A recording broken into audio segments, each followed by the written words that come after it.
Doing great, Mario. Doing great. This is I didn't expect this. Another drop, right?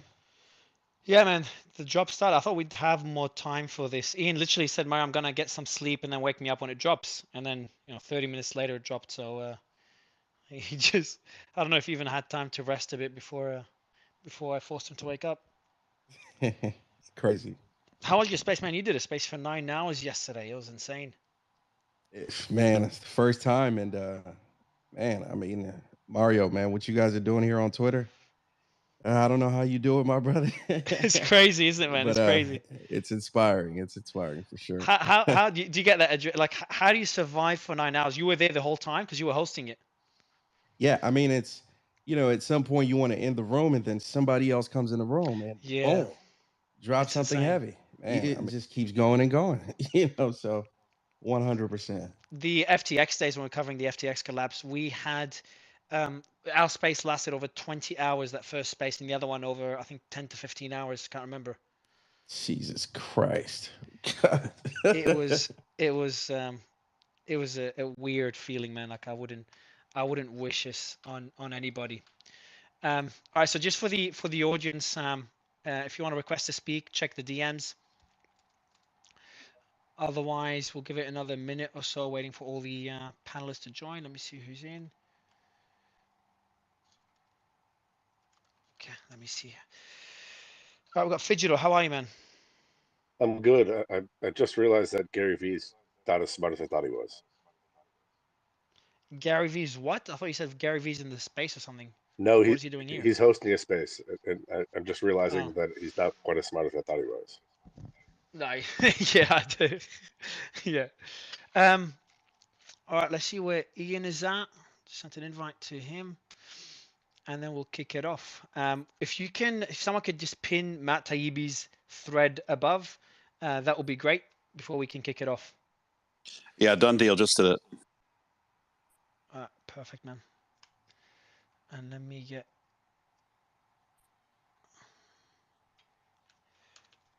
So Mario, have you looked at any of these yet, or we're gonna just read them live? No, I'll read them live in a bit, just giving it another minute or so, because I think everyone's recovering from the last panel we did. So I'm just giving it another minute or two before they join, and then we can kick it off. Fair enough. How many? Is he dropping them quickly or slowly? There's 28 that I see right now, so it's pretty well. Oh Yeah, shit! I think Yeah, I think he's It's dropped it. He's fast. dropped it all at once. he did a bunch of threads and just kind of strung them out. Yeah, I think Matt Taibbi did that last time as well. And what's the main? Has anyone read it yet? Like, what's the theme about before I kick it off? Yeah, so you could tell just from the opening is that the Twitter files is going to be how Twitter itself let the intelligence community in and get behind the curtain. I think I told you last time that the thing that I found so interesting was that they went from what is normally an adversarial reaction for most companies. They don't really want the feds, muddling in their business. And the fact that there was this open channel back and forth and sort of this cooperation, it's not all that common without legal process. So it looks like it's going to be the backstory on how that happened, starting in like 2016, 2017. Perfect. All right, man. All right. Let me just send last message to my group, the panelists that we all know. Cool. All right, here we go. We got another thread to go through, another topic to cover. I hope you all enjoyed the space we did earlier about we're talking about COVID vaccine and the concerns there. It was a very balanced panel. It was a great discussion, one of my favorites so far. So see how this one goes. I'm going to open up the thread and kick it off. I think it's linked above. Let me get Alex up. We've got everyone joining a bit late. Aaron is here as well, and bring Aaron up. Who else do we have? Let me make sure my team is checking the DMs, and then we'll kick it off. All right. How are you, Alex? Good. How are you? I'm just catching up myself on the thread, honestly. Yeah, we're gonna read it out now. I'm gonna kick it off since Ian is still opening his eyes. Jim is here. Let me get Jim up, and then we can kick it off. Ed, how are you, man? I'm good. How are you guys? Good, man. You ready for this? Have you started reading the I thread? just started right now. All right, I'm gonna kick it off for the audience. So the audience, you can start reading it yourself before I do it, and then we can start discussing it. All right, let's open it up. While Ian comes in, I'll kick it off. There you go. The job started 10 minutes ago. This one's about Matt Taibbi again. The Twitter files, how Twitter let the intelligence community in. And I'm glad we have where are you? Well, glad we have Kyle here. I think Kyle, you'll be able to bring a lot of context to this. So I'm glad you're here.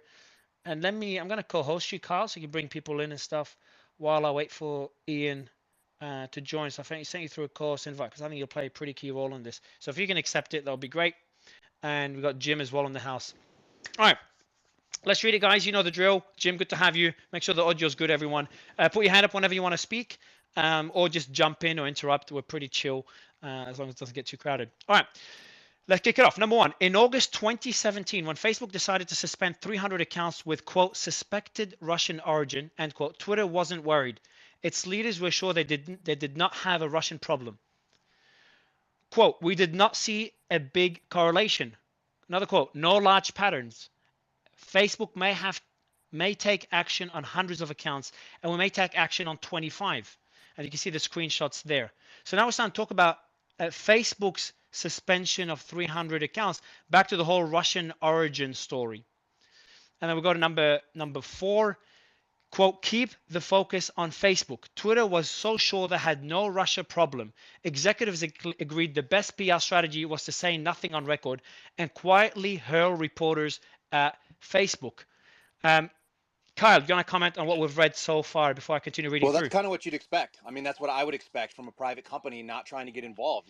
I mean, nobody wants the feds in their business. That's the standard line. So the idea that somebody got themselves in the crosshairs, in this case, Facebook, and Twitter doesn't want to weigh in, that makes perfect sense. That's what I would expect someone to do. Like I said, my experience has been that proactive cooperation is not the standard when it comes to most companies. And we saw that in the early days of Twitter. I'm not sure who just unmuted, but let you jump in right after. We saw that in the early days of Twitter. I think they were resisting cooperation with the FBI and I think the CIA. Correct me if I'm wrong, Kyle.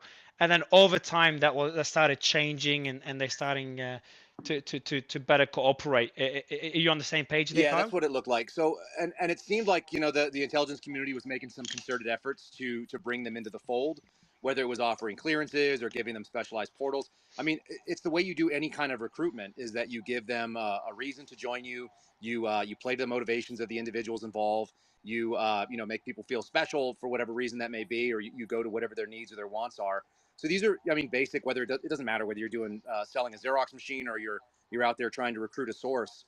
You're using the same sort of techniques. You're doing a needs analysis. You're looking at the person. You find out what motivates them, and then you get them on board. So that's what we saw. Like I said, original resistance, the stuff that Taibbi had done earlier, or some of the other drops that showed that they kind of just moved them along in that recruitment process, and then they sort of became what he called like another wing of the government, which I'm not 100% sure is accurate, but they definitely were playing along in a way that we wouldn't expect. Jim? Yeah, and I might add to that, keep in mind the narrative at this time in September of 2017 was strongly Russian interference, and Facebook, was in the crosshairs at that time too. I mean, the whole narrative in social media platforms was the so-called problem of Russian interference, and the fact that they were pushing back a little is interesting, while publicly saying something different.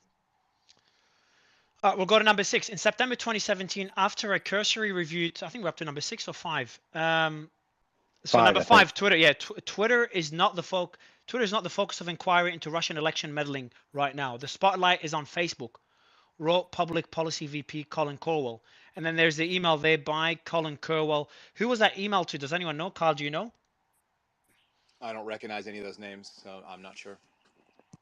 We'll go to number 6. In September 2017, after a cursory review, Twitter informed the Senate it suspended 22 possible Russian accounts and 179 others with, quote, possible links to those accounts, amid a larger set of roughly 2,700 suspects manually examined.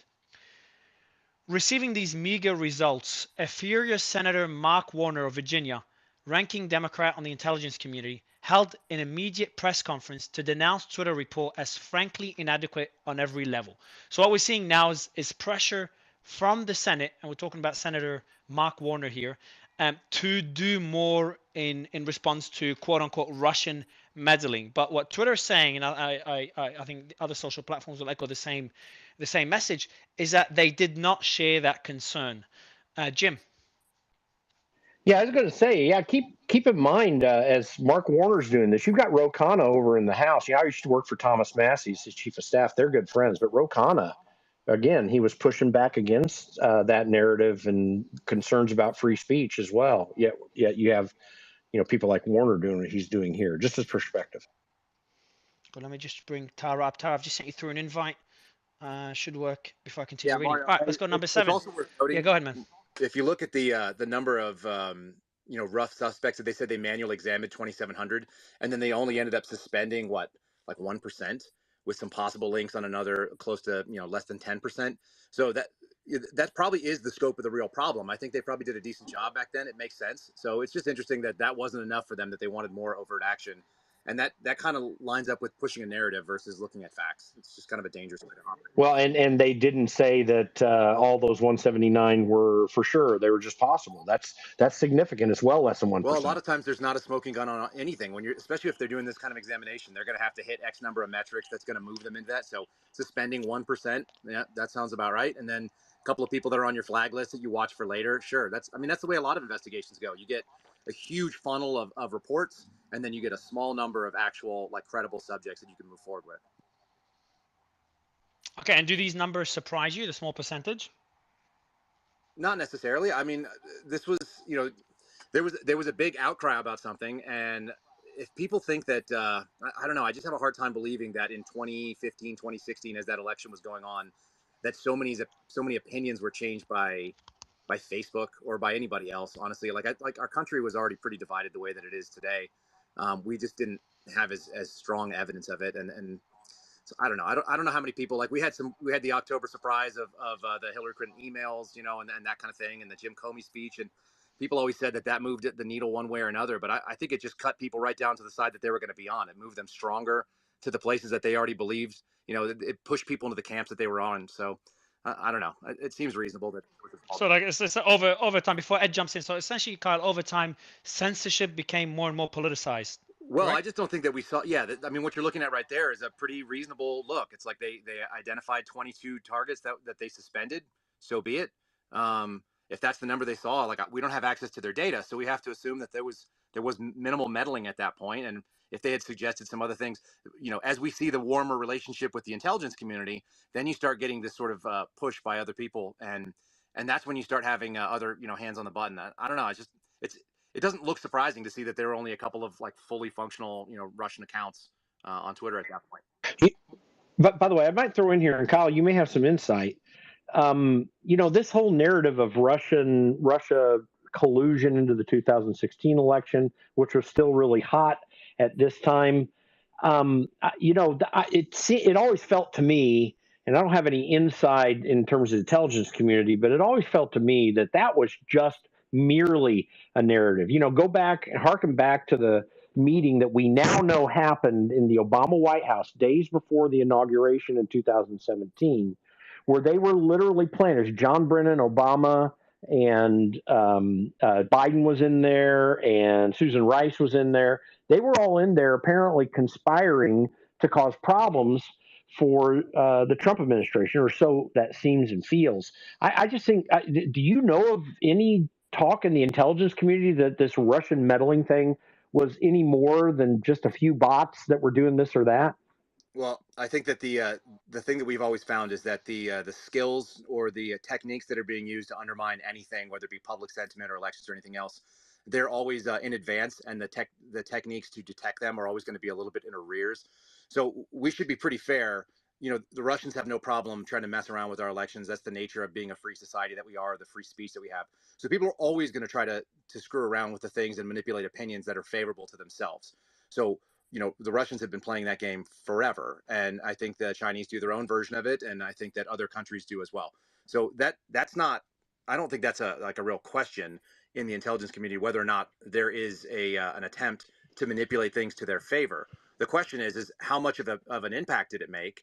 And I don't remember hearing that people were that concerned. And I sat on the same floor where they did the Russia investigations. The floor I sat on had China and Russia counterintelligence. But it doesn't mean that it wasn't. Yeah, I mean, I agree. I don't think it had much of an impact. I think people were already in their boxes. They already knew who they were voting for. And I don't think listening to somebody on Twitter who you don't know claim something or say something or push you in one direction is really going to affect you too much. Maybe a handful of people, but I don't think enough to actually change the vote. Well, and I connect in all my political work on, I connect in a lot with the whole pro-Trump side, and you get some of these irrational discussions related to voters stuff in 2020 and different things, and it gets kind of crazy. There is some of that, but I think most Americans they roughly recognize a bot. They may not at first, but then they start hearing it and it starts to sound strange and they change their mind. That's always been my experience. I mean, I don't even, again, there are always psyops. We do psyops, of course. So going the other way. But I think, when you look at that's why I think this is really important in context, because I think the intelligence community has always known that these things take place. There are attempts like this, but now they're utilizing previous knowledge, real knowledge, and potentially turning it into something far bigger than it really was. I mean, you might let companies know there are certain things happening, but to get down this deep and to do this much work to try to shut it down in this manner, to me is, I think, a big red flag. All right, I'm going to get back to the to number 9 now. So, keep producing material. After meeting with congressional leaders, Crowell wrote, Warner has political incentive to keep this issue at top of the news, maintain pressure on us and rest of the industry to keep producing material for them. So we're seeing, and there's an email there from Colin Cornwall to Jack Dorsey, echoing that concern. And I won't read it all. We're up to number 9, so you can click on the thread above and go through it. I'm just having a quick look through it if it's worth reading, but I think the tweet summarizes it pretty well.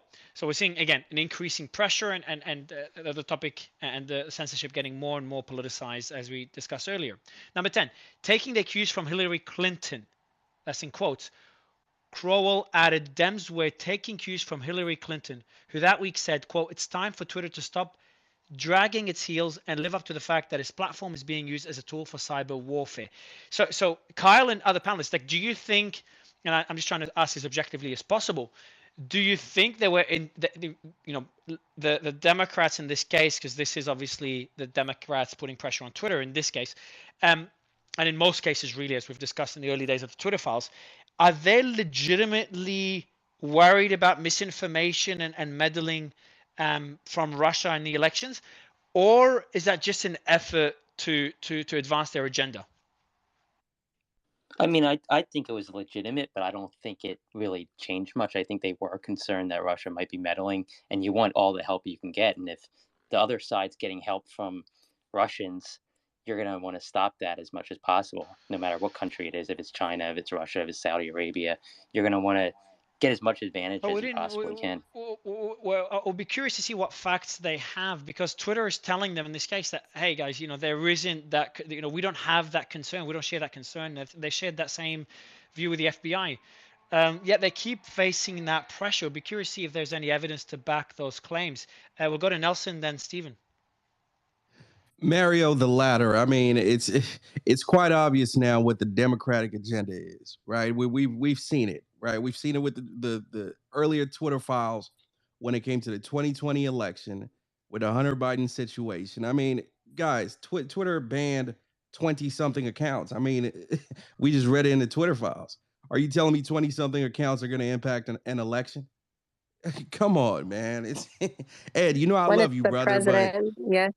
No, I agree with you. I don't think it was what it impacted the election, but I don't think Democrats knew how many accounts there were, and Twitter obviously found 20. Were there more? Probably. Did Twitter miss some? Probably. Were there as many as the FBI said? Probably not. I think that's fair. I think you got to look down the line that there is, in fact, a cyber warfare campaign. That's a real thing. It's often referred to as 5GW or fifth generation warfare, which is all psyop information, and we've been doing it since forever. I mean, that's just it's sowing misinformation and sowing discord in your enemy is what you always want to do. So people do that against us. We do it against them. It's normal. Is Twitter probably a tool for that? Yes, it's a free and open platform. It's available to a lot of Americans. So all those things, they all line up.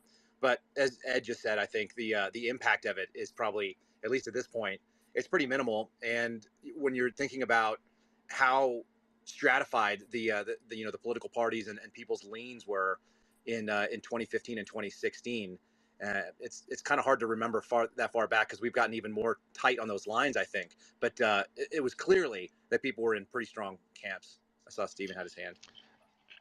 Yeah, before I go to Stephen, I just want to kind of echo another concern that we've all agreed on both sides of the political spectrum. We've agreed that too much centralization of power in those social platforms is a concern. And then once you see influence from the FBI, the CIA, and now senators, it just shows that the power that these social media platforms are having is now being shifted to governmental institutions. So for me, that's the major concern: is the ability for those governmental bodies or private companies to advance their agenda through the influence they have by censoring their users. Stephen? Well, first, I think, seeing the revelation that top Democrats freaked out about Twitter at the time not being full of enough Russian hysteria is a hilarious dynamic. And it's easy to forget when we look back at 2017, the narrative still very much from the Democratic Party was that Russian interference and its collusion with the Trump administration is the sole reason why he won. By their own standards, they would be considered election deniers. So I think that's also notable. And lastly, what this Twitter files drop has already showed us is that despite the meager results, Mark Warner specifically doubled down and said, hey, we've still got to make a mountain out of a molehill here just to stay on narrative. Before I continue, just Fidget or Aaron, I'll give you the mic right after I read the next couple. Barbara, feel free to jump in anytime. Put your hand up. Suffer no fool as well. Sam, yes, first time on your panel. Feel free to jump in or put your hand up as well. We'll go to number 10. Actually, that's the taking the accuse from Hillary Clinton. That kind of echoes a lot of the concerns that conservatives have had over the years. Number 11, in growing anxiety over its PR problem, Twitter formed a Russian task force to proactively self-investigate. And I'll read the email that Carlos sent to, I'm guessing, Twitter employees. Thanks for being drafted to the Russia task force. That's being sent by Carlos from the Twitter executive team to, I'm guessing, another Twitter employee. For the next month, this team will be focused on 1, conducting a more fulsome retro of the 2016 election. Number 2, preparing for open congressional hearings at the end of the month. Number 3, telling Twitter's story publicly, including robust outreach to outside researchers, reporters, and members of Congress. Number 4, evaluating whether policy changes are needed. So we're seeing Twitter take action based on that pressure. And they, from a PR perspective, they've got big concerns, especially considering Twitter's employees are vast majorities left-leaning. I will reach out to teams to set up initial scoping meetings in the next couple of days. In the meantime, I'm sharing access to a working folder that includes some of the big questions we are trying to answer, as well as a full team roster. Before I continue reading, would love your thoughts on this email. Fidgetal and Aaron, you want to jump in first? Yeah, so what my concern is the lead up. This looks like it's the lead up to, what is to come. And so my question is, why weren't these portals open up prior to this by the FBI and the collusion with Twitter? Fidgetal, I'll let you go before I bring in Ian and Tom. Go ahead, Fidgetal. Thanks. I was going to start by saying thank you for letting me speak before Ian comes in so I could actually finish the sentence.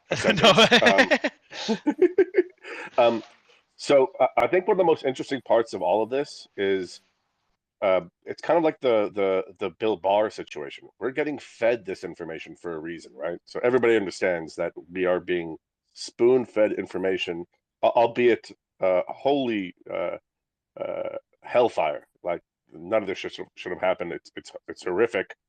But I'm really, really, really excited to see the full spectrum of information. We all know that politics is political warfare, right? So we have to assume that everybody is trying to do everything at any point, and if you're not, you're behind, right? So I'm really interested to see what the right, the middle, the left, the purple, the yellow, whatever the fuck you call it. I want to see the whole spectrum of attempts to influence information. And at the core, we're just talking about marketing, right? And we're talking about the effectiveness of marketing.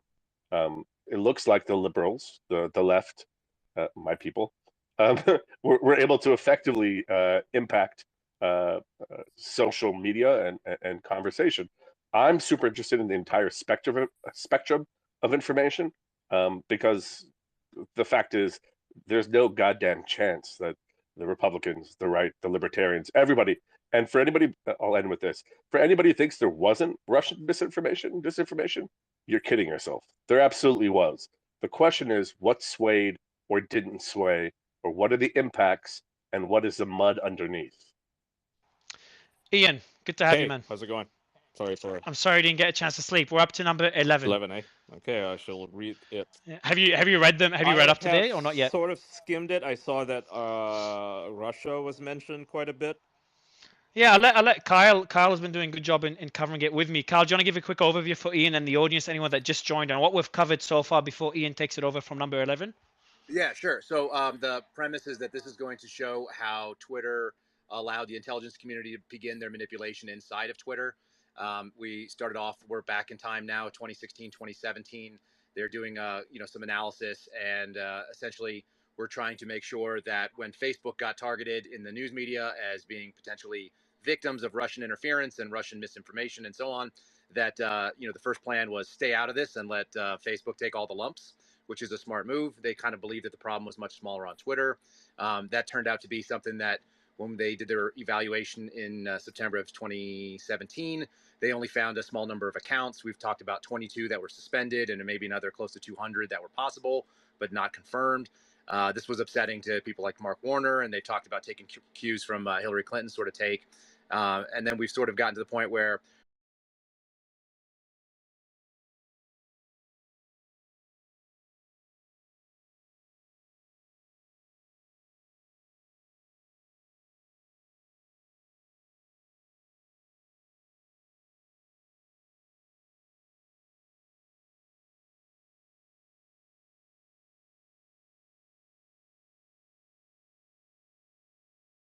Okay, so like so far what I've read, and I'll read 11 shortly. It feels like the Democrats in particular were intent on producing a narrative to back up Hillary Clinton's claims that Trump was, essentially manipulated into becoming the president, right? I mean, by the Russians, right? Like that is the narrative that they wanted to promote. And like they kind of did the Soviet thing where they you find me the man, I'll find you the crime. Like, that is what they were doing. They were just trying to turn the Russians into a boogeyman in this case. That's not to say that, any state organization, I'm sure, like, there's like a million of them, are constantly trying to manipulate everybody else, for sure. But in this case, it feels like they manufactured the Russians as the bad guys here, right? In order to produce to sort of collaborate with that narrative that, the Democrat narrative that Trump was is like a Russian asset. And before you continue reading them, Ian, a question asked the panelists earlier is, do you think that was intentional to advance their agenda, or did they have legitimate concerns, or a mix of both? I think it was intentional to advance their agenda. I don't think there were any legitimate concerns. I think that, maybe some congressmen were duped by this, for sure, because, to be a member of Congress, you don't have to be really smart. Look at the people in charge right now. They're dumb. So no, I think the intelligence community, especially the ones who I would argue are on the same page as Hillary Clinton. They wanted her to win. They didn't like Trump being in charge because it means that they didn't get to do what they wanted. I think that they definitely, manipulated the whole situation to produce this, to get Congress to act on a boogeyman. I think that's what they did. All right, man. I'll let you continue from number 11. Right, so in growing anxiety over its PR problems, Twitter formed a Russia task force to proactively self-investigate. And I'll read the email. This is by... We did that. So that one, I read that email. Yes, we're up to number 12. Okay, yeah, my bad. 12. Up to 12. Right, so the Russia task force started mainly with data shared from counterparts at Facebook, centered around accounts supposedly tied to Russia's Internet Research Agency. Now, if you're not familiar with the IRA, it's a supposedly something that's run by a Russian businessman. God, I can't remember his name. Like, it's something PR, and he's like the guy who owns Wagner. That's the claim, right? I don't know if there's any like actual evidence for that. I just understand what I've read. It says here, but the search for Russian perfidy was a dud. And this is the email, or rather the memo that was sent on Wednesday, October 11th, 2017. So the TLDR, and thankfully they even put a TLDR here. It says, We have initial lists of suspicious advertising content. A lot of it is benign content. Need to further investigate before we can draw a conclusion. So that's the TLDR. They don't really have any evidence that the Russians are manipulating anything. The executive status updates says, and this is an ads investigation, so they're investigating advertisements. The TLDR, another TLDR here is models built that produce lists of tweets around, found 8,000 around election content and a further 700 accounts with potential lists of accounts with Russian links. Deeper analysis required before determining if connection between lists and Russia. A group will do manual reviews with legal and comms around next phase to align on approach and narrow down lists to confirm connections and quantify. So like a preliminary assessment didn't really turn up anything. It was just more like they maybe suspected that some people were, possibly Russian or whatever. And then number 13, October 13, 2017, no evidence of a coordinated approach. All of the accounts found seem to be lone wolf type activity, different timings, spend, targeting, less than $10,000 in ad spend. So it didn't look like it came from any sort of state agency. This is literally individuals who may or may not have been Russian in origin, but no ties to like actual state activity, right? So no actual evidence that they were participating in some sort of disinformation campaign. For all they know, it's just a shit poster or just like a legitimate business. We don't know. So here's the TLDR on Friday, October the 13th, 2017. TLDR says, we found suspicious accounts which demonstrate our investigation strategy is working. However, we see no evidence of a coordinated approach. All of the accounts found seem to be lone wolf type activity, different timings, spend targeting less than $10,000 in ad spend. The executive status updates for the ads investigation reads, manual review has begun with 6 accounts identified with some signal to Russia, mostly login driven, and have been identified with election activity. 2 out of 6 RT accounts already identified. Deeper analysis required, but at first pass, it would suggest that these are low spend and isolated actors rather than anything significant. Please do not share beyond the group. And link to top level summary. There's no actual link here. This is the screenshot. Number 14. October 18, 2017, first round of RU investigations, Russia. 15 high-risk accounts, 3 of which have connections with Russia, and 2 are RT. RT is Russia Today. And this is Wednesday, October 18th. There's no TLDR update, but the executive status updates on the ads investigation shows. First round of RU investigation shared with legal comms and PP yesterday. The results suggest 15 high-risk accounts, 3 of which have connections to Russia, and although 2 are RT. Feedback was positive on methodology and approach. Key next steps are to document in detail the methodology, along with agreeing on the specific data points to share with legal and outside counsel. Outside counsel, okay. October 20, 2017. This is number 15. There's another email here. Built new version of the model that is lower precision but higher recall, which allows to catch more items. We aren't seeing substantially more suspicious accounts. We expect to find around 20 with a small amount to spend. And this is the status updates, literally just what I just read. So he just like copied and pasted that. Number 16. October 23, 2017. This is just 10 days after the initial thing. The quote is, finished with investigation. 2,500 full manual account reviews. So they investigated 2,500 accounts. And we think this is exhaustive, right? 32 suspicious accounts, with only 17 of those are connected with Russia. And only 2 of those 17 are those that have significant spend, one of which is Russia Today. So that's literally RT underscore .com, right? Like that's literally their own account. So it's like being quite direct there. Remaining spent less than $10,000, and so this is the memo. Monday, October 23rd, day 14. So this is day 14 of the investigation. The TLDR is finished with investigation.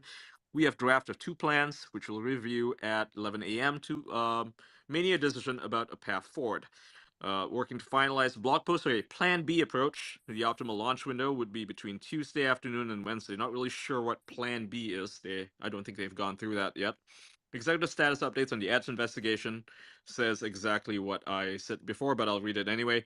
Completed 2,500 full manual account reviews. We think this is exhaustive analysis. Out of this, we have identified 32 suspicious accounts, and only 17 of those are connected with Russia, meaning that they have like Russian IP addresses. And only 2 of those accounts have significant spend, one of which is Russia Today. And the remaining are less than $10,000 in spend. So barely anything. Number 17. Twitter search, finding only 2 significant accounts, one of which is RT, was based on the same data that later inspired panic in headlines like Russian influence reached 126 million through Facebook alone. That's literally RT's account. It's going to have a lot of followers, a lot of people in, either North America, Europe, Asia, India. They read RT. It's a legitimate publication. I've published in it, by the way. Full disclosure. So, number 18. The failure of the Russia task force to produce material, and this is in quotes, worsened the company's PR crisis. In the weeks after Warner's presser, a torrent of stories sourced to the Intel committee poured into the news. An example being Politico's October 13. Twitter deleted data potentially crucial to Russia probes. That was a headline that Politico reported. Number 20. Quote, were Twitter a contractor for the FSB, they could not have built a more effective disinformation platform, end quote, said Johns Hopkins professor and Intel committee expert.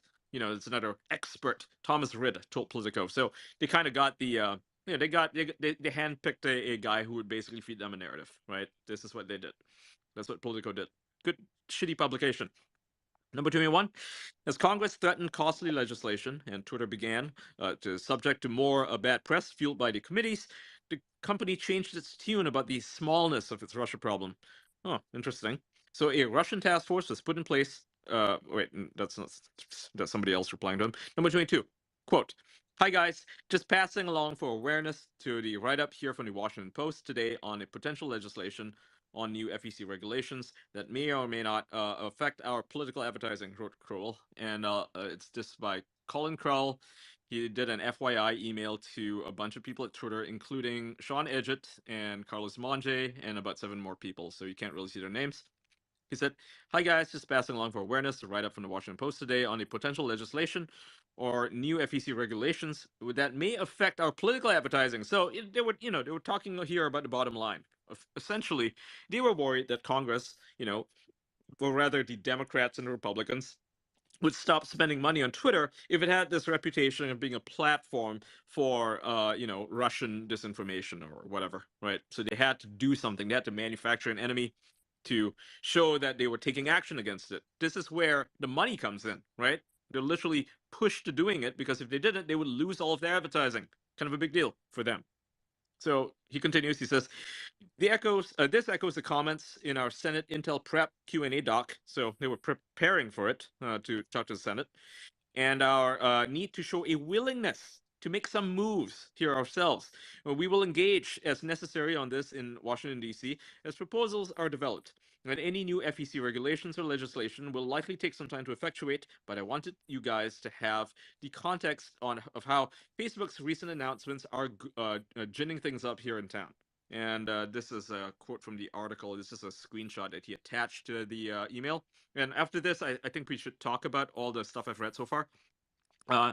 This is the article. It says Facebook, Google, and Twitter face proposed bill targeting shadowy political ads. So it's clearly a political hit here. And the article, the excerpt reads, Democratic lawmakers are pushing for new legislation that would require greater disclosure of political ads that run on internet platforms, despite a pledge by Facebook chief Mark Zuckerberg that the company would voluntarily pull back the curtain on political advertising on the social network. Okay, so we're at 22 so far. So before I read more, what do you guys think of all of this?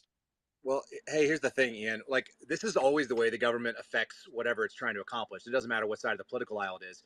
If you look at things, basically, it's a saber rattling threat of legislation that's going to create some sort of difficult to handle regulation, and so it moves industries to self-regulate. And I even remember when I was a kid, like they always talk about the way that the Motion Picture Association went out and created a rating system for all the pictures that you could see, and they defined what rated R was and PG-13, and obviously that's all changed. They regulate themselves, and that's preferable in many ways because at least they still have their hand on the lever. But this is what these guys are doing. They're out here. They're pushing, like you say, a narrative for action. The action we can debate whether it's good or bad, but they're looking for some action, and then the industry of big tech is responding by taking those actions internally, creating these sort of preparatory and investigatory teams inside. Yeah, makes sense, right, guys? I mean, so I'll go first, and whoever else can weigh in if you want to. But yeah, it feels like they were creating a boogeyman. I mean, they literally openly talk about creating a task force to effectuate this narrative, right? Because if they don't have a Russian boogeyman, someone they can go after and take action against, because, I mean, for all intents and purposes, RT was just serving as any other advertiser would, right? Which is to broadcast its platform, its news, and so on. That was all it was doing, was buying ads. And that's not disinformation. It literally tells you it's Russia Today and it's funded by the Russian government, right? So they went after that, and they went after anyone connected to it, so that they could, effectuate that narrative to show Congress that, hey, look, we're doing something. Please don't regulate us. We're going to self-regulate. We're good at this, right? So that is my take on it. What do you guys think? The interesting thing, Ian, is, do you remember the missile that hit Poland? Yep. And it was blamed on Russia immediately. I would say that was Ukrainian disinformation at this point, because it was their missile. It was a Ukraine missile, come to find out, but immediately it was being spread around and treated like Russia had done it. So it's pretty interesting now that we're allowed to actually, speak out loud about these things, how it sort of plays in favor of one side, but then when it's the other side doing it, it's kind of like, no, hush, hush, hush. It's just, I don't know, very interesting. Oh, yeah. I find the difficulty here is because I definitely think there are instances where, I mean, I think it's more than a thought, it's provable, is that Russia does try to spread, disinformation and things like that. They have bot farms. So that sort of thing happens. So there's a sense of like, okay, countries have our So sort does of America. Sure, but like, Sorry, but no, but let me just finish that thought. Is like, okay, so on the one hand, a country should be sort of allowed to defend itself from that in a way, because if it's just specifically disinformation and propaganda, it's a type of psychological warfare. But at the same time, being able to discern that from something that's just somebody's opinion or information, that becomes really muddy. And so then how do we know that what's being, censored or controlled in the narrative is actually, disinformation versus, and it's specifically propaganda from another country versus an opinion, and that's where it becomes very, very difficult and to deal with.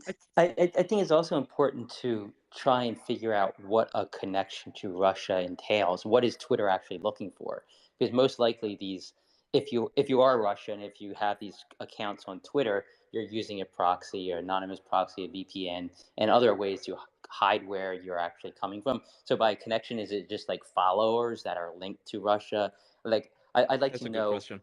how they came up Maybe they're with what shitposting Russian they memes. said was a connection to Russia. Right. It's like, it's so nebulous, right? I mean, anyone can look at like a pro-Russian account. Like there's, like, for instance, Russians' attitude. It's, to my knowledge, they're not even based in Russia. I think they're based in Germany, and they happen to be Russian people who are pro-Russia. They're, I would say somewhat critical to Putin, although they're mostly pro-Putin, but they're very critical compared to what, you expect from Russians, I suppose.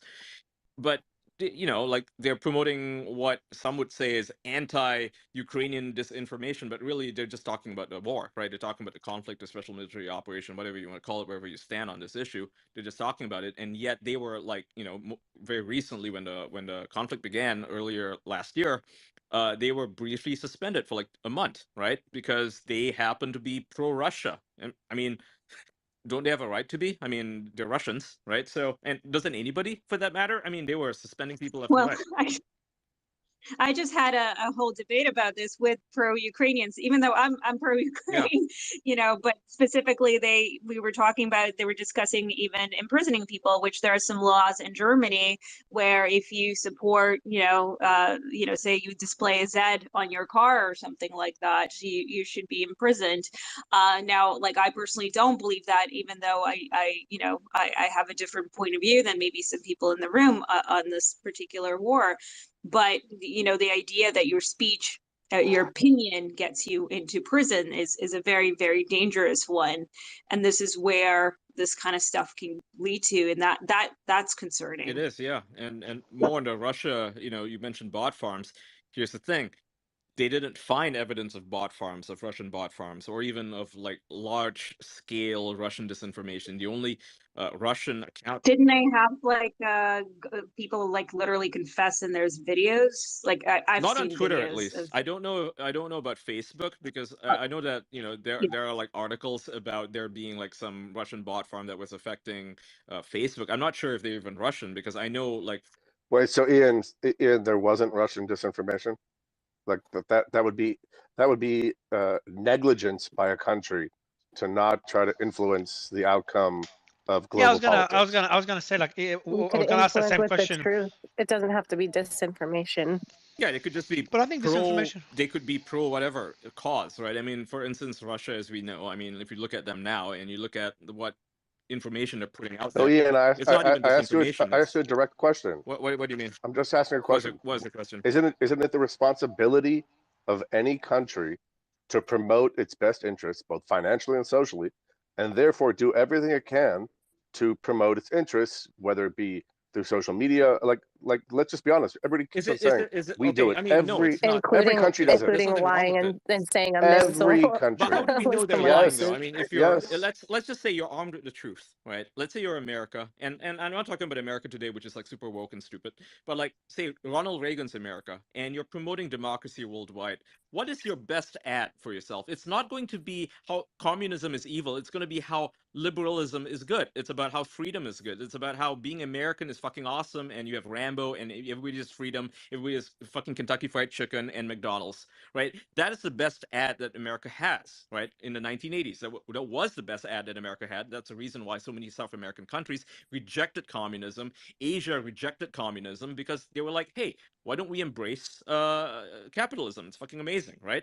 And that's what they did, and it worked. They sold America by being honest about what America is. And As somebody whose family is from the USSR and who was born there, I will vouch for that because you know the propaganda, you know, whatever you want to call it, propaganda, whatever was coming from the U.S. and the radio that, you know, teenagers in Russia were in the USSR were listening to. They loved the music, you know, the pop music that was coming from the U.S. They liked the freedom, the movies. That's what was kind of appealing. That's what made them curious about the West. Yep. It was not this like anti-Russia kind of sentiment. Exactly. Hey, by the way, don't forget, in the middle of the Iraq War is when Al Jazeera came over to the United States, and we were able to endure this sort of thing. Like Russia today, you know, you listen to a lot of their reporting in the time that they had any kind of a following around here.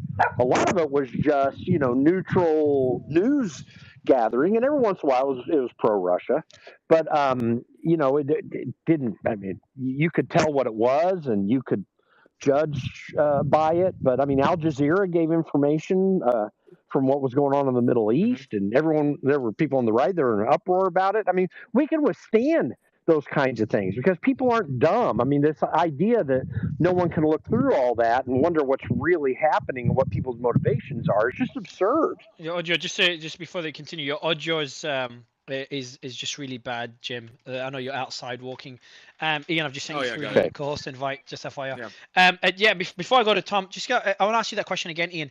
Like, do you like? I wouldn't be surprised if almost every government leverages misinformation as a cyber weapon.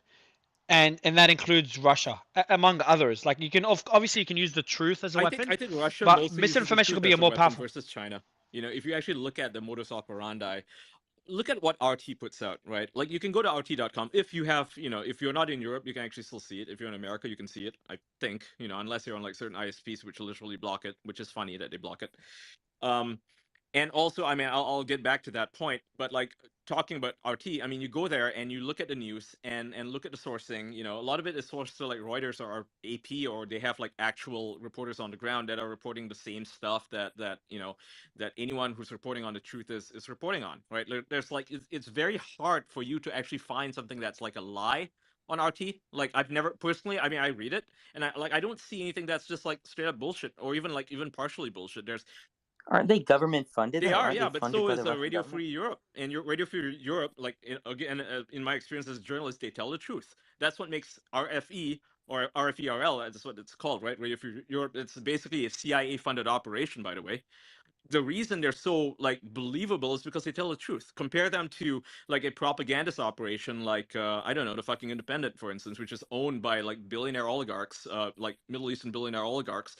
You can't trust the Independent. They lie, right? You can't trust Politico. They lie because they have a Democrat agenda, for instance. You can't trust. Yeah, but I mean, Yeah, they but have Well, so Russian does like interests RT. at RT heart. They obviously work for has the an Russian agenda as government. well. Like, of course RT is an agenda. You can't They have say an that like agenda, yeah, and yet, sure. by telling the truth, I mean, they get out that information anyway. So like, they don't need to lie about it. Like that's But But they you don't still have think a they're slant. I lying. don't know they if got a they They slant. lied, but still have a They got a slant. bias yeah, for sure. Like there's no yeah. denying Based on every But based newspaper on has a Russia, what slant. but Russia does. Sorry, just everyone was based on talking at what the you're same time. saying from the Twitter files, Ian, I'm just curious.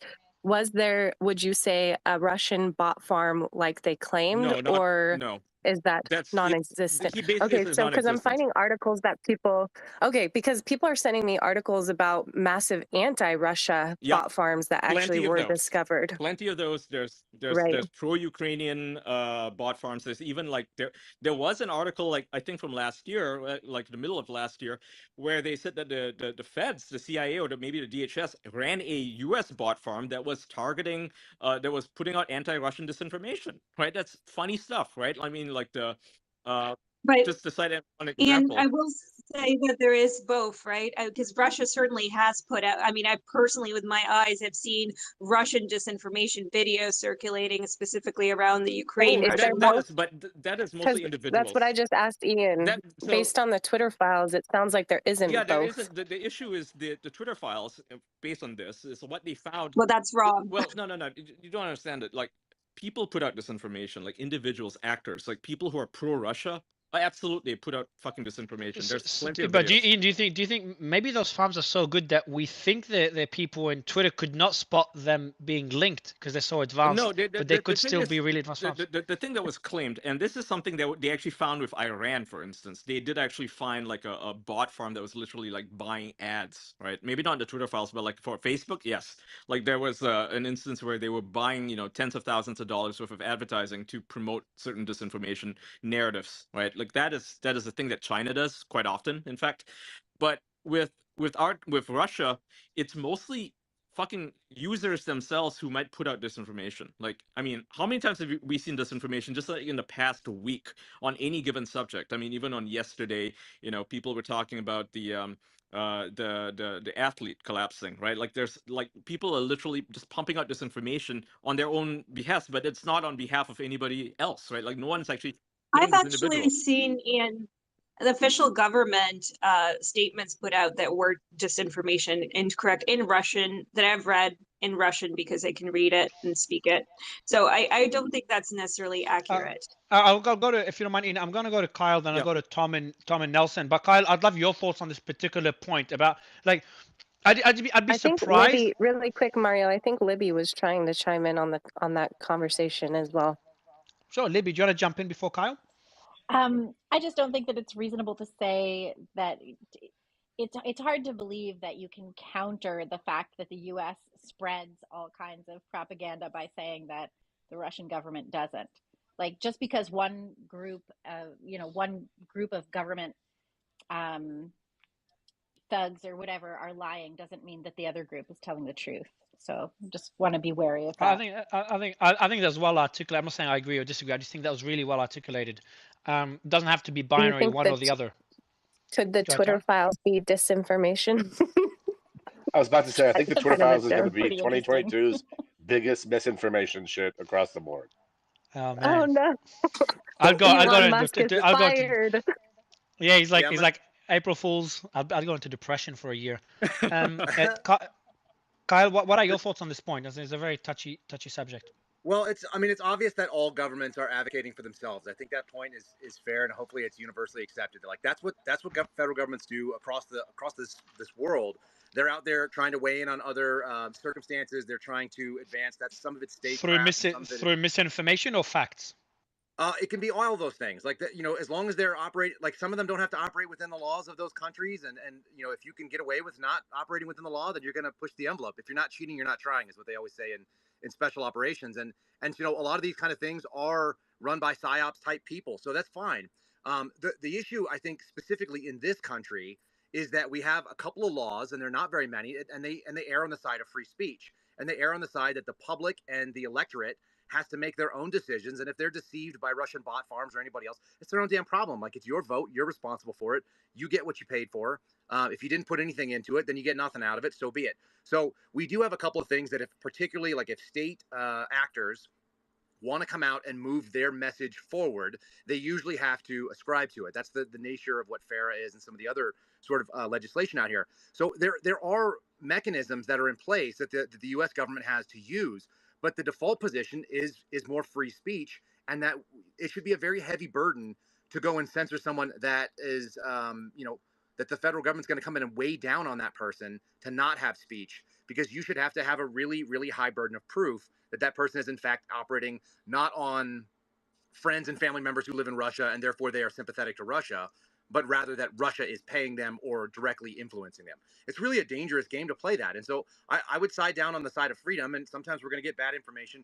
This whole mis and different information game, that's all new. I mean, if you guys remember, like, nobody said that 5 years ago. Like, that's all that they put that into your lexicon to start talking about. We usually just call it lies. Like, that was kind of thing. Trump called it, fake news, but there's always been kind of an editorial bias or a narrative that's pushed by certain people that are trying to project some idea. So I don't know. I'd love it if we could get away from those terms, only because I think they're garbage. I don't think they say anything.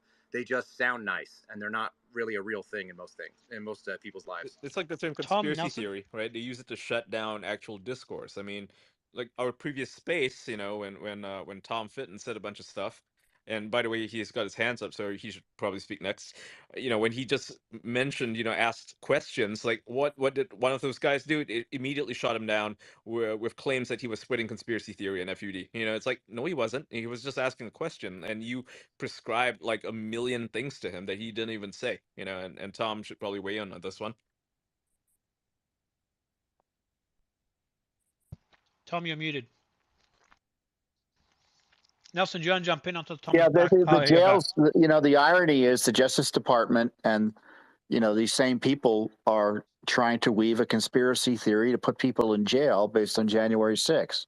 I mean, the jails are full of people put there based on conspiracy theories. Conspiracy theories are real in the sense that legally it's two people with the I don't know the technical definition, but two people with the plan. Right, a common goal to commit an illegal act. And to use it as a smear in the context of discussions about government activity. It's designed to suppress criticism of government activity and corrupt government officials. That's typically what it's used for. But taking a look at these files, Mario, remember, Senator Warner is on the Intelligence Committee. It was controlled by Republicans at the time.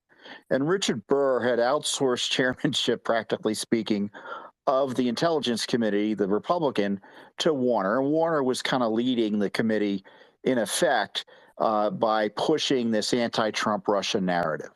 And what we see in these documents, and I've read through them, and we're going through them one at a time, I understand, is gangster government.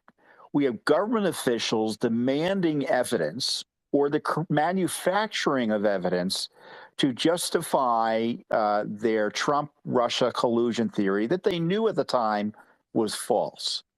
And so that obviously is a scandal. The other big takeaway from what we're seeing here today is that this is a devastating blow to the Russia-Trump collusion scandal.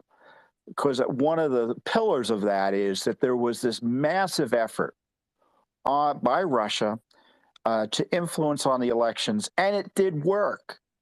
And what we're seeing from Twitter is that not only was Russia not a significant presence, but obviously it wasn't. When you're not a significant presence, there's no way you're able to influence. And I think we're going to find that also in Facebook if there's an honest analysis there. Because the numbers they throw around on Facebook seem big out of context, but in terms of the actual number of impressions that places like Facebook and Twitter have, they're minuscule. So we had an immaterial activity by foreign actors allegedly to influence our elections. But, when you look at it even more closely, you'll see that the pre-election activity was in many ways, some of it went against Trump. And to the degree it went against Hillary, it could be argued that the Russians thought Hillary was going to win, and they were trying not to undermine the elections, but to undermine Hillary Clinton's new administration at the time. So, I mean, there's a lot of big lies that are being exposed here. And what we're seeing, again, gangster government pushing this for information and the manufacturing of evidence. And it led to the suppression of U.S. political content, because what followed from that was Twitter refusing to let people who wanted to advertise about public policy advertise, and then Facebook clamping down on such activity and then mislabeling it and making it controversial. I know when Judicial Watch advertises on Facebook, our content is deemed political, and it's not political. It's public policy content about what we're finding from the government. We don't talk about, we have to go after Democrats because they're Democrats or liberals because they're Democrats. It's not political advertising. So you've got this suppression that emerged from this desperate effort to protect Hillary and to justify, again, we're talking January 6th again these days, disputing the 2016 election and the legitimacy of the Trump presidency. Tom, I've just got a quick question for you before I let quickly Fidgetal reply, and then I'll give the mic to Nelson, who's been waiting really patiently. The point that we were discussing earlier, I think your stance from previous panels, your stance was that Russia's probably engaging in misinformation. Correct me if I'm wrong. Would love to get your stance again on this.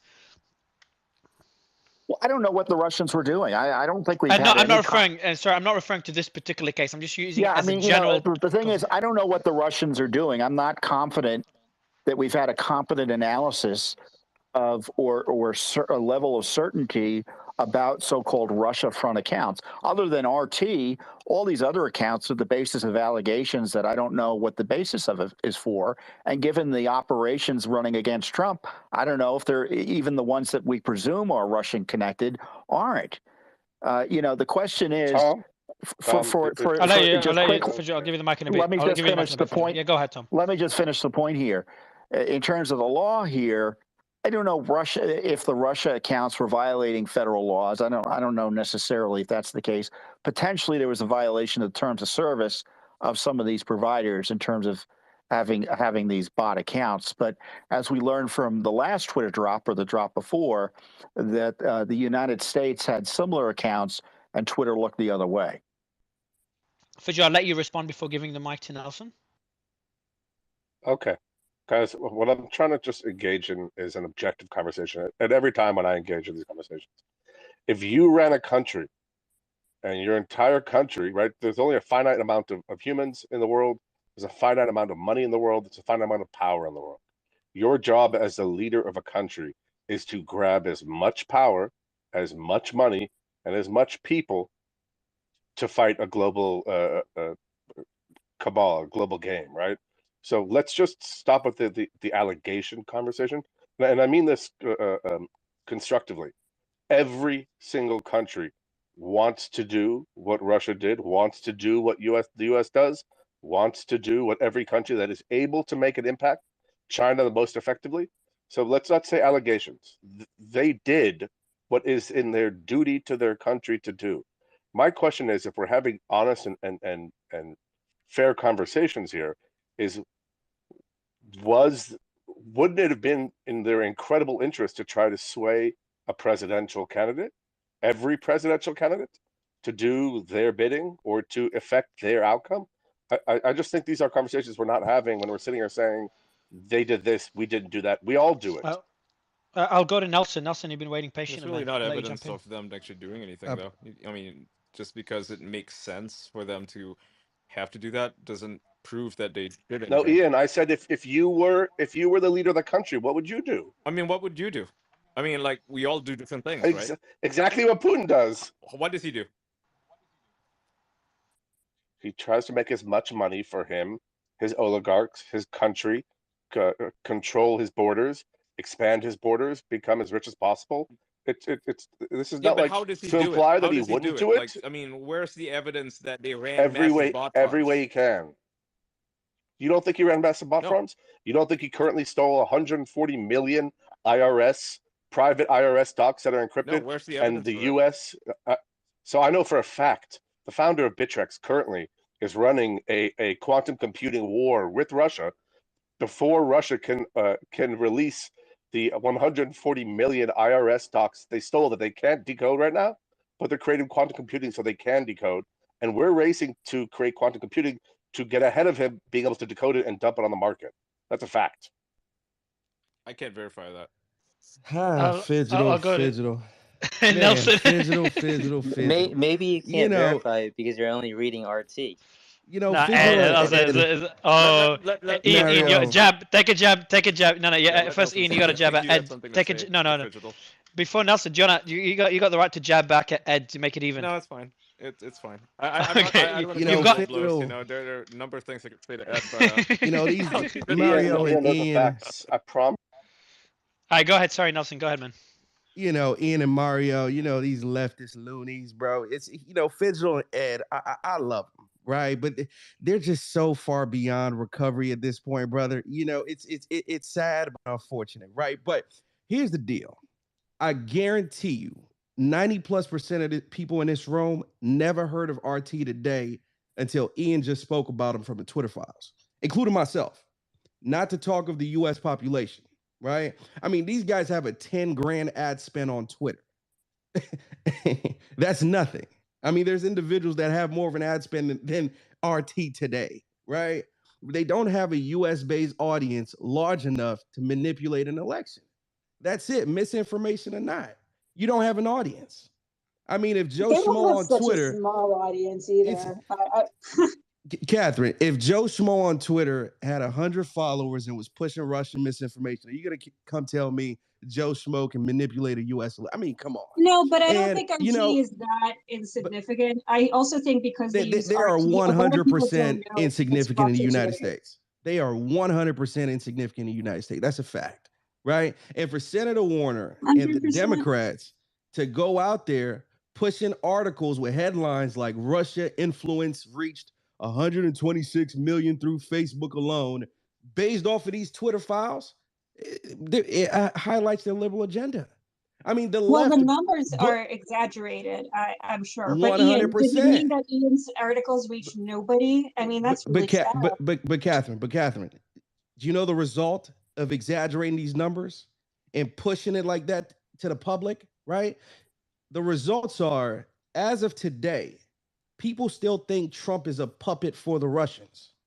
And that's as a result of what happened in 2016, right? The Democrats painted a narrative which influenced millions of people across the US to think the Russians meddled in our elections. That's the problem. That's the issue, right? I mean, listen, these Twitter files, as of right now, from what we've read, they highlight a successful marketing campaign by the left to push their agenda. You know, so Fidgetal and Ed, again, I love you liberal loonies, but you're wrong, just like you're always wrong, right? And if not for Elon, we wouldn't know how wrong you are. Let's talk about it. Let's get back to what Tom said about the collusion. There was collusion between the Trump campaign and the Russians. No, there wasn't. That's a lie. Ask Tom. There wasn't any collusion. There wasn't a goddamn dose of collusion, Ed. So are you saying that Trump campaign chairman Paul Manafort didn't give polling data to a Russian asset? Was hired by the Oh FBI. my God! What is polling data going to do? Kalimnik and admit it, and Kalimnik handed Wasn't it the to guy Russian hired spies. literally by the FBI? I have to go do some business, but this is hilarious. I'll see you guys in a minute. I love you guys. No. Listen, are you saying that didn't happen? Mueller found that no American knowingly colluded with the Russians. Okay. So Mueller found that so Manafort handed data to a Russian asset, but he didn't. But he claims he didn't know he was working for Russia. Mueller found that no one. So that's not what he found. He found there was no evidence to say for sure that he did. There was no proof beyond a reasonable doubt that Manafort knew he was handing this data to a Russian there was no evidence. There was no evidence any American knowingly colluded with the Russians. Right, so I'll let Tom reply. That's not what it says, though. Yeah, it is what it says, and that's the fact. And you can pretend, look, to say that you have evidence that someone knowingly colluded with the Russian government just by saying, well, there's this guy who some consider to be a Russian operative that he was in business with and he was sharing inside info with that was about a poll, somehow obviates the conclusion that there was no knowing collusion with the Russian government by the Trump campaign or anyone associated with it. In fact, it goes broader than that. No American knowingly colluded with the Russians. There's no proof beyond a reasonable doubt that Manafort That isn't the knowingly... standard. That wasn't the standard. That is what. That wasn't the standard in the report. That it no absolutely evidence. was. Ian, I'll go to Ian just to continue with the I think that we could go on with this debate for a while. Yeah. But I'll let you continue. I've got people commenting. I'm just going through the comments. By the way, just the audience, bottom right corner, you can comment or we'll read your comments, questions, etc. Can you continue? How many more points is there in the thread? I'm not sure. What drop? number was I on? I had to, It was 20 something. Does anyone remember? Yeah, 22. 22? Thank you. 22. Thank you for that. Okay, I'm just scrolling down to it. I have to refresh the page. And but while you're doing that, Kyle, you're relatively objective on most points. Do you want to give me quickly your take on the debate between Tom and Ed until Ian gets to the point we're up to? I mean, the whole point about Russian collusion and whether or not it was there and something that could be moved forward. Nobody went to. Nobody was accused of that. There's no crime in collusion. That's the other thing. It's like that's not a real Exactly. crime. That's what I'm trying to say. We can have a whole bunch of things. So I had investigations opened into Americans who were what we call contact cases, and that's when you have contact with a foreign asset, whether they be an intelligence officer, or whether they be someone co-opted by that country to try to peddle their information. So contact cases are a real thing, but they're not crimes. They're just information only. And so it's like we are looking for a threat. If a threat arises, if classified material is exchanged, or if defense information, some sort of convictable action goes on, then fine. But the idea that you would deal with another country and deal with them if you're running for the top office, I don't know. Like, I'm not crazy about it. I'm not like a 100% MAGA kind of guy. That's not where I live. But I think that looking at the two options, like I was more pro-Trump after he had a term than before. So I wasn't even involved in this election when it came out. I got hired in 2016. I walked into the doors, and what I saw was a fairly politically active movement on the FBI over these years. And so what we've also seen is that they were actively moving to get themselves involved in these tech companies. I think that's the story. So whether or not any of the stuff that was going on the outside, I mean, if we think about what this drop is about, they're trying to tell us that this is how the federal government in multiple different instances, and the FBI ran point. In fact, one of the previous drops mentioned the FBI as the belly button, the umbilicus, right? The connection point that got the intelligence community into these big tech outlets. I think that's the real story. And for all those who are, concerned that we're getting a curated story, of course we are. But that's what an investigation looks like. And some of you all may know that. You've got a million pieces of information. Only about 75 or 100 of them are going to actually construct the actual elements of what we're looking to say. And so you find them. There's always going to be some that are going to be a little bit, that are going to mitigate, and some that are going to aggravate the situation. So I think that it's clear that the people that are dropping this information are trying to come at it from a fair point, because they will be absolutely excoriated if they come in from a huge political lean. That's just one guy's take on it. Like I said, I'm sitting on the outside, but it's not a crime to engage with people who have connections to foreign governments, not in any way, shape, or form. So I think it's really important to recognize that.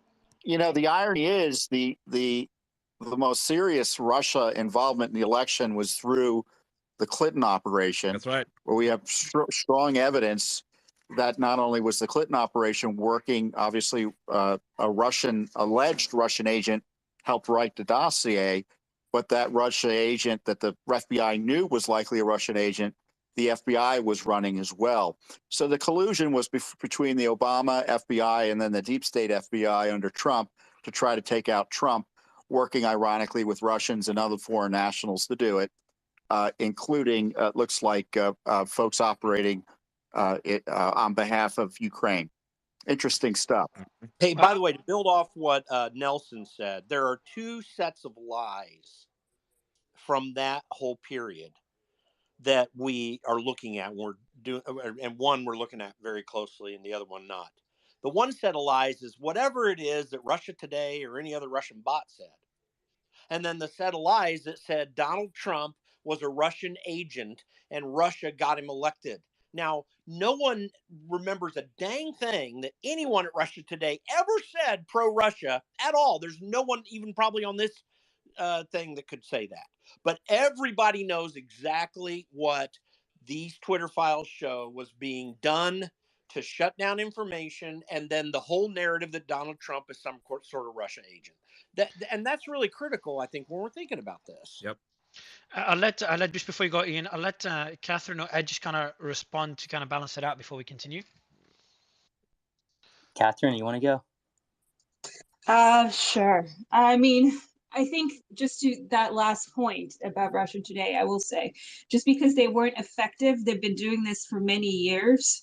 And just because they were not effective at that particular point doesn't mean they weren't effective in gradually building a very particular narrative. Russia Today doesn't exist.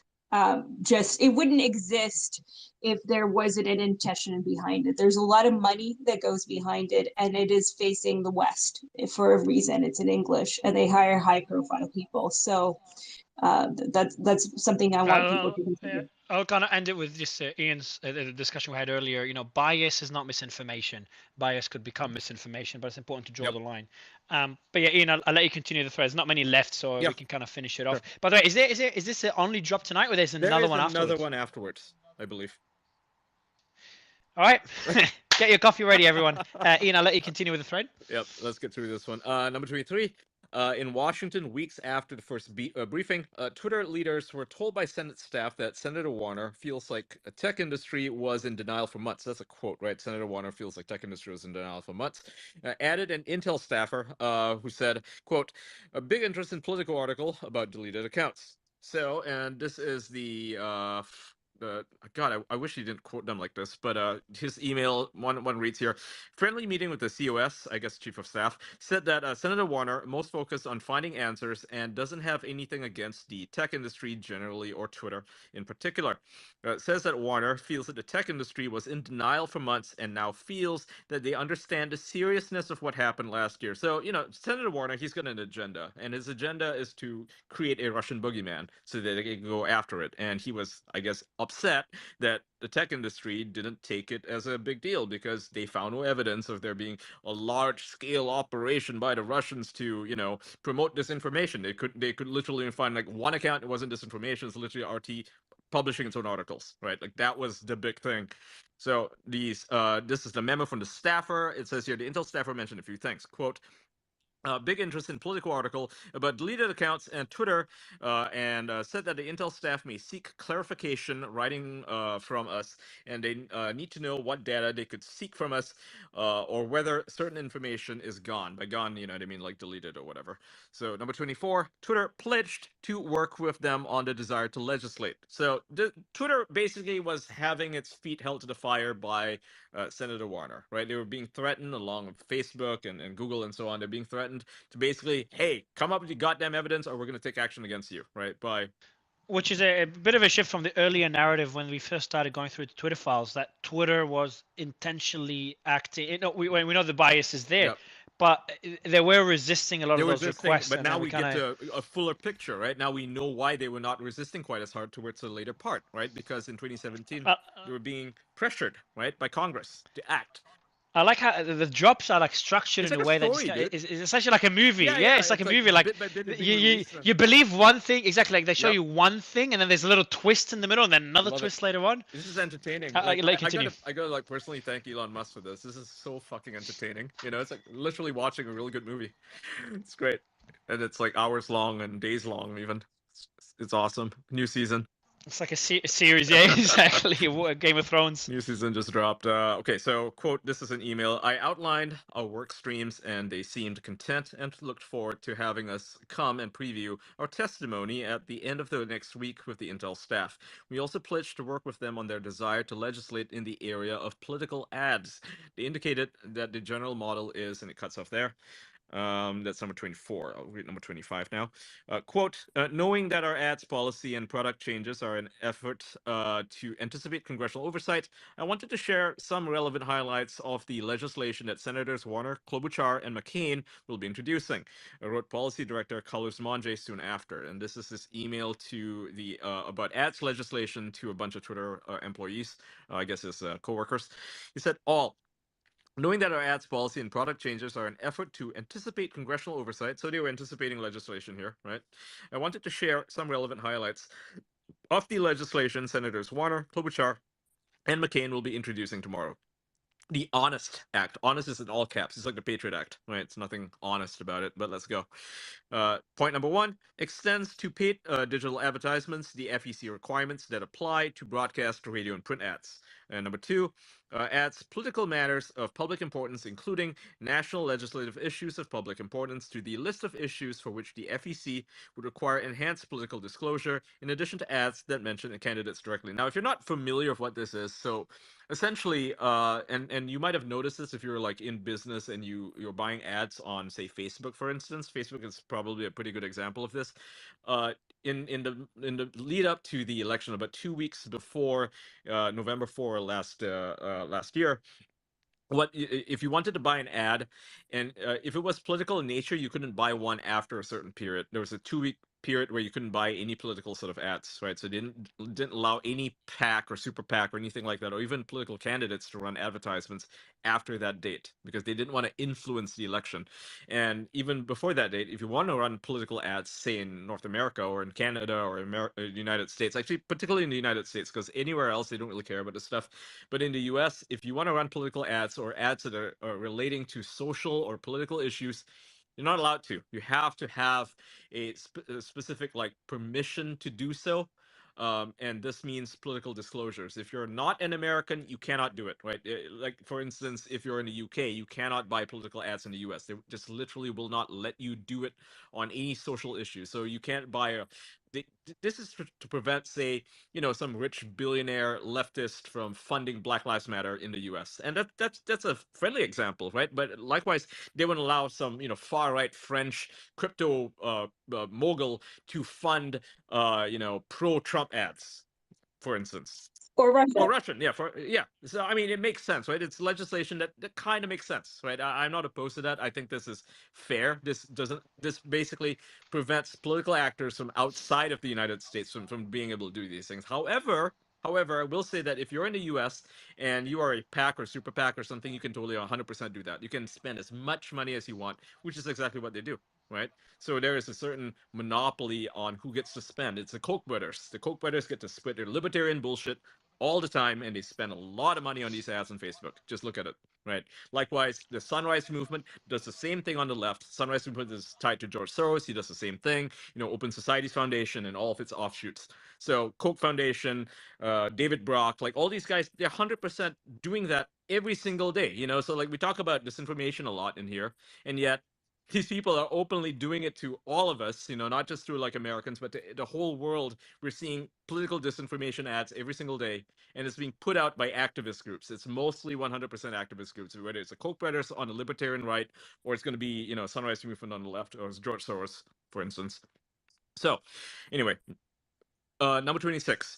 The committees appear to have leaked, and even as Twitter prepared to change its ads policy and remove RT and Sputnik to placate Washington, Congress turned the heat up even more, apparently leaking the larger base list of 2,700 accounts. So basically, somebody in Congress, leaked that list to journalists to basically say, hey, look, there's 2,700 suspected Russian accounts that are taking over Twitter or Facebook or whatever, right? Like that. This is to basically pressure them into acting. This is an email from Carlos Monge again to a bunch of Twitter people, including Colin Crowell. And the subject of the email is Wall Street Journal Inquiry, Twitter Disclosure of Russian Accounts. And the email reads as follows. Will do on House Intel. The committees appear to have leaked the account names based on reporting of experts combing through the list and revealing new info like on Brexit. So that is the email there. and it also CCs Sean Edgett. So number 27, reporters from all over started to call Twitter. They call them up, like they asked them for comment about the Russia links. BuzzFeed, in particular, working with the University of Sheffield, that is a British university, claimed to, quote, find new network on Twitter that had close connections to Russian linked bot accounts. And so this is an email from Nick Pickles. What a funny name that guy has. He says, "Hi team, we've had the below request from BuzzFeed in the UK. Can we run an analysis on the accounts ASAP? Thanks, Nick." And this is the forward. It says here, this is in BuzzFeed. It says here, "We've been working with some researchers at the University of Sheffield, UK, to look at some of the tweets from the list of accounts submitted by Twitter to the US Congress in connection with its Russian electoral interference probe." And number 28, quote, "It will only embolden them," end quote.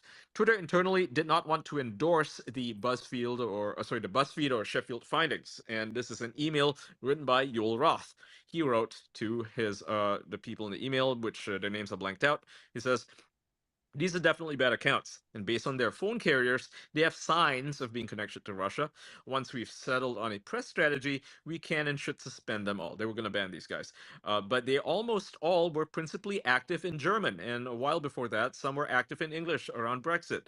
Rather than related to the US election, there is no especially clear sign that they're even necessarily linked to the IRA. The IRA is, again, the Internet Research Agency, is supposedly a Russian bot farm, right? But none of them appear to be. They're just typing in German. So who knows? And he says, "I think we need to get at their questions by emphasizing the limited scope of the 2,700 accounts we specifically identified to Congress in context of IRA accounts involved in the US election. We also reported to Congress on thousands more Russia-linked accounts, which we couldn't deterministically say were IRA linked, and therefore, in the interest of protecting the privacy of users until we're very confident they're IRA linked bad actors, we didn't disclose all the handles we found as part of our review." So essentially, you have a bunch of suspicious accounts, right? Or what it deemed to be suspicious. But for all Yoel knows, and he even admits in this email, they could just been people, right? Not linked to anything at all, but just normal people. And he didn't want to jeopardize their privacy because, by putting them on a fucking list, for instance, you're essentially saying that this random person could be Russia linked. But for all you know, it's just a grandma who, likes Russia or something. So he continues, he says, "I'd prefer not to ask the reporters at BuzzFeed for their methodology. It will only embolden them, and it indirectly undermines the credibility and authority of our own approach. Furthermore, they will chart the correspondence in their follow-up." For example, and he makes like a quote here of something they would say. They would say, "Well, Twitter asked for a methodology, which has resulted in more suspensions. This calls into question the effectiveness of their own tools." Like, he was predicting what the media would say. He's not wrong. He's not wrong. This is exactly what the media does, right? They basically try to bait Twitter into this. And so he says, "Agreed. Another outlet or reporter I might feel differently, but they, as in BuzzFeed, have been fairly adversarial and gotcha on this, and I'd rather have it as light a touch as possible with them." So he didn't trust BuzzFeed to be fair to its reporting on Twitter. It's clearly they've shown a anti-Twitter bias. I mean, this is evident in their own reporting, right? And he's not wrong. Yoel is actually defending the company here. Good for him. Number 29, quote, "Senate Intel Committee is asking, possible to whip something together?" And that's the end quote. Still, when the BuzzFeed piece came out, the Senate asked for a write-up on what happened. Twitter was soon apologizing for the same accounts they'd initially told the Senate were not a problem. This is the email sent by Yoel Roth. He says, "Yep, we'll work on something now and share with the group for feedback shortly." And then Carlos Monge is also in the same thread. He says, "Senate Intel Committee is asking for a write-up of what happened with these accounts from our perspective. Possible to whip something up together?" Okay, so number 30, quote, "Reporters now know this is a model that works," end quote.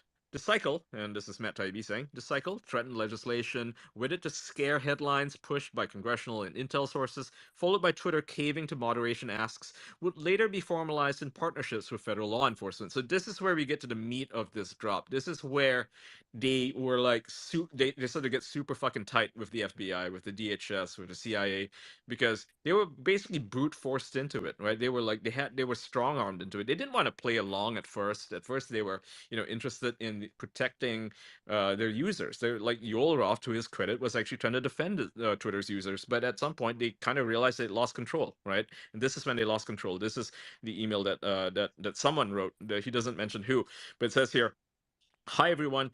Given we've now all suspended all accounts, we will take the hit in the press that moves from BuzzFeed to more establishment publications. We'll work to contain it. Relatedly, we can expect more investigation of accounts that are tangentially associated with the IRA handover to the U.S. committees, buoyed by academic brand names. Reporters now know that this is a model that works. Basically, they're being bullied by the journalists. The journalists were essentially, right, and this is very crucial that we point this out, they were acting on behalf of the Intel committees, and the Intel committee at the time, as mentioned by Tom earlier, although it was chaired by a Republican, he basically gave the chair to a Democrat to do as he would, to promote a very anti-Trump agenda. And this is what they did. The journalists were working hand in glove with these Intel committees. They were being leaked information, which they would then use to write articles. They would bully social media platforms like Twitter and Facebook and YouTube and so on, and Google, into doing what the Intel committees wanted them to do, which would be to promote this little narrative. So number 31. Twitter. Oh, hold on, guys. He has a second drop as well. So just Yeah, we're FYI. up to so we're up to number. There's 31. up to 40 now. Ian. Yeah, I'm up to 31 now, so I'm going to read 31. Yeah.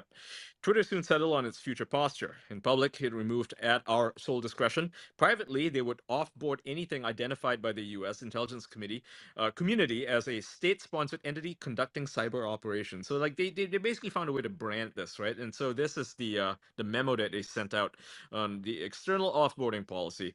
Your use of Twitter services are subject to Twitter's ads policies available at twitter.com/ads policy. The Twitter rules available at twitter.com/rules. Twitter terms of service available at twitter.com/TOS, and other agreements you have with Twitter and our legal obligations.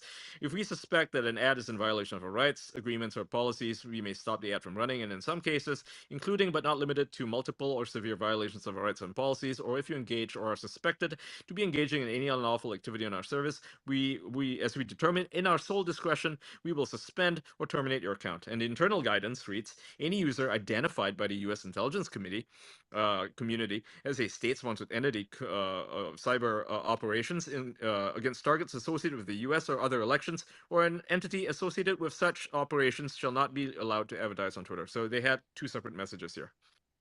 32.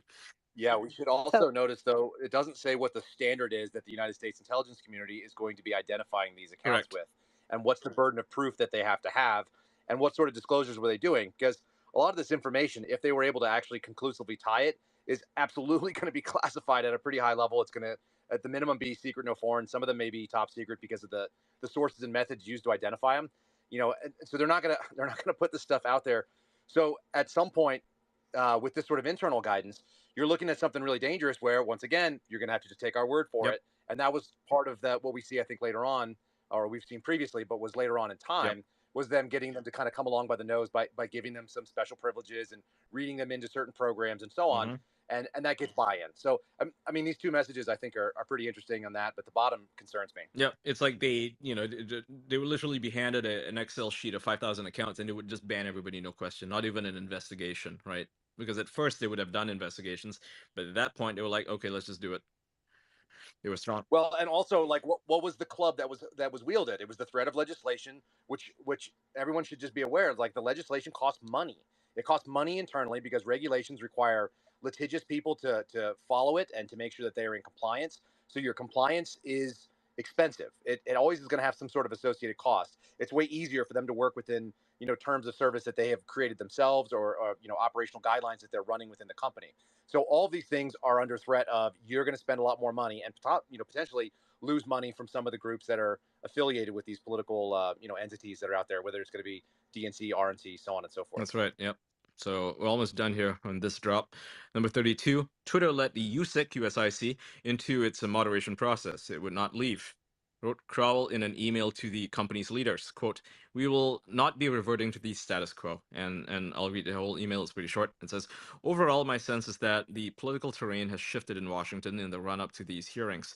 The tech industry is going to get a lot more scrutiny and questioning, and we will not be reverting to the status quo ante in DC soon. So the status quo is essentially they're free to do what they want. They're free to self-legislate. They're free to say no to these intel committees. They're free to say no to the government. That they're going to defend the rights of people's privacy. Like honestly, what Elon Musk is doing right now is the status quo. It used to be the status quo before Congress took over the company, right? That is what's going on. So that's the end of that Twitter drop. And he said check out Barry Weiss, Schellenberger, Elliot Fang, and David Zweig. And then there was another thread. So as some of you mentioned, he has dropped a second thread. Yes, that's right, he has. So I shall start reading that. If you guys are ready, unless you want to reflect over what we just learned. Well, I think we'll get Jim. I see you on mute as well. Let's just get a few opinions on what was discussed so far. Your thoughts, just for the audience to better understand and get the different perspectives before we go through the second thread. Ian, you can prep a quick coffee in the meantime. I'll do Ian, that. you need Yeah, it. Yeah, really. Totally do that. I think in summary, what this thread ended up doing, it seems to me, and someone contradict me if I'm missing this, is that we just were given the point at which this became an official government operation. They got overwhelmed, they got pushed on, they got directed. And let's not underestimate the possibility, although I'm not making the specific claim because I don't know, but the possibility they sicked BuzzFeed on them. And so that they get that extra pressure because they saw the door being able to close, and now it's an official government operation. And that's what's really scary. And even if I'm not precisely accurate about that, it's close enough to it that we are seeing at this moment that the federal government has been significantly influencing the discourse in this country. And don't forget, they were having this conversation with Mark Zuckerberg. Zuckerberg didn't dump it all on the floor when he did the Joe Rogan interview, but this is in effect substantively what he was referring to when he was talking about they had come to them and said there could be drops of this or that thing that seemed to allude, and I didn't think as clearly as some others, but seemed to allude to the Hunter Biden laptop thing. So that's, I think, what we just learned today, and it's a scary prospect, and it just makes me more glad that Elon has endured this to get to this point, because we'd never know any of this if it weren't for that. Kyler, yeah, exactly. I see you on mute. Perfect. Yeah, you know what? So I think Jim's overplaying that hand just a little bit, brother. I think you're moving a little bit too far with. Someone muted everyone by accident. Go ahead, Kyle. Yeah, fair enough. So what we have done though is we've seen a company sensitized to actual recruitment. So I don't think we've crossed through the door that you're saying, where it becomes a government activity, or that that's so obvious. But what we have seen is that there's been, it would be in your interest. It's coercive. You might as well comply with us because you've got this heavy threat above you, which is going to be expensive, and it's going to be a pain in the ass to maintain. And so that is not exactly quite the same thing as saying that they have been fully recruited, but I do think that we have seen the setup for it. So I just don't think we're as far. This is still like we just saw the prequel, and they're explaining how we ended up in the later files.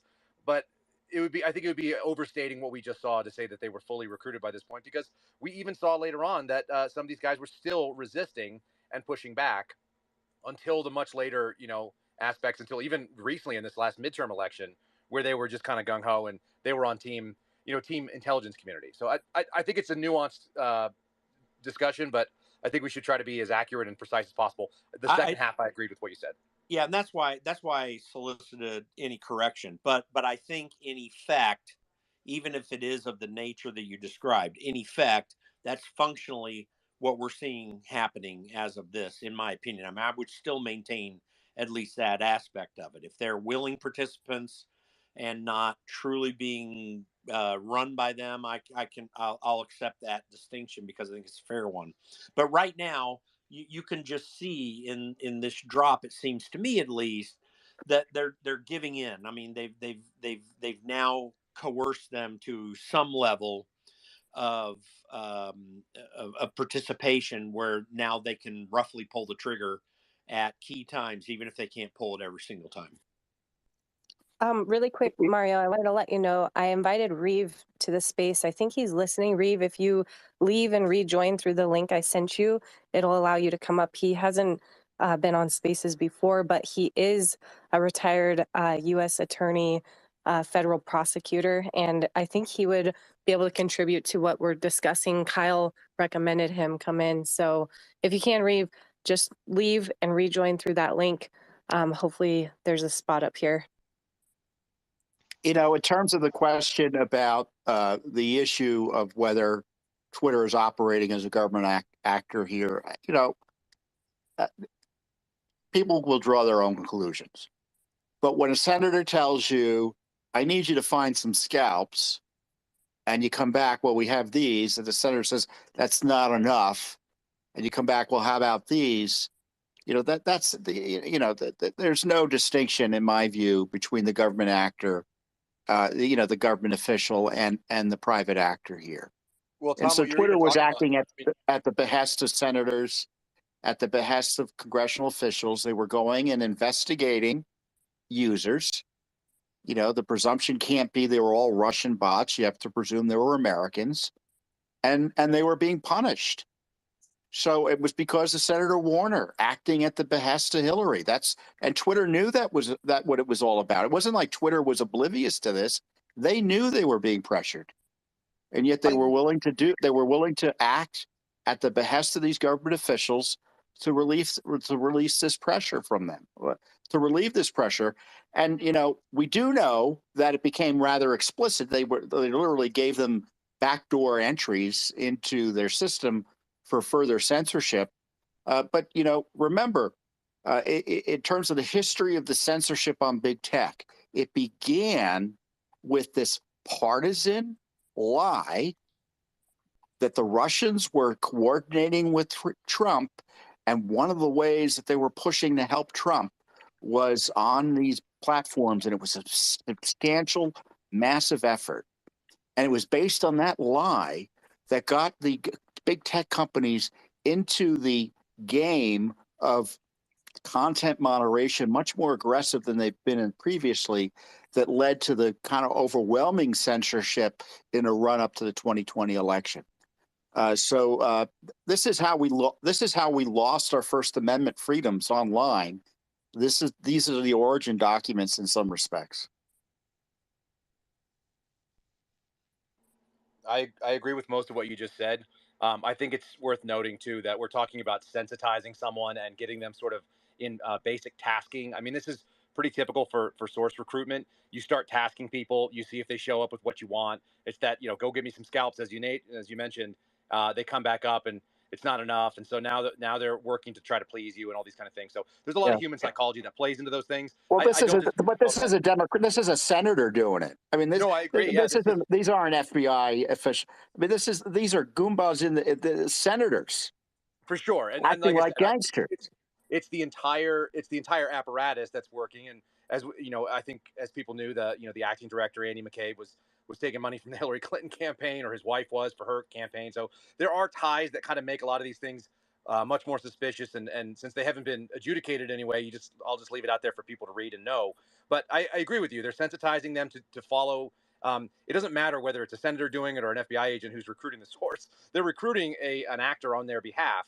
And that's what we're seeing. I still think we're kind of in we're seeing the shadow of Vader behind Anakin sort of thing. We haven't seen Anakin start taking swings on his own and doing his own deal just for all the Star Wars types. It's that's where we're at. And this is all the preface, and I think we'll see some of the stuff because Taibbi has referred to the FBI. Come on, Kyle. You think this? I mean, you use the word sensitizing. Yep. I mean, that's being. Don't you think that's being charitable? I mean, you had partisan Democrat senators pushing and Congress pushing these folks to remove people from the platforms. That's not sensitizing. Well, what we're seeing here is they didn't, like I say, if unless we can tie a direct line to the senators and BuzzFeed saying, hey, look at these accounts, what we're seeing is people being prepared to act, looking and they're looking to see where's the weak points. They're testing all the apparatus. And then I think they eventually did. I mean, like I said, when we see a full Excel spreadsheet with, thousands of names on it, then that's compelling action. There's no question in my mind about that. That's the government weighing down on it. I'm saying specifically at this time that we're looking at. So I'm making the nuanced argument that what we just saw today is, and the argument that Taibbi has sort of laid out for us, is essentially that this is what primed them to let him in. I think he proved that case, or at least he makes a strong suggestion that that's the case. And I think when we get into the belly button thing, he's referred to the FBI as belly button to me before. I think it's kind of gross. They have a hideous photo or whatever you call it, like animation that goes along with this thread. But we didn't see them cross over from one to the other. I think he proved the point that that's how they got in the door. And so I think that's kind of what I'm saying. I'm not quite sure I understand what he means by the belly button metaphor. What? Forgive me for being thick. What does he mean? We're going to find out when it rolls out. But Kyle, what's really valuable about what you're saying, Kyle, is that you are coming from a perspective that I think everyone on this call needs to understand. What's the nuts and bolts of how this rolls? But what Mark Warner is doing here is, it seems to me at least, is very similar to, and not nearly as severe as, but similar to what you see sometimes in some movie where you've got some politician who has a lot of power and influence pulling the strings behind someone's operation. I mean, that's really what this looks like. Now, I'm not saying it's as extreme as some of the real dramatic examples that are on television, but it feels sort of like that. I mean, this is pretty. I mean, it looks a lot like a protection racket, right? It'd be a real shame if something happened to that company you've got there. We'd really hate to have to go do some regulation. You should probably jump in line. Exactly. That's what Which by the way, that's how government works. Listen, I spent 8 years in D.C. Tom's around this as well. He sees it every day, longer than I have. I'm just telling you, this kind of effort to make people feel uncomfortable to get done what you want, by the way, is why we're having this thing play out today in the House. You've only got 20 people voting against, or not voting for McCarthy here, but you got a whole bunch of other people who are threatened by losing their committee assignments and losing some power base, and they're not voting the opposite way of McCarthy, and McCarthy's not budging the other way. I mean, that's another example of this kind of influence game that really lays out threats that are given in a way that doesn't seem as directly threatening as they are indirectly. I mean, that's the way it's playing, and this is the dirty part of politics that Americans hate. I do want to quickly update Ian. Ian, before you take over, did you see the message by Nick in the group? Yeah, I saw it. Yeah, the fire. Yeah. Yeah, worth mentioning, but I think people are going to go crazy with different theories around that. I'm just trying to verify it, but he's like just in case the story wasn't polarizing enough. Yep. It's going to make it a bit harder. So fired was but yeah, just so the news, where Damar Hamlin is recovering and hopefully recovering. He's in critical condition. Yep. But I'm just seeing the news. I can't find anything on it. I think it's so new. It's so new that it just happened. Yeah. That's insane. Yeah, just a few minutes ago. Oh, hold on. He sent a video as well. There's a video? Whoa, no. Yeah. Did you watch it? Is there fire? No, there's a fire alarm. There's a fire alarm. So somebody pulled the fire alarm, yeah. I mean, they got to treat it like a real fire, so they're definitely going to evacuate the hospital. Yeah. That's awful. Yeah. I don't know if there's an actual fire. I mean, it remains to be seen. That's up to the fire investigators. Okay, so I'll let you continue with the job. Can we get Nick back up here? He's there currently. Well, I mean, Twitter block. I mean, Twitter drop. So I don't know. Yeah, we should. Hey Nick, John, I'll let Nick give us a quick update, Ian, and then we'll continue with the job. Nick, just a quick update, man. Is there a fire alarm or is there a fire at the hospital? No, there's a fire at the hospital, and the sub base. They just kicked me out. So. Oh wow. So that's. But it's confirmed. It's confirmed to be a fire. Yes, but I mean, it's in the sub basement of the hospital. It's not, so sub basement. They're not putting Damar Hamlin in the sub basement. So not too much to worry about. Hospital's not burning down, at least not yet. But they did kick me out of the hospital just now. So. Okay, let me just mute Tom. Tom, you just got. Okay, I've just muted Tom. Are they evacuating, Nick? Are they evacuating everyone or just?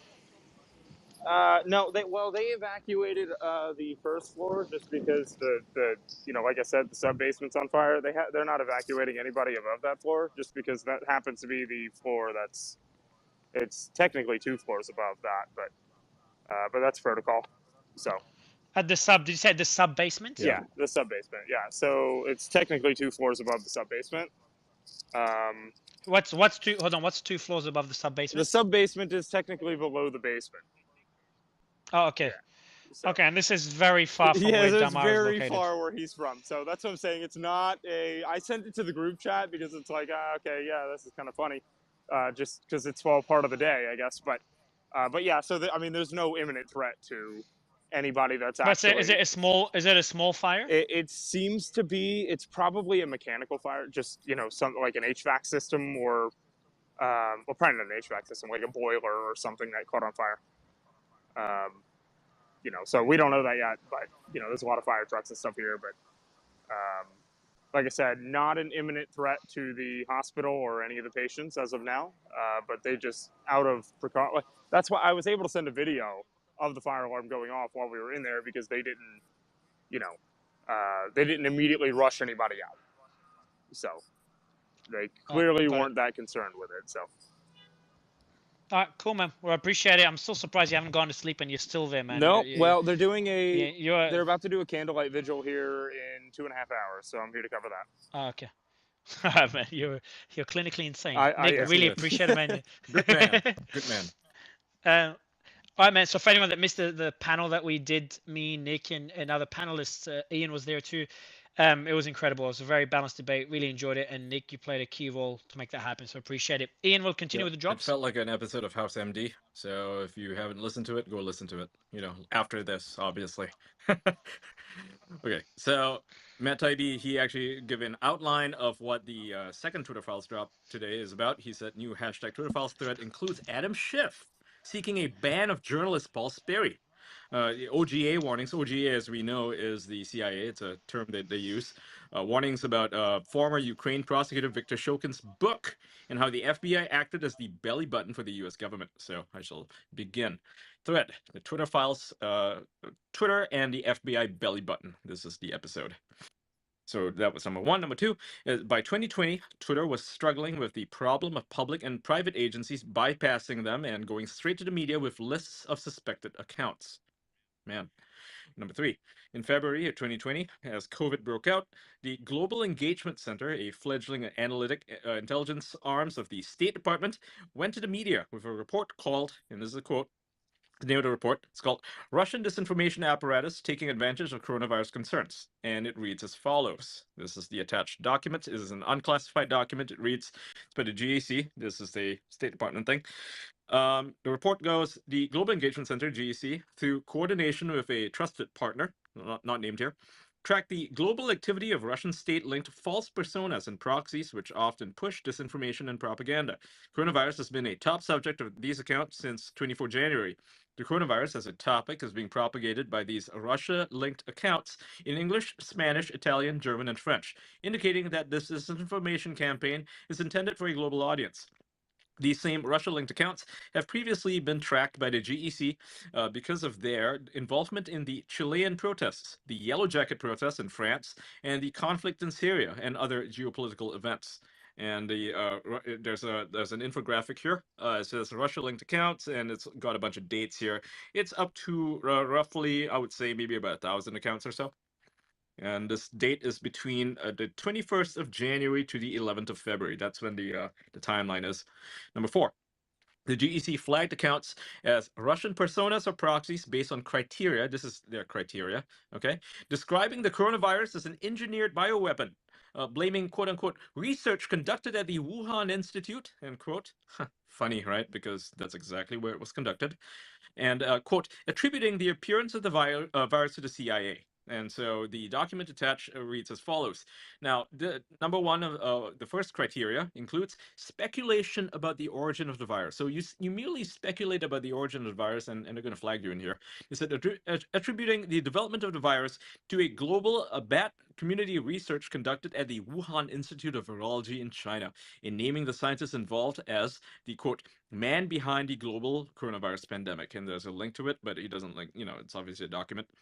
Number two, exacerbation of general concerns related to the coronavirus by, And point number one, amplification of a video originally posted by the China Global Television Network, that's CGTN, is a Chinese state company, reporting that a second hospital in Wuhan has been expanded to accommodate additional beds. And using catchy headlines to cause panic, such as breaking, Japan and Germany confirm coronavirus cases in individuals who never traveled to Wuhan, China, and breaking, Japan confirms coronavirus case in individual who never traveled to Wuhan, China. And number three, blaming Bill Gates for running a simulation test 6 weeks prior to the outbreak in China. Now, I remember a lot of conservatives even talking about this, so there's a small chance that you were flagged as a Russian disinformation operative if you even posted about this.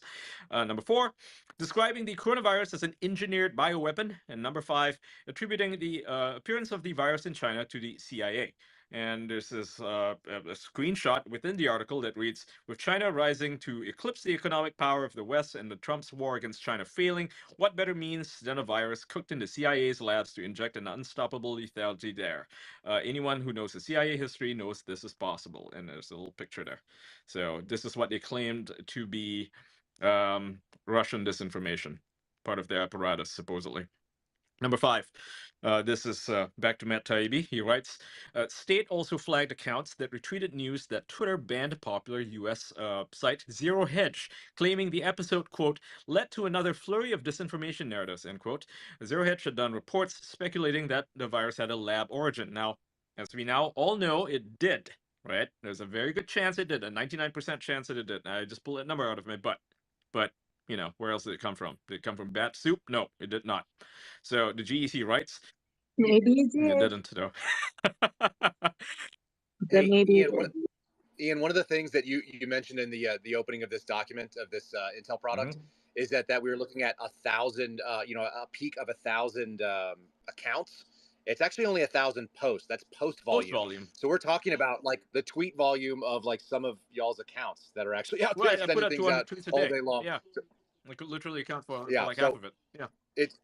Yeah, this could just be a couple of accounts. It doesn't have to be 1,000 accounts, which would be a much bigger, active. I think it's worth. That's a good point. Yeah, so not 1,000 accounts is promoting. It's literally could be dozens of accounts that are tweeting about this, and many of us were. I think people in this chat were. I was certainly talking about the lab origin.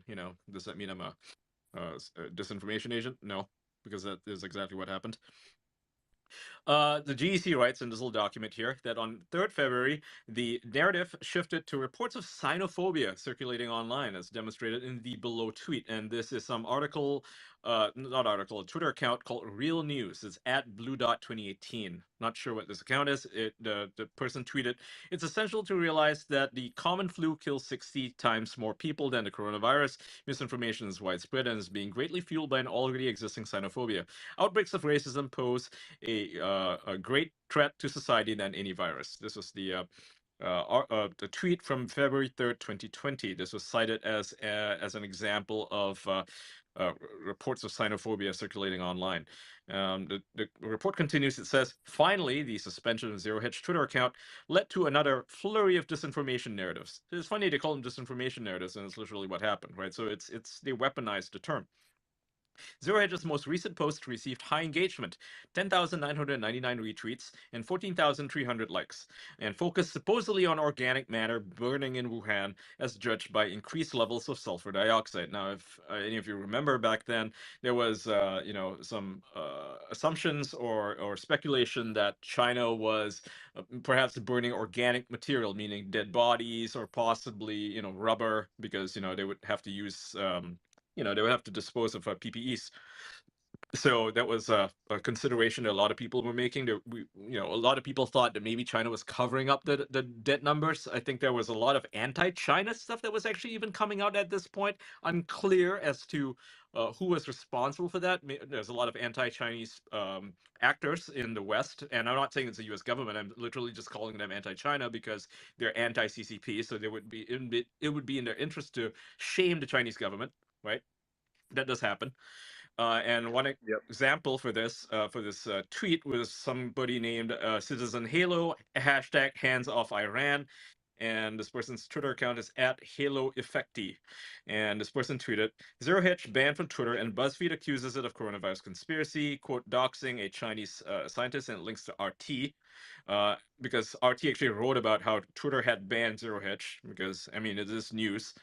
It says here, Zero Hedge should join a Russian social media site, VK, as there's no NATO propaganda arm Atlantic Council acting as Orwellian Ministry of Truth. Now, there's a chance this was a Russian account, but we have no idea, right? But they claimed it was. Can we, yeah, Ian, can we dig into something too that's really funny? I mean, I think the fact that we have a mention of Orwellian Ministry of Truth. Yep. In the meantime, like this intelligence product is using the word disinformation. And that's specific, not misinformation. Misinformation means that it's a mistake. Disinformation means that there's a concerted effort that it is intentionally wrong and trying to mislead people. So I mean, the irony of this is quite funny to me. And the second thing is, and I think we've talked about this previously, but you know, when you start bringing in intelligence people and they start operating in this space, it doesn't matter if they're at State Department or if they're at the CIA or if they're at the FBI or anywhere else, DHS and so on. Intel people tend to be very educated. They tend to be sort of indoor dogs. They're kind of a they're working in a space that's very different than operational. So that's why Jack Ryan is so amusing as a silly thing, because he's supposed to be an analyst and he's not supposed to be in the field. So when you're looking at these people, you know, a lot of them have advanced degrees and so on. Like they tend to have a more academic focus on things, which tends to lead towards a more liberal bias, in my experience.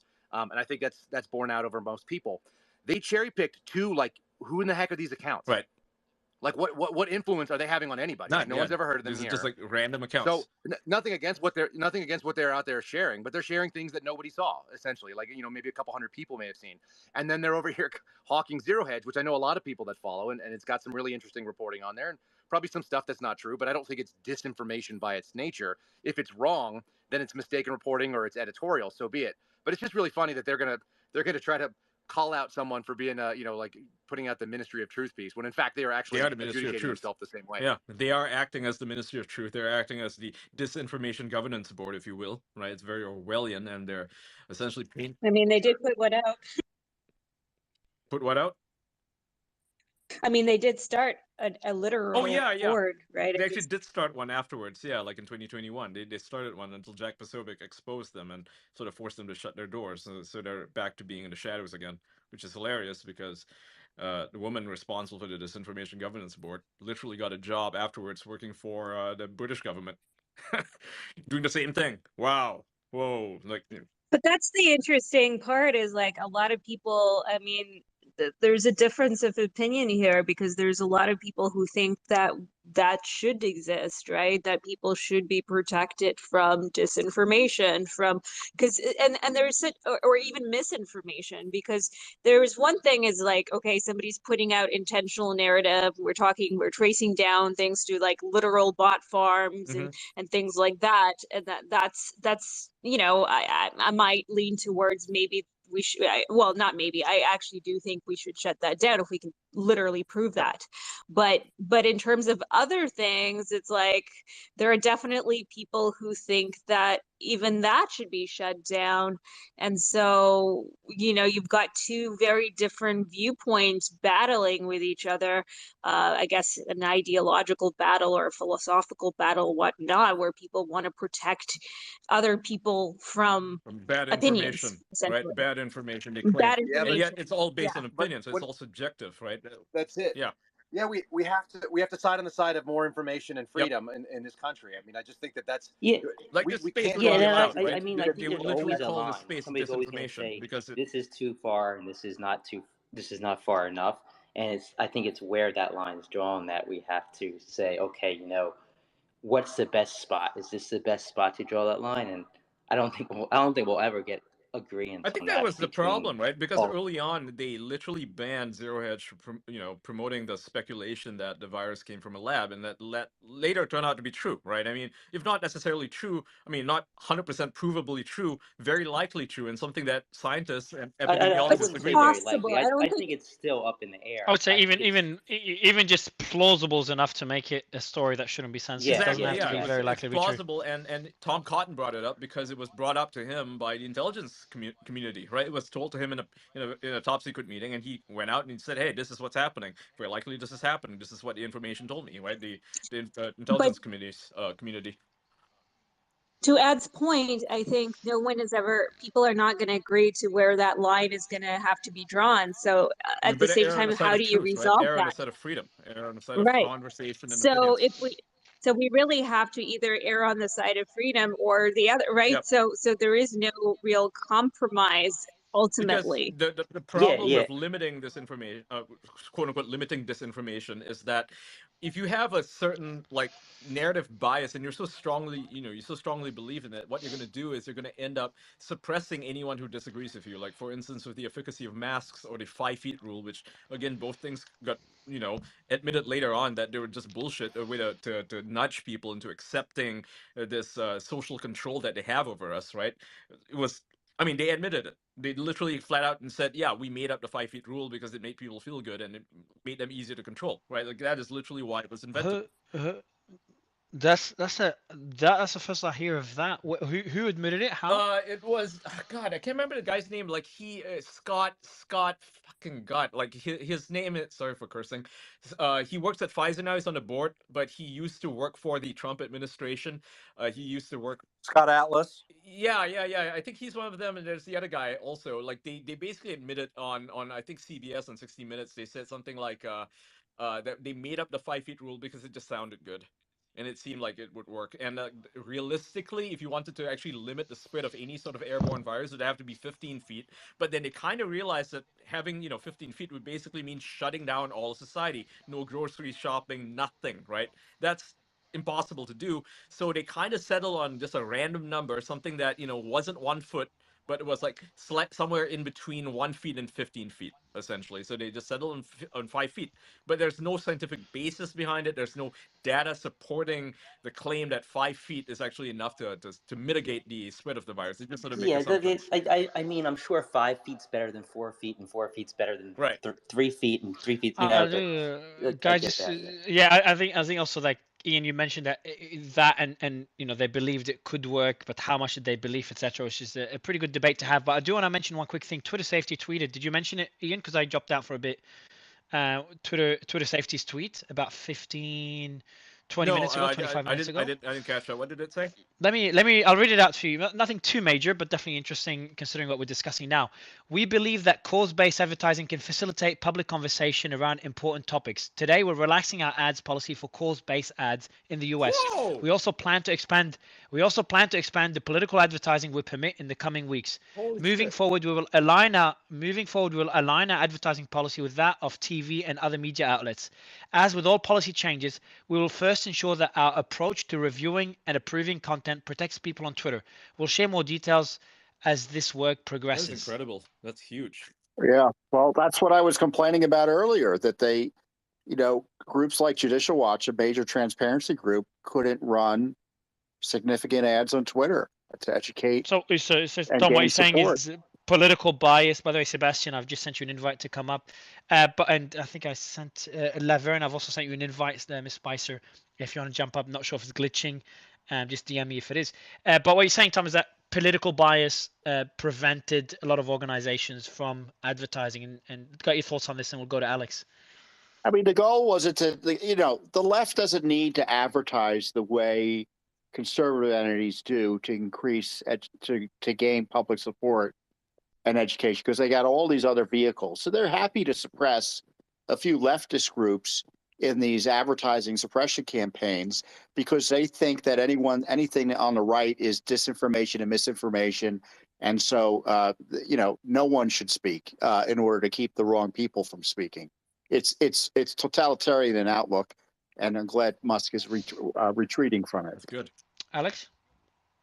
Yeah, I just wanted to quickly note that Twitter restored Paul Sperry's Twitter account after the revelations that just came out with Adam Schiff. He's been banned forever. To censor him. Yeah, he's a journalist. Yeah, He I works for know. the New York So Times. he was just reinstated. Yeah.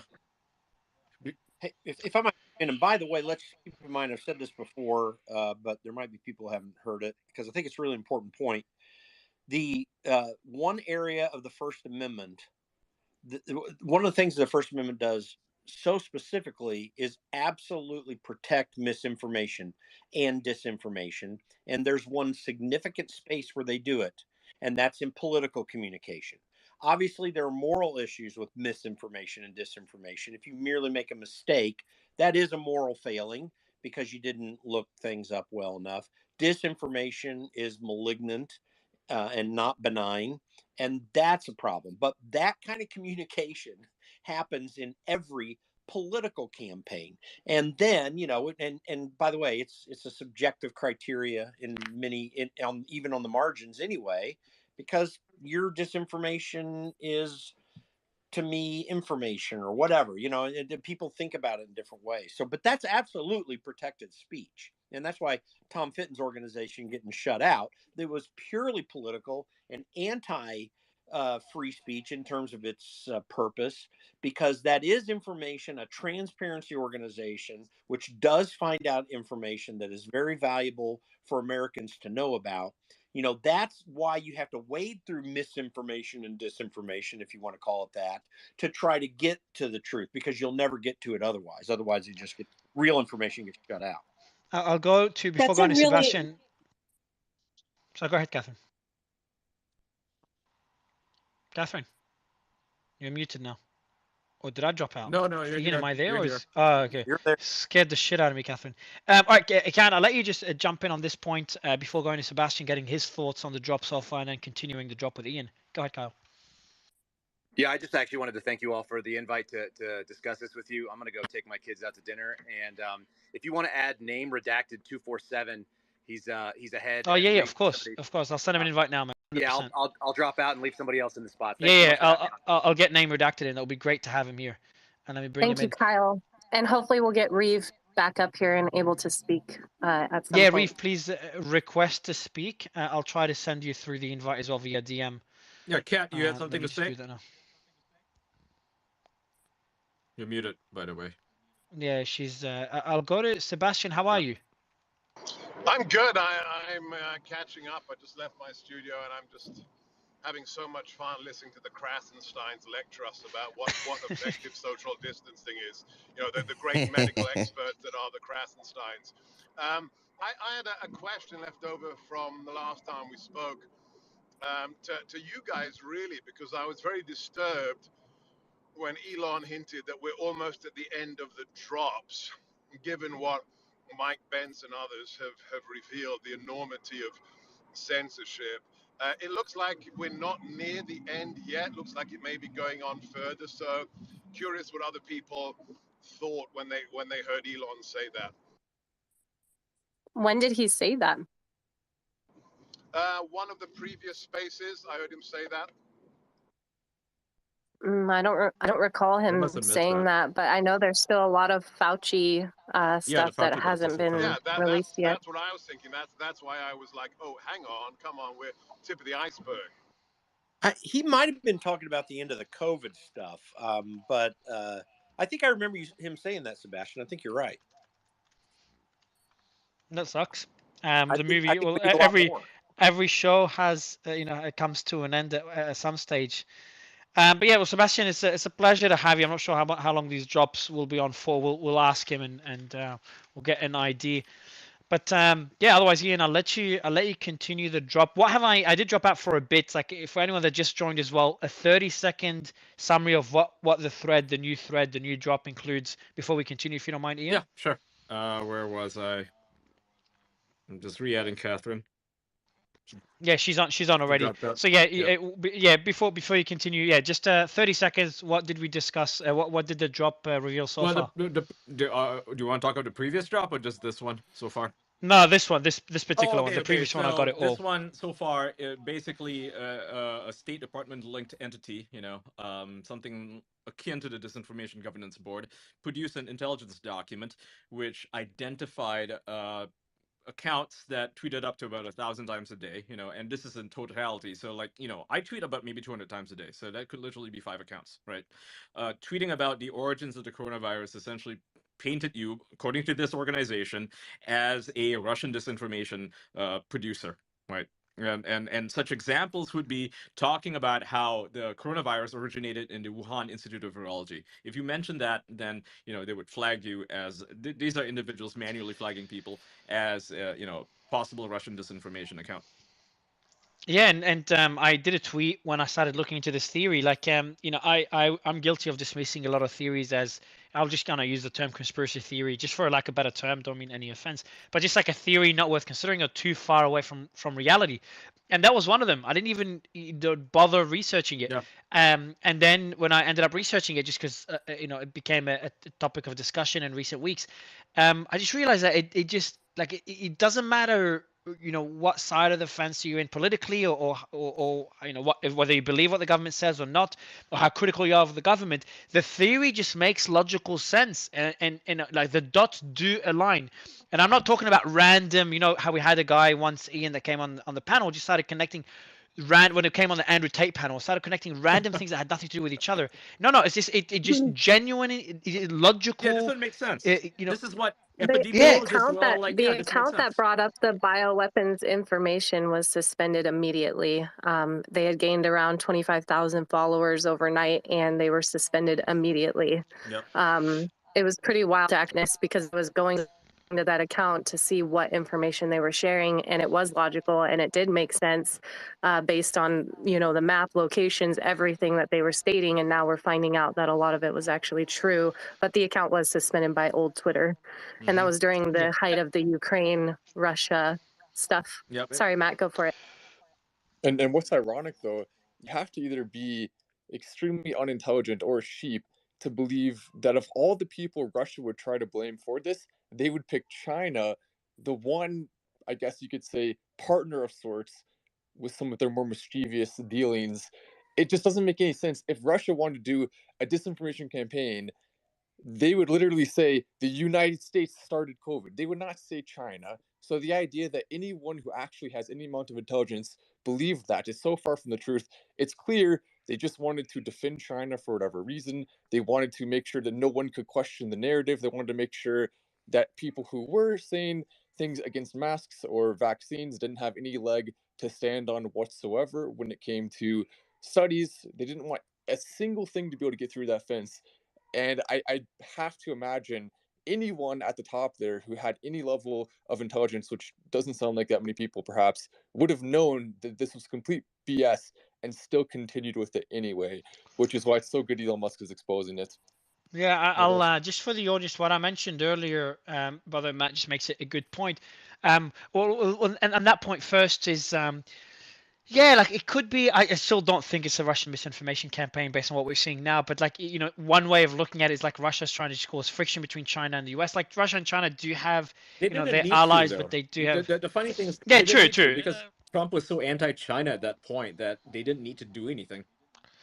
But you put oil on the fire, so like, why not? If he's already anti-China, let's just make it even, make him even more anti-China and make the population despise China as well. But like, and again, this is just I'm just thinking of theories here because I agree with Matt and Tara and Ian and others. It just doesn't look, and the files as well, just doesn't look like a Russian misinformation campaign. Yeah, it doesn't add up. Yeah, and about the China and Russia have the best relationship with each other now than they've had in a very long time. Yeah, true. It's all thanks yeah. to America for fucking up the economy. So yeah. So before digress, before we digress, another thing just about the lab leak theory. So as I said, guys, it's just or for the audience, it's a theory worth exploring, worth discussing. True or not, we don't have the facts to obviously make a conclusion. It's just about it in the future one. We can go into detail about it. Yeah, exactly. All I want to say is what I meant by it is it's a theory worth discussing and far from a theory that's worth censoring. At least that's based on my research. And the added irony is that the documents Judicial Watch uncovered showed the Fauci gang was desperately trying to track down that theory because they were worried their gain of function funded research there in Wuhan may have led to the virus. That was their immediate concern.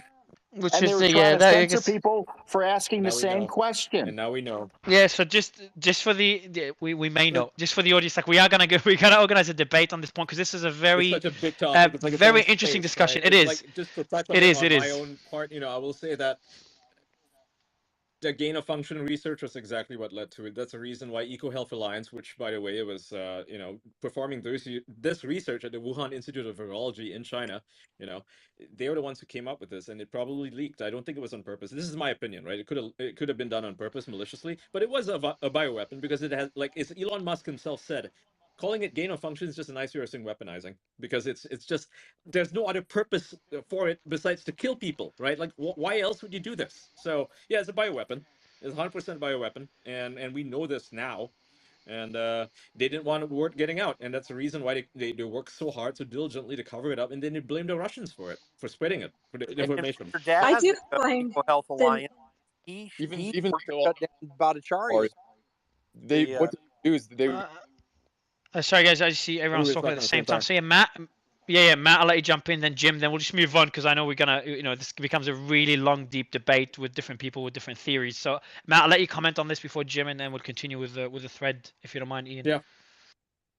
Cool. And so, yeah, what I was going to say is that even on that point, if they did want to cause division between the U.S. and China, it would be a much better strategic move to blame the U.S. for it and cause that same division while also painting the U.S. as a bad guy, whereas you're moving strategically closer to someone who you already have better relationships with on a trade level at the very least in China, which we're clearly seeing now based on the situation with Ukraine. They're moving closer to China. So I would have to imagine, like, even on that note, you still couldn't really make the argument that Russia would be making that decision.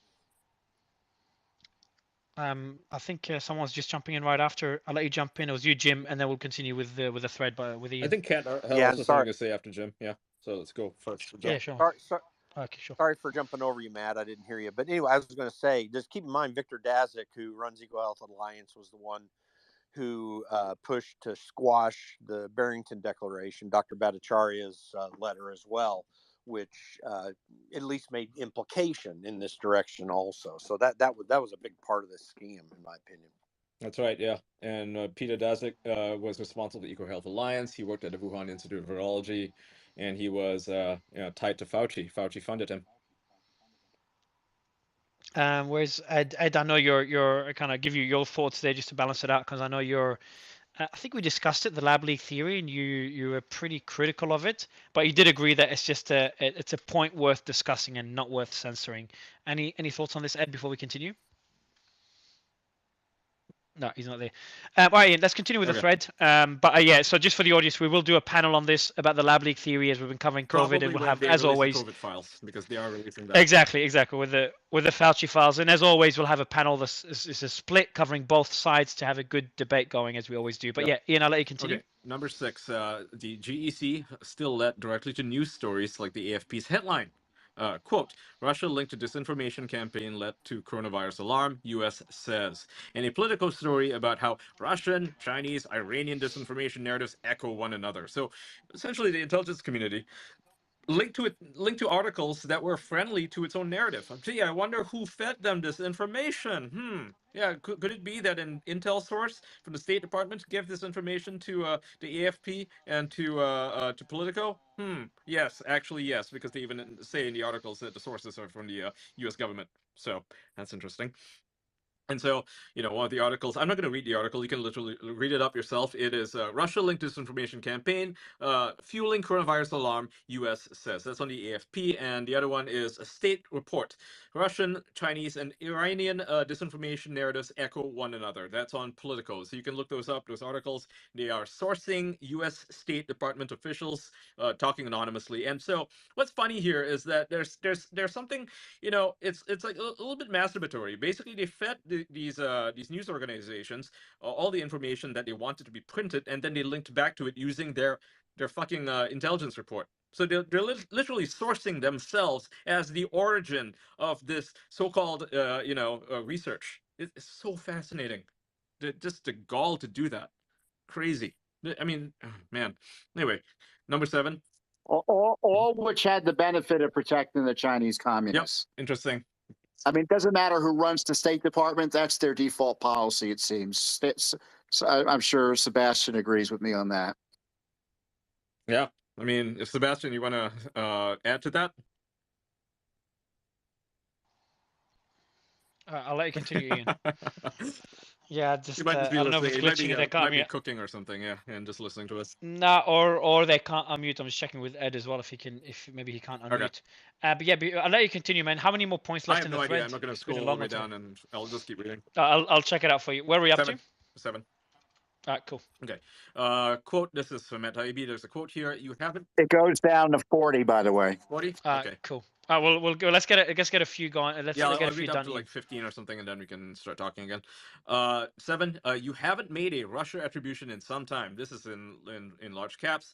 And then okay, so when Clemson's, that's a university, Media Forensics Hub complained that Twitter hadn't made a Russia Russia attribution in some time, the Trust and Safety Chief Yoel Roth said it was, quote, revelatory of their motives. And this is an email where he says he says, I just had an intro call of Clemson researchers, and here are a few highlights. Point 1, they continue to dig into Project Sunlight data releases and commended Twitter on its transparency and commitment to making these data sets open to researchers like themselves. And another point, they are working on developing a media literacy tool to help consumers identify when they might be engaging with an inauthentic persona online, using examples from Twitter data as case studies. And this is the part that's highlighted. He says, they did ask about our findings regarding the latest list of accounts they shared with with NBC, and I relayed that we did see some inauthentic behaviors, but they were that we are unable to attribute the accounts to the IRA. That's IRA is a Russian bot farm, supposedly. They noted that we haven't made an attribution to Russia in some time, and asked if there's any information they could provide to help us make those links. Wow, see, like they're telling Twitter, they're saying, hey, Twitter, how is it that you haven't pinpointed any Russian activity? Here's some, we can offer you some help to show how they are actually Russian, right? This is what they were saying. This is the the subtext for their offer. So Yoel says, I offered that it would be helpful in the future to arrange an analytical exchange ahead of any conclusions they release, and we'd be open to doing so. If SI agrees, I recommended we set up an analytical exchange along the lines of one blank name had with the GEC. These guys are going to continue the work and have put some good research given the access that they have, and obviously are connected with the media. I think relationship is worth continued investment. So yeah, he's like, he's cucking to these guys, right? And there's another email from Yoel Roth. He says, thanks folks. We had several of these calls with them, including this year around the IRA/EBLA disclosures. We heard a lot from them about our approach. Oh my, for their approach, yeah, it sounds like IR. It's not they're like weird pronouns anyway. And have shared information about how we typically engage with researchers. While I'm happy for us to continue support, as we did previously when blank name managed this relationship, I want to emphasize that we worked with them a lot already. And when he says a lot, he's like super caps it. And then he says, and then continue to behave this way despite those efforts. You, quote, haven't attributed to Russia in a while, end quote. Comment is particularly revelatory of their motivations, in my opinion. In these sets specifically, we heard their thinking about all of them in detail around the EBLA disclosure when they were disgruntled that we didn't put them out at the same time. There's nothing new we'll learn here analytically, and we're not going to attribute these accounts to Russia.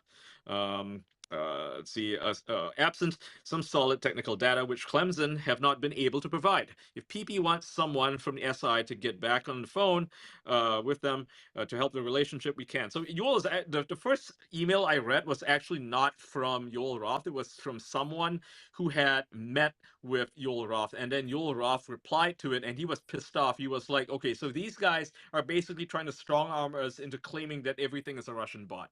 And he's irritated by this. So he's actually irritated at Clemson for trying to force Twitter into doing that. And he's kind of like admonishing the guy who sent him the email, because that guy's just a fucking rube, right? He's a fucking moron who's, doing the bidding of Clemson. I mean, he's just relaying that information. He's a messenger, sure, but he is very uncritical about, about the request.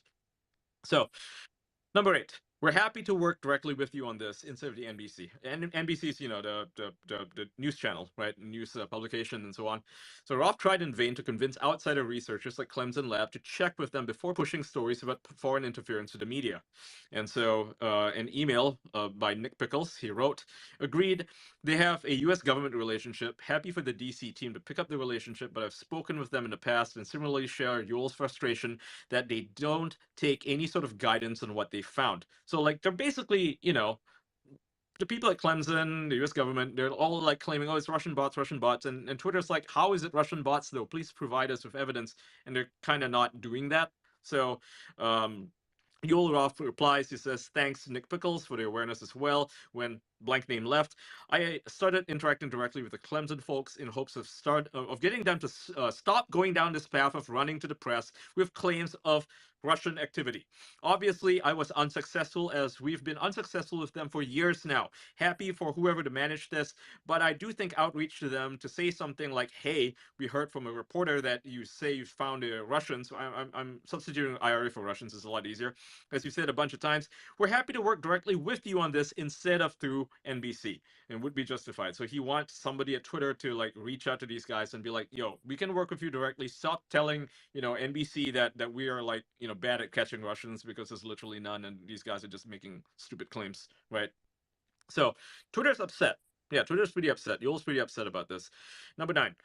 Twitter was also trying to reduce the number of agencies with access to Roth. Quote, if these folks like the House Homeland Committee and the DHS, once you give them a direct contact with Yoel, they will want to come back to him again and again, said Policy Director Carlos Monge. So they kind of realized that if they gave direct access to Yoel Roth, that these organizations would just lean on him directly and make it a lot easier for them to get what they wanted, right? It has to be a chain of command here, right? Or chain of access, whatever you want to call it. Before you continue, Ian, just let you know, breaking news 9 minutes ago, Behman Rezai, Twitter's head of product and engineering and one of the last non-Elon Musk appointed leaders at the company, just resigned. So it was just confirmed 9 minutes ago. Not too major, but just something worth noting. Again, interesting, relevant to the conversation. Yeah, I guess he couldn't take the Elon's work schedule, which is like actually doing work instead of drinking coffee all day. That would be my my guess. And now, and now Elon can hire someone who's good. He'll just hire someone from Tesla. I'll let you continue, Ian. Maybe another couple of points before we go to Matt, name redacted, and Reeve. Yep. Number 10. When the State Department / GEC, because that's what they are, and that's the State Department, remember this was in 2020 during the Trump administration, wanted to publicize a list of 5,500 accounts it claimed would, quote, amplify Chinese propaganda and disinformation, end quote, about COVID. Twitter analysts were beside themselves, and he gets into it. So the GEC report appeared to be based on DHS data circulated earlier that week and included accounts that followed 2 or more Chinese diplomatic accounts. So basically anyone who followed Chinese diplomatic accounts, in which they have a bunch, these are official accounts, you can follow them. I actually follow more than a few of them, right? They have some interesting tweets. They tweet about America sometimes. They tweet about China a lot.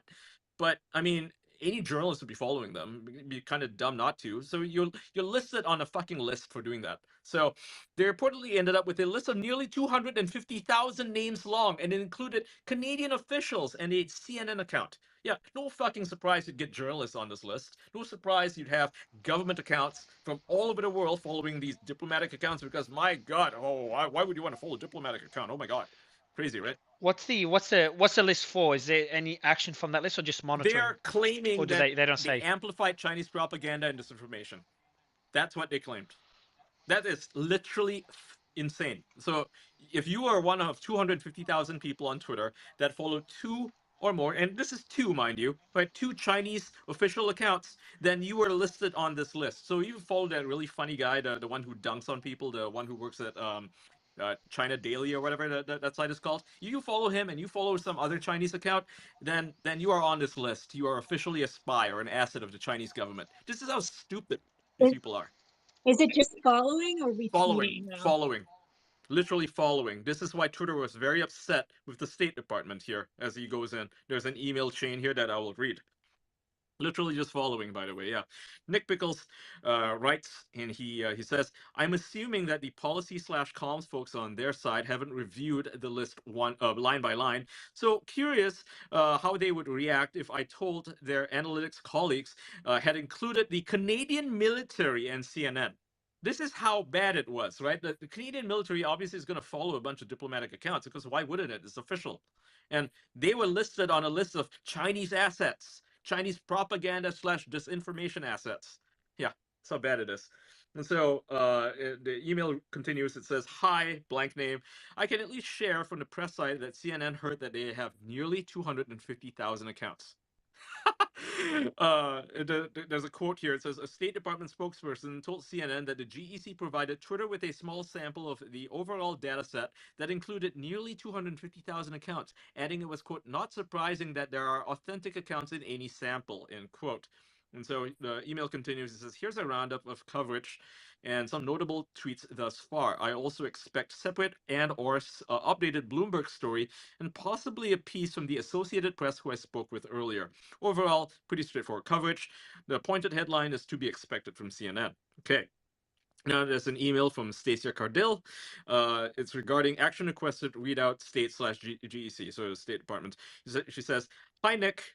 This is a transmittal information from the state." So she's relaying the information from the State Department, which reads as follows. It goes, "We are providing these 5,500 accounts that display inorganic behavior and follow, not retweet, follow 2 or more of the 36 Chinese diplomatic Twitter accounts that we have identified in the report. Due to the fact that these accounts follow 2 or more of these diplomatic accounts, and a good portion of them are newly created, we believe that they are suspicious. This is shared for your situational awareness and no action is requested. Per our call, we stand by for any communications you'd like to pass related to our special envoy, and are also ready to, should you request an additional call to discuss the report or data."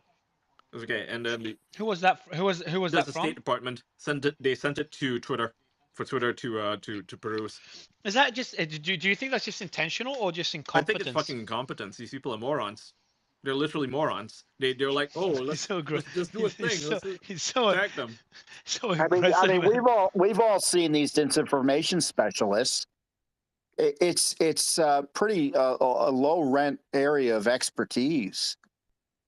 And So essentially, when you layer the government action, the government side of that, you're scraping the bottom of the barrel in terms of analytical ability. Mm-hmm. And Elon just called out Adam Schiff, so we're gonna get to that one. He said, "Hey, Adam Schiff, what's this?" And he's quote tweeting one of the later tweets in here, so I'll try to get to it. Number 12. Roth, Yoel Roth, saw the GEC's move as an attempt by the GEC to use intel from other agencies to insert themselves into the content moderation club that included Twitter, Facebook, the FBI, DHS, and others. So the State Department essentially wanted to be in on that club, right? That very exclusive club that the other groups are already a part of. Yoel Roth sent this email, said, "Thanks all, catching up on an email today. 3 high-level thoughts. 1, the GEC's blitz on these issues is, at least in part, an attempt to insert themselves into the conversations we've had with the DHS, FBI, ODNI, and others. Per Facebook, they've explicitly requested to participate in those conversations. Obviously, state is a significant voice and one we don't want to neglect. But I do want us to continue to maintain a distinction between the highly trusted, valued relationships we've built over the years with entities with considerable expertise and authority in these domains and other parts of the US government that may engage on these questions from time to time, sometimes in more political ways than others." It's interesting, he even admits that it's political. Number 13.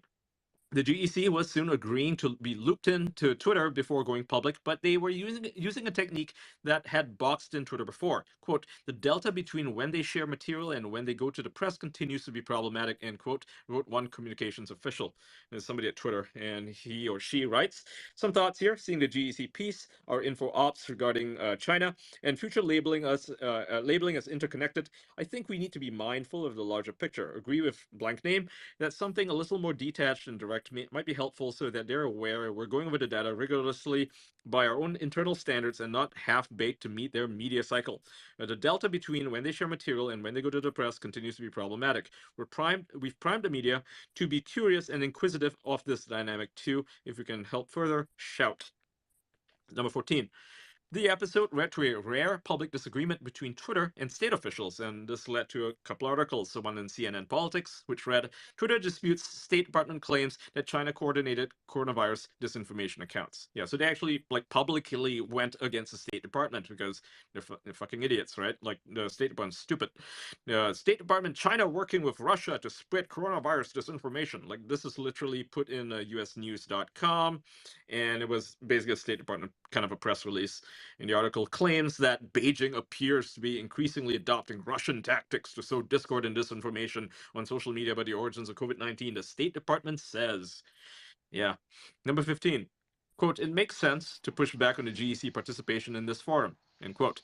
When the FBI informed Twitter that the GEC wanted to be included in the regular industry call between the companies like Twitter and Facebook and the DHS and the FBI, Twitter leaders balked at first. This is an email that says, I think it makes sense to push back on the GEC participation in the forum. Thanks. Number 16. Facebook, Google, and Twitter executives were united in opposition to the GEC's inclusion. They didn't want the State Department to be a part of this, with ostensible reasons, including, quote, the GEC's mandate for offensive I.O. to promote American interests.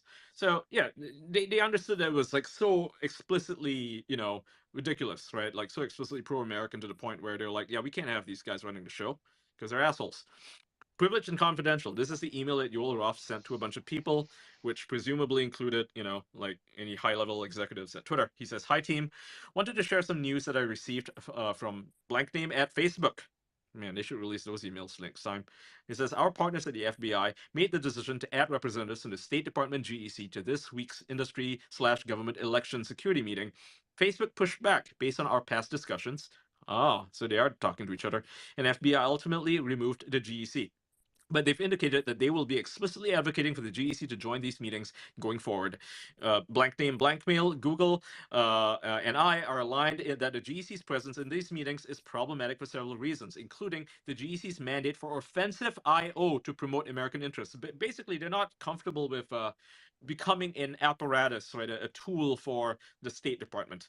Another point is the relative lack of discretion and caution from senior GEC leadership in sharing reports and analysis based on shaky methodology, meaning like bullshit reports that go to the press or to Twitter and tell them go ban a bunch of accounts, which turned out to not actually be, Chinese or Russian disinformation accounts, and a limited track record of successful collaboration with the industry. So, especially as the election heats up in the coming months, introducing an actor like the GEC into what has to date been a stable and relatively trusted group of practitioners and experts poses major risks and could undermine a channel of significant importance to our election security efforts.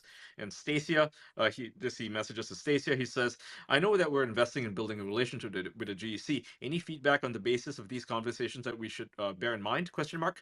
Do you think it's possible, and this is another person, blank name, do you think it's possible to see if we can get any more intel on where this is coming from on our contacts at the Bureau?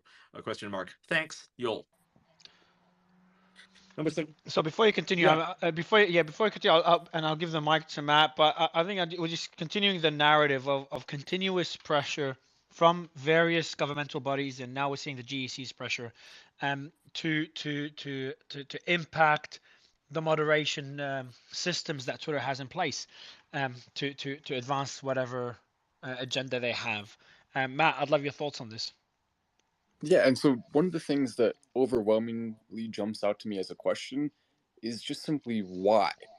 Like, I understand the idea of someone who is very much emotionally attached to the left or the right, potentially trying to do something that would benefit their own party, but the idea that a lot of this stuff that was considered misinformation is political in any way whatsoever to the United States just seems so far-fetched. This is just simply us trying to get to the truth. Now, if you're talking about specifically the China lab leak and you're saying, okay, maybe in China they would censor that, that's still wrong, but logically it makes sense. So I keep coming to the same question. Why in the world would people in the United States make this a political issue that they decide to censor? And I'm starting to realize, based on all of these revelations, I think it's just they're that petty. I think they started to push this narrative because there were some people who were opposed to them politically that were pushing some of these narratives out there and questioning things. And so just simply in opposition, because they have to disagree with whatever the other side agrees with, they decided to start saying the opposite thing and trying to dig in on that. It seems like that's the only explanation. I mean, were they getting paid by China? I No, don't see any evidence of that. What possible I can reason could they I have? can give you a It just reason. has to be that. It has to just be they're that petty. And I think that's unbelievably ridiculous and just shows you if you parrot the talking points of these media shows and you parrot the talking points, you're going to over and over and over again just come to a conclusion that's not only false, but it's only that conclusion because the other side agrees with something else. And also you can argue maybe because Trump was in office at the time, they didn't want Trump to have a scapegoat. They wanted him to have to take more of the blame for it. So maybe that could be part of the argument as well.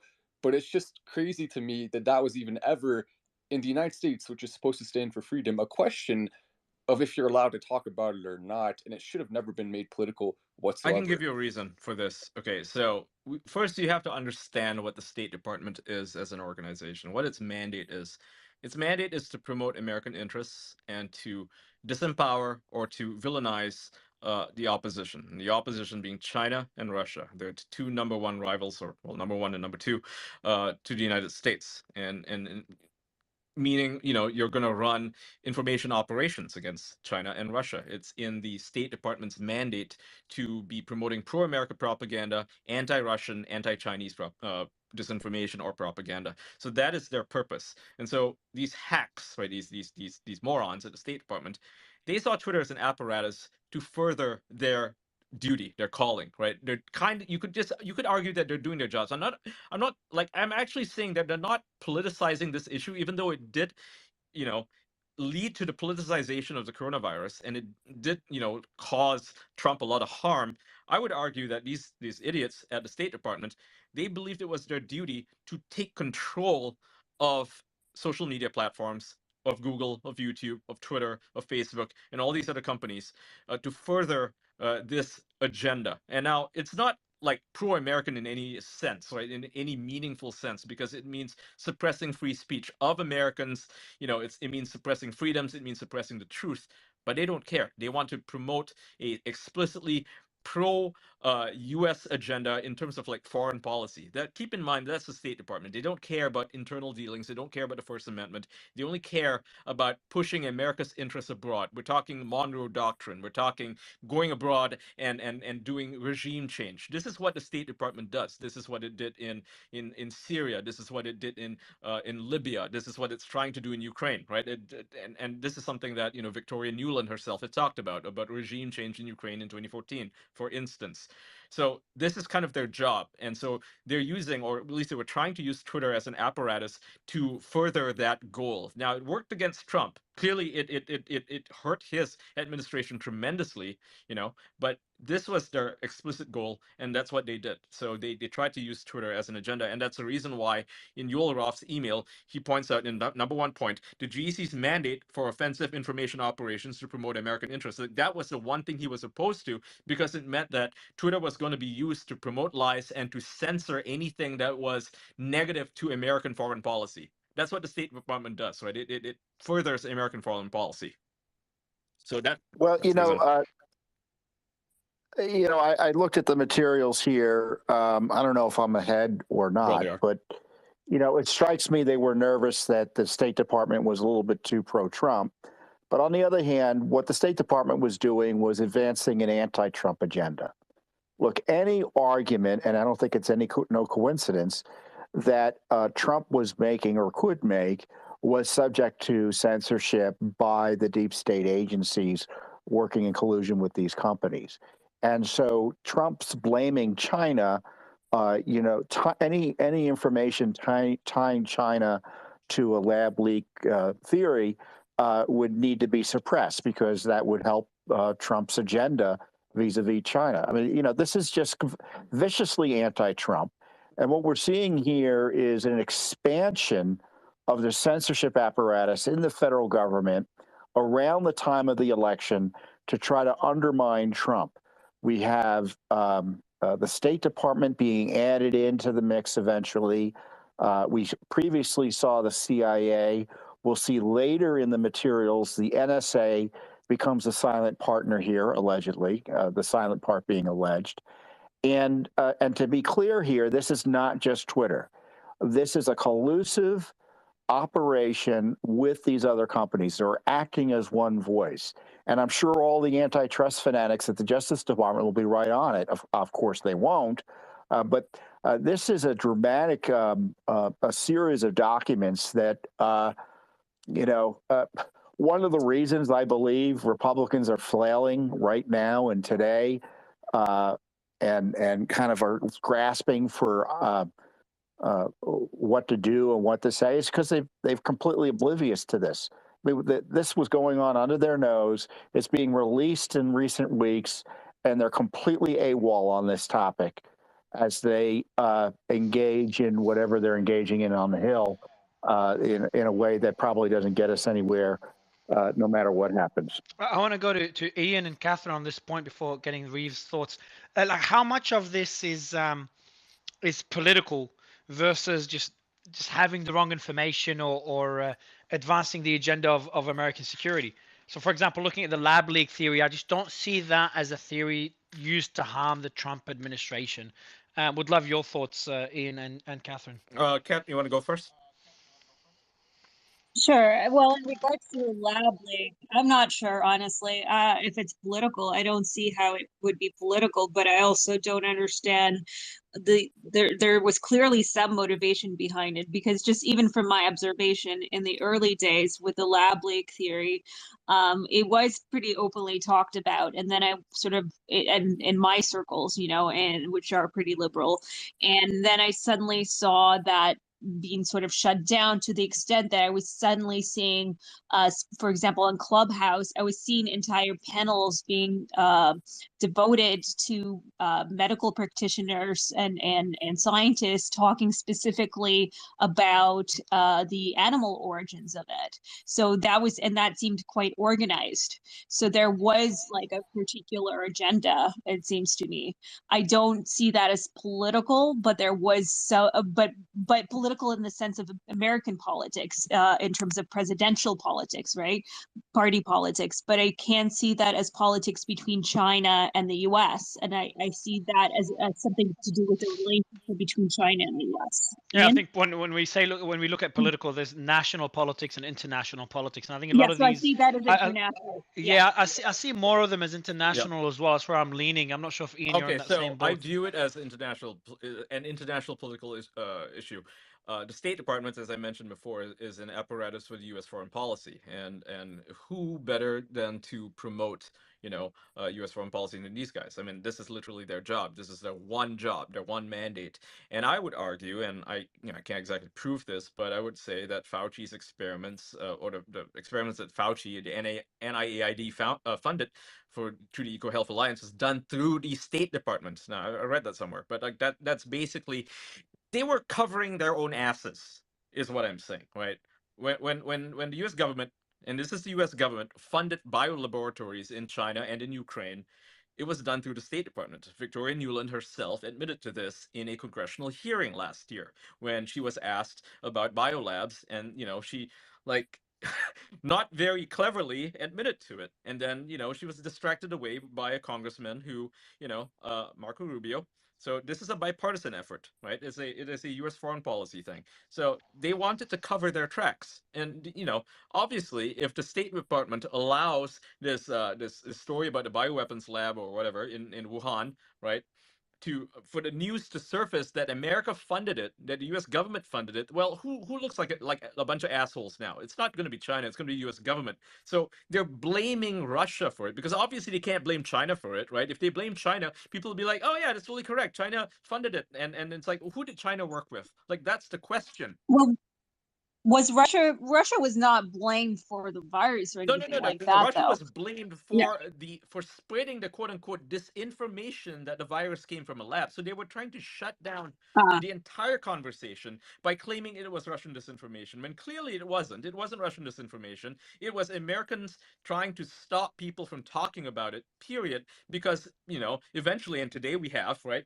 trace the origins of the virus back to the NIAID, and that was done through the State Department. So the State Department acted as a conduit for all this.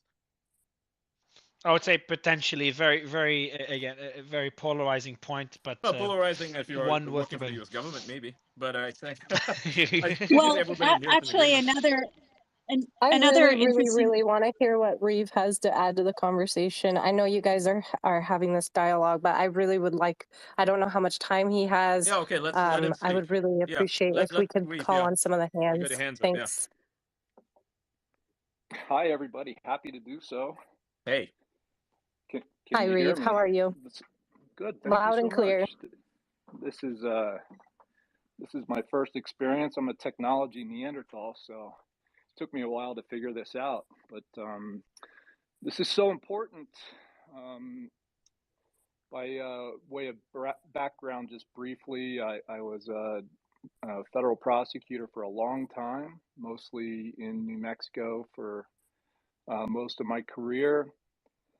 Prosecuted everything from violent Mexican cartel cases, lots of other violent crime cases. I was on a detail in DC for a while where I handled some of the Guantanamo cases back when the Obama administration tried to civilianize those cases in the early stages of that. Spent some time in Philadelphia when my career first started out as a state prosecutor in the city, and then went to the feds right after that, after a few No, it's years. a pleasure to have you, Reeve. I appreciate it. I think it's your first time on the panel. So yeah, did you? Yeah, he already said that. No, I just want to. And what he brings to the table. Yeah, So, sure. Would yeah, love that to was know what just- you bring to the table, and I appreciate you being here, Reeve. Yeah, thank you so much. So that's just a brief background. So I've been listening carefully to all of you. I'll let you know right off the bat that I think I'm probably, I would not fit in at DOJ anymore, nor would I feel comfortable, because I believe in ancient principles like what the founding documents mean. Free speech. I'm, I guess, a free speech fundamentalist.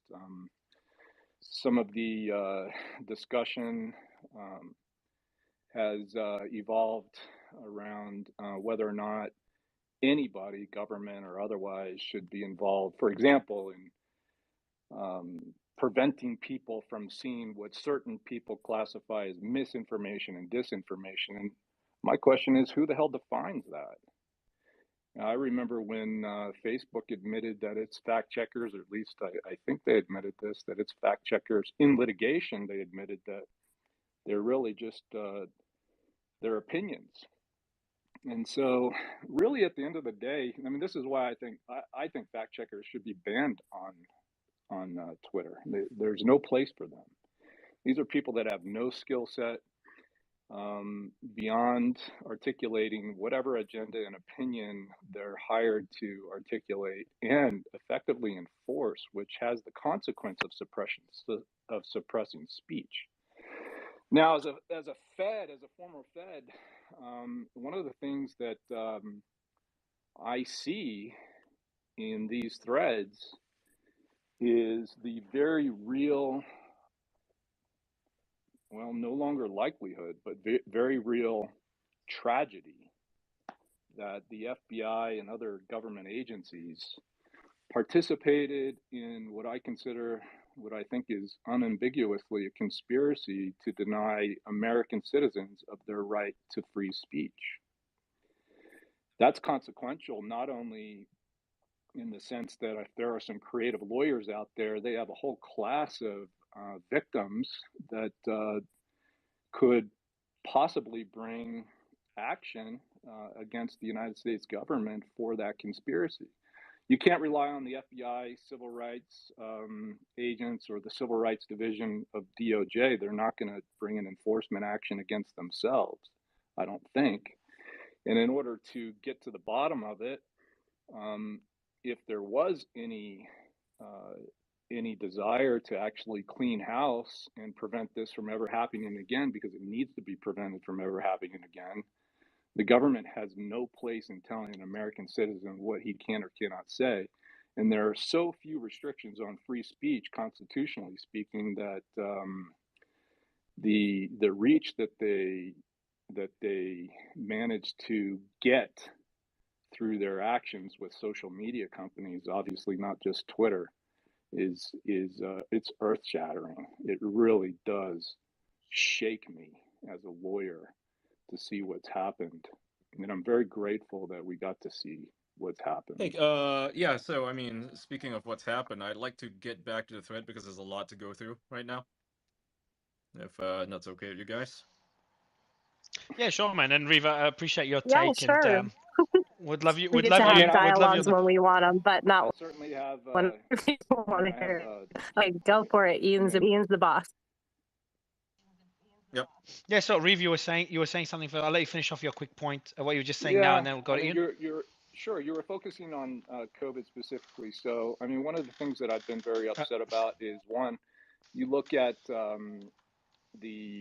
the leak theories and whatever those theories are. I mean, you got Dr. Andrew Huff, who's from right here in New Mexico. He used to work at Sandia Labs, wrote a book about it, and there seems to be a tremendous amount of evidence that this is a man-made virus. And the government that I would want to work for is the government that tells its citizens that we will, leave no stone unturned to find out how this happened so that it can never happen again, instead of suppressing its citizens and organizations and inquisitive journalists from trying to get to the bottom of it. Oh, I agree, and this is where this is where I branch into number 17, where Yoel Roth expresses the same concerns, where he talks about how certain organizations like the DHS and the FBI are ostensibly apolitical, as Roth puts it, and the GEC, which is the State Department, is political, which in Twitter language appears to be partisan, right? It's a very partisan organization, and he says here, I think they thought the FBI was less Trumpy, is how one former DoD official put it. So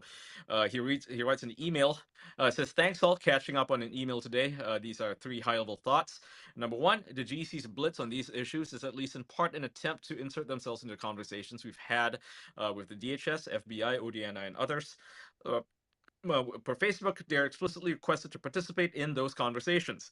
Obviously, the state is a significant voice, and we don't want to neglect it, but I want for us to continue to maintain a distinction between the highly trusted, valued relationships that we built over the years with entities with considerable expertise and authorities in these domains, and other parts of the U.S. government that may engage these questions from time to time, sometimes in more political ways than one. Number 2, the political angle is really important here. Site Integrity's engagement with the DHS, FBI, etc., has been fruitful precisely because they're generally apolitical, generally, not always, but generally. GEC has a track record of being actively advancing specific ideological agendas. For example, their work with regards to Iran. We should not lose sight of this distinction. And number 3, I have reservations about the GEC's position here. I see the public policy as the strategic drivers of our engagement with the U.S. government, with myself and with the rest of the SI team supporting that strategy with our specific subject matter expertise. If you meet, if you tell us to meet with somebody, we're going to meet with them, and use your power responsibly. Thank you, Yoel. That's what he said. And number 18. We're getting closer to Elon tweet, so I want to get to that very soon. He says here, this is Matt, saying, after spending years rolling over for the Democratic Party requests for action on so-called Russian-linked accounts, Twitter was suddenly playing tough. Why? Because, as Roth put it, it would pose major risks to bring the State Department in, especially as the election heats up. So Twitter was afraid, right, that it would be too closely linked to the Trump administration. That was their impression, right? Maybe not necessarily true, because at the time they didn't realize that the State Department was kind of working against Trump, but, this was their assumption. So he goes, hi team, wanted to share some news I received from blank at Facebook. Our partners at the FBI made the decision to add representatives from the State Department GEC to this week's industry/government election security meeting. FBI pushed back based on our past discussions and FBI blah, blah, blah. I think I read this one before. This is in June 9, 2020, just so you know. And especially as the election heats up in the coming months, introducing an actor like the GEC into what has been to date a stable and relatively trusted group of practitioners and experts poses major risks that could undermine the channel of significant importance to our election security efforts. Yeah, I think I might have read this one before. Okay, here. Yeah, okay, number 19, because I lost track earlier. When senior lawyer Stacey Cardill tried to argue against the GEC's inclusion to the FBI, the words resonated with, quote, with Elvis, not Laura, end quote. And he explains with Agent Elvis Chan and not Foreign Influence Task Force Unit Chief Laura Demlow. And this is the email that Stacey Cardill sent. Said, I spoke to the FBI regarding the upcoming Sunlight disclosures. Our conversation did not deviate from the information contained in the forthcoming Sunlight blog. The FBI raised that on today's monthly involvement government industry call, and they are going to raise, including the GEC going forward. I previewed to them that they will find resistance to adding the GEC. I talked through the issues we have encountered and raised that the GEC/State Department is focused outside the U.S. and that we should deal with U.S. elections separately. That resonated with Elvis, but not Laura. State also flagged that the Google disclosure of the China APT targeting campaigns, we may receive outreach from other U.S. government agencies. We should deflect and saying we are working closely with the FBI on these matters. Thanks, Stacia. So Twitter is starting to distance itself from the State Department. And eventually, and this is number 20, eventually the FBI argued first to Facebook for a compromise solution. Other US government agencies could participate in these so-called industry calls, but the FBI and DHS would act as sole conduits. So this is who they were comfortable working with, right? They were comfortable working with Agent Elvis Chan, who was their buddy. He says here, I just spoke to the, this is Stacia Cardill, says, I just spoke to the FBI regarding the upcoming Sunlight disclosures. Our conversation did not, this is the same fucking email. Thanks a lot, Matt. Roth reached out to Elvis Chan, with concerns about letting the press-happy GEC in. Now, just, if you're new here, is a point of interest that the GEC like to leak information to the press to bully them into doing things, so to bully the Twitter into doing things. So expressing this. And GEC is just a reminder, this is a State Department agency. Yep, it's a State Department agency. Conduit. Yep. Or rather apparatus, not conduit, and expressing the hope that they could keep the circle of trust small. So they're basically saying, hey guys, please stop fucking talking to the press. So this is an email to Yoel Roth from Facebook. Somebody at Facebook had sent an email, says, just a heads up, we met with the FBI yesterday and Elvis asked about this. They want to have a USG/industry channel that is separate from our industry-only channel. Elvis proposed that the DHS and the FBI would be the conduits in and out from the US government. So any information you want to pass to us will come through them. In typical Elvis fashion, he asked me to approve that for the industry, but I politely declined and said it would be discussed among us all. Elvis said that he has been in contact with you about this. So, Elvis knew who was in charge. It was Facebook. Twitter's just a small player in all this. So, it'd be nice to see the FBI files, the Facebook files. Quote, this is number 22. State, NSA, and CIA. So this is where we get to the NSA parts. So Chan assured him it would be a one-way channel, and the state/GC, NSA, and the CIA expressed interest in being allowed to listen in, to be in listen mode only. So they're not going to be contributing; they're just going to be listening in. And this is an email to Yoel Roth from Elvis Chan. He writes, "Yoel, thanks for all the efforts from this. You've now made my life easier. I got a call scheduled with CISA tomorrow to discuss this topic. I think the bulk of our talk will now be centered on how the U.S. government can plug in. I'll follow up with you after we have that call.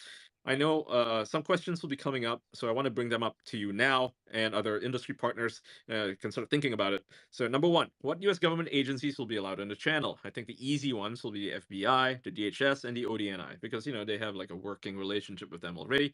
And then he says, for your awareness, the State Department/GEC, the NSA, and the CIA have expressed interest in being allowed to be in listen mode only. Welcome your thoughts on this.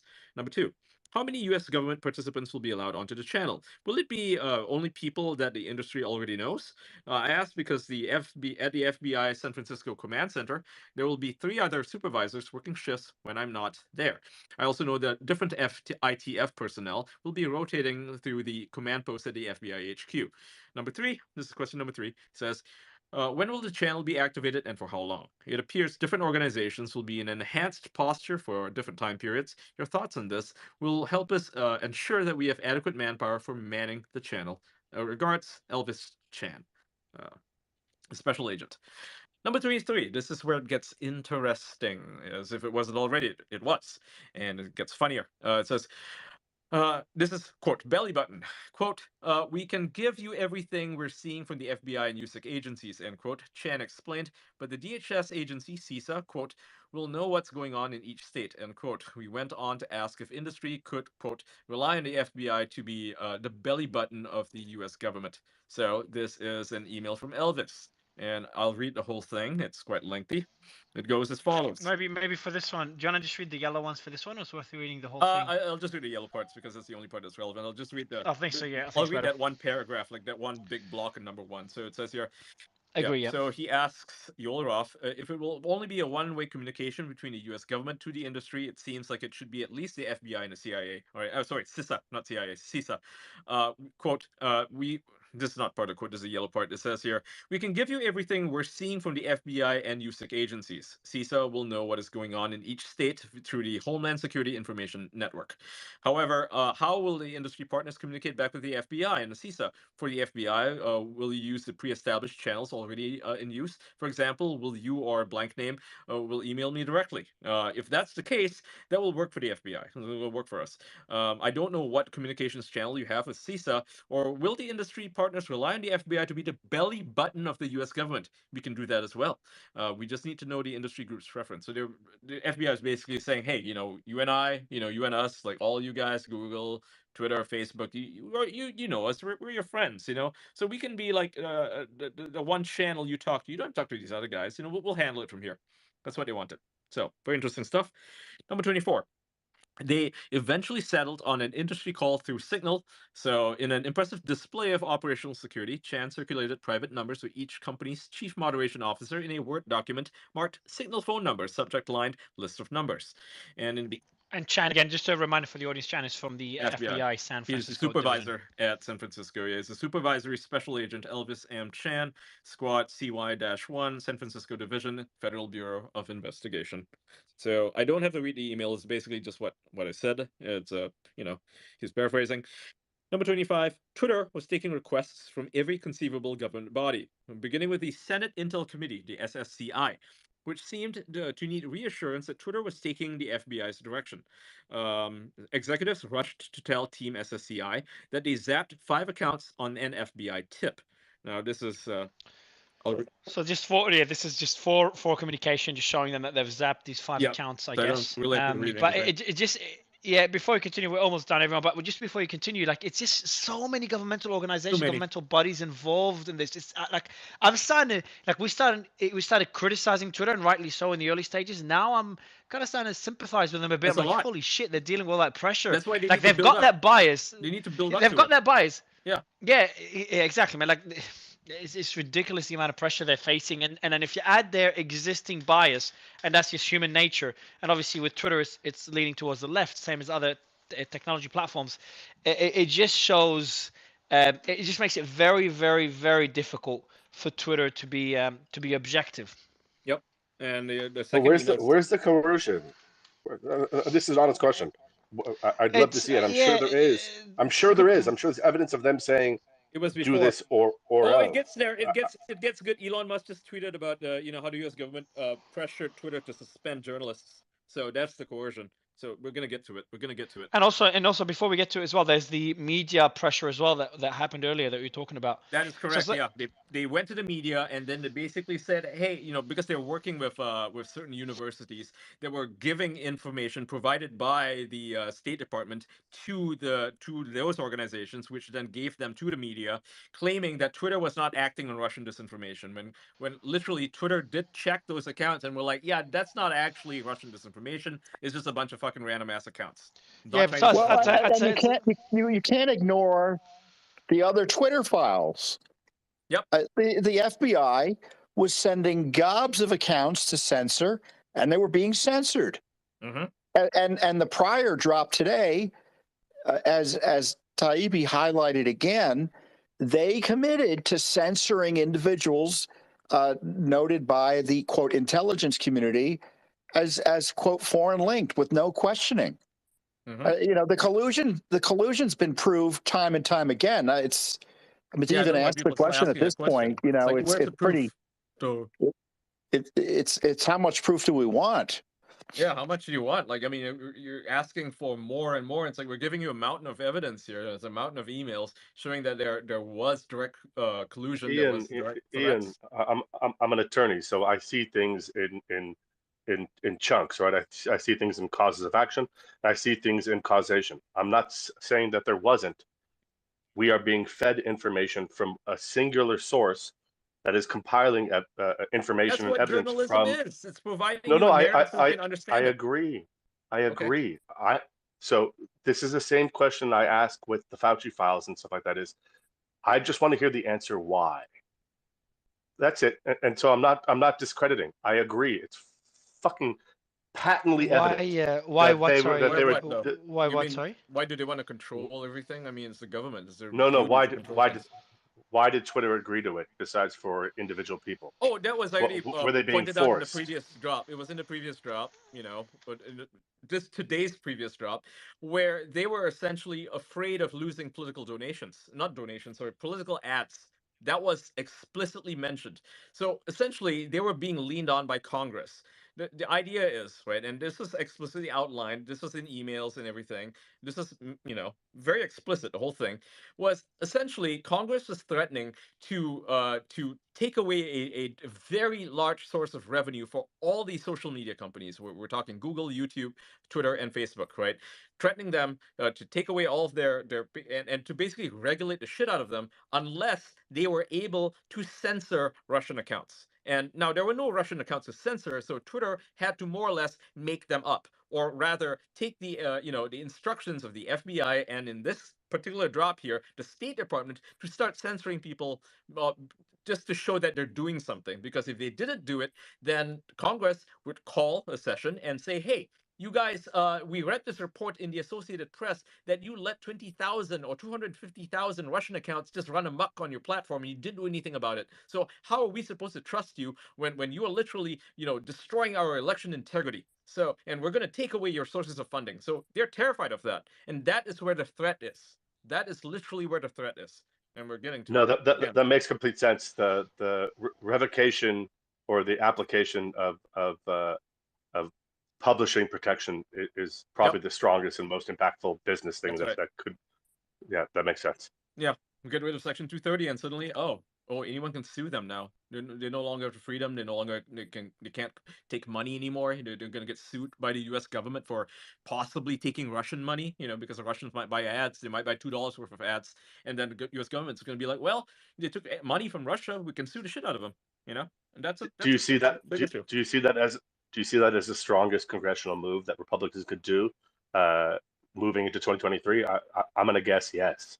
I'm going to guess so, yeah. Assuming they get their shit together. Questioning 230 application and the dissemination of information is a much better way to question the election "quote unquote" fraud than questioning election fraud.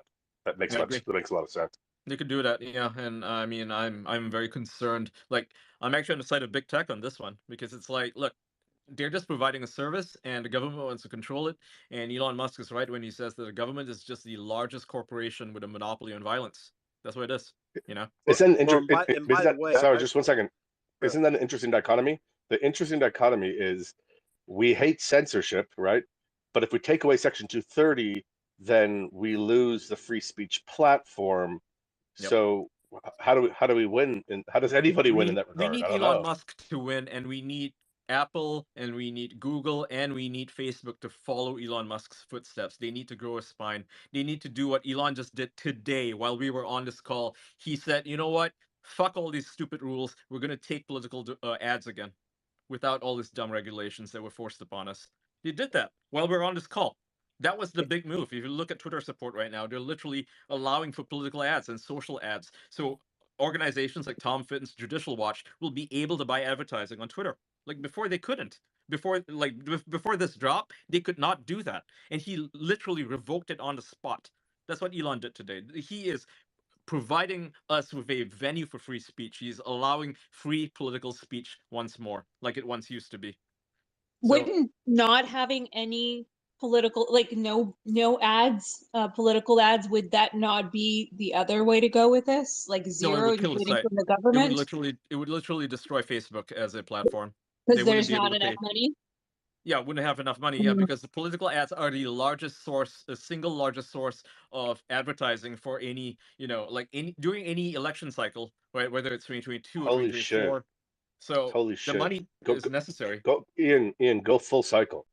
If the goal, this is how I see it, from a business, legal, and entrepreneur perspective. My belief is that he opened up Twitter to allow the hundreds of millions of people, to Republicans and other that felt disenchanted and disenfranchised, to come onto the space. He has a payment back system and background to who he is and how he operates. He's talked about them, Twitter specifically, not being financially viable. My guess is that he's turning to a payment system, a WeChat X app. If he can make revenue off of transactions and not have to charge for ads and not have to charge for users to use the product, then this could be the first completely free platform for free speech in conjunction with Section 230. By the way, on political ads, I wouldn't. I don't know the actual numbers, but I would be doubtful that political ads is the biggest source of revenue. But it is a Maybe it's huge not the biggest, one. but So, definitely and top the other five. thing it would take away, having bought media for years and running political campaigns, it would take away their ability to make ad revenue on political ads, and that ends up favoring mostly television stations and radio stations, which are required by the FCC to provide ads, and they have to do it at a discount. But the reason that it doesn't harm them to do it at a discount is because during those election seasons, it fills in all the gaps when they're not selling enough ads at other times of the year. So it's kind of a cash flow issue. But it's a huge cash flow issue for any media company, including a social media company, to have those political ads. And you might find that it has harmed Twitter's business up to this point with the previous policy. So it should add some extra revenue, and it is big, but I don't know that it's the biggest. I think it definitely takes away the monopoly that the print media and television media have on political ads by allowing political ads on Twitter once more, social ads. It takes away the monopoly. It actually opens up the free market. So this is Elon Musk's free market principles at work. I mean, people doubt the guy, right? People are like, oh, he's a dumbass. He wants to lose money. It's like, no, he actually wants free speech and he wants a free market. Like, who knew that the two things could coexist perfectly? Yeah, but Facebook takes political ads. So I mean, they're a much bigger player economically. I mean, Twitter stopped political ads because they're leftists, and they wanted to suppress conservative content, and that was another vehicle for doing it. I mean, it would be difficult to overstate, and I think these emails tend to minimize or mitigate that because of the business nature of them, the ideological basis for this. This was an agenda to suppress Trump's pro-Trump conservative speech and the nasty Republicans. They all hated their Twitter, and they were willing to work with to abuse the authority or the power. I don't know. I guess the benefit entrusted to them by the government and the American people, the Section 230, to do it. And they lied to us repeatedly about the nature of the censorship, that it was principled, it wasn't arbitrary and capricious, and there were no third parties involved. And here we're seeing proof otherwise of that. I do. Before you continue, hey, Kim is here. Let me bring Kim up. Good morning to you, Kim. Before I give you the mic, I just want to tell the audience, I'm just going to pin above. I would love to do a space for Jordan Peterson, and him and Elon were just chatting while we're running the space, and I've just replied to him, inviting him. So I don't know if my team's already in communication with Jordan, but they're all asleep. So I just replied to Elon's tweet in the chain, in the thread with or the chain with Jordan Peterson. So have a look at it, everyone. If you want to comment, that would be great. Just to get Jordan to ping us and make this happen. Again, I'm assuming he's not already in talks with the team. So I've just pinned it above. If you refresh, you'll be able to see it above, or just go on my profile and check the. Let me retweet it actually, and then everyone can see it on my profile. I've just retweeted the reply. Check it out. Otherwise, while waiting for Kim to come up, Ian, I'll let you go through another few points before we go to name redacted and answers, and Sean from Answers for Sean. All right, so number 25. Twitter was taking requests from every conceivable government body, beginning with Senate Intel Committee, blah, blah, blah. We read that part, and this is one of the emails that I'm going to read one of them, because the other two, they're just kind of whatever. Team SSCI wanted to provide you with a quick update. Today, we'll be suspending 5 Twitter accounts for platform manipulation that we can reliably attribute to Russian state actors. These accounts purported to be associated with a website called Peace Data. which publishes a range of content about global political issues. At least some of the content published on the website was created by real people who appear to have contributed to Peace Data as freelancers. The tweets from Russian-linked accounts were of low quality and spammy, and most tweets from these accounts received very few, if any, likes or retweets. The accounts achieved little impact on Twitter and were identified and removed quickly. Going forward, links to our content to Peace Data's site will be blocked from being shared on our service. In this instance, we work closely with the FBI Foreign Intelligence Influence Task Force and appreciate their assistance. We will also update our repository of state-backed information operations in the near future with these accounts. Yeah, so last email is just repeating the same thing.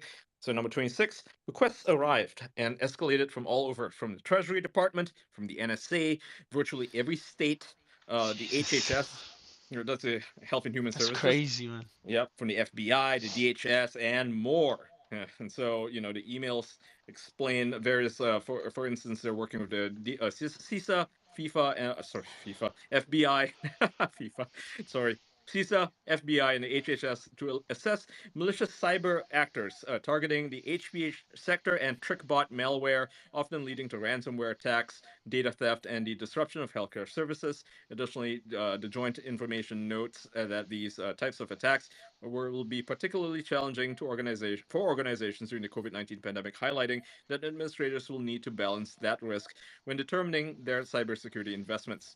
Flashpoint analysts continue to monitor any activities related to this advisory and will provide updates as relevant. And then it's some links. And then another email says, FYI, Treasury just added people to the SDN list, including Durkak. Not sure who that is. Another email. It's to websites like criticalstudies.org, rpfront.com, awdnews.com, and ahtribune.com. And these were highlighted by the U.S. Department of Justice for seizing 27 high-level domains to appear as legitimate news outlets and were used by Iran, their IRGC, right, the Iranian Revolutionary Guards Corps, to orchestrate a global disinformation campaign. And the following 4 domains seized were used to specifically target U.S. audiences, and those are the 4 I read. And the seizure is part of an ongoing effort by the U.S.-based social media companies and the FBI to publicly disclose Iranian interference operations. The U.S. previously seized 92 domains used by the IRGC to conduct disinformation campaigns on October 7, 2020. They moved by the DOJ to seize domains as part of a coordinated effort by the U.S. to thwart Iranian interference in U.S. elections. On November 3, 2020, U.S. Cyber Command and the NSA revealed that they had conducted an unspecified cyber operations against the IRGC cyber threat actors following an Iranian campaign targeting U.S. voters with threatening emails claiming to be the Proud Boys. Interesting. So the IRGC was pretending to be Proud Boys. Fascinating stuff. Yeah, wow. I mean, this stuff is wild. It's kind of crazy. Another email, please see below. This is from no idea who's blanked out names, and then the subject it's 2 misinformation reports, and it's regarding fake Twitter accounts. And it's please see below. Our election information security analyst, that's all caps for some reason, came across some suspicious accounts that were ostensibly CT-based and attempting to look official-ish. And this is Connecticut. I see. Connecticut Secretary of State Dennis Merrill. Okay, number 27. So they're working with basically everybody. They also, this is from Matt, he says, they also received an astonishing variety of requests from officials asking for individuals they didn't like to be banned. This is the part that gets like super spicy. Here, the Office of the Democrat and House Intel Committee Chief Adam Schiff asks for Twitter to ban journalist Paul Sperry. Okay, this is a big fucking one. Okay, so I'm gonna read the whole email. It says, hi, blank name. This is from someone in his office, right? The Schiff's office. It says, I met with blank from PP, and he flagged the attached analysis from the House Permanent Select Intelligence Committee, HIPSEC, Representative Adam Schiff's office for your review and feedback related to alleged harassment from QAnon conspiracies against staffer, blank name. Would like to get your thoughts on our ability, if any, support to support any of this request. Of note, blank from SP has reviewed this request and consulted with blank from SI. Below is her initial feedback on the request. So, Remove any and all content about Mr. Misko and other committee staff from this service to include quotes, retweets, and reactions to that content. No, this isn't feasible / we don't do this. So this just to make sure I understand. So the first point, not the bold one, is the request from Schiff's office, and then the response is Twitter's response. This is not feasible. We will not do this. Yeah. From Twitter. Cool. From Twitter, yeah, confirm, yeah, from Twitter. And the second request, and I'll just read it the same way you did. So the second request is suspend the many accounts, including @Greg Rubini and @Paul Sperry, that's a journalist, which have repeatedly promoted false QAnon conspiracies and harassed blank name. And then the Twitter response is, we'll review these accounts again, but I believe blank mentioned only one actually qualified for suspension. So that would be Paul Sperry. Now, third request is suppress any and all search results about blank and other committee staff. I wonder who that could be. And then the response is, no, we don't do this. If it is related to QAnon, it should already be de-amplified. So any QAnon stuff is going to be de-amplified anyway. Fourth request, stop the spread of future misinformation on Twitter about blank and other committee staff who are not public figures and who are not central actors in the impeachment inquiry or the 2020 presidential election. And Twitter's response is, no, we don't have a general misinformation policy. And the fifth request is label and reduce visibility of any content but blank that Twitter does not remove for the reasons cited above. And Twitter responded is, no, we don't do this. And this is what Elon was like, tweeting at Schiff for. And so number 28, we don't do this. Even Twitter declined to honor Schiff's requests at this time. Sperry was later suspended, however, so they did honor that part. And this is the email. It's a forward message from blank regarding tweets. It says, hi blank, I met with it's the same email. It's the same email. So anyway, 29.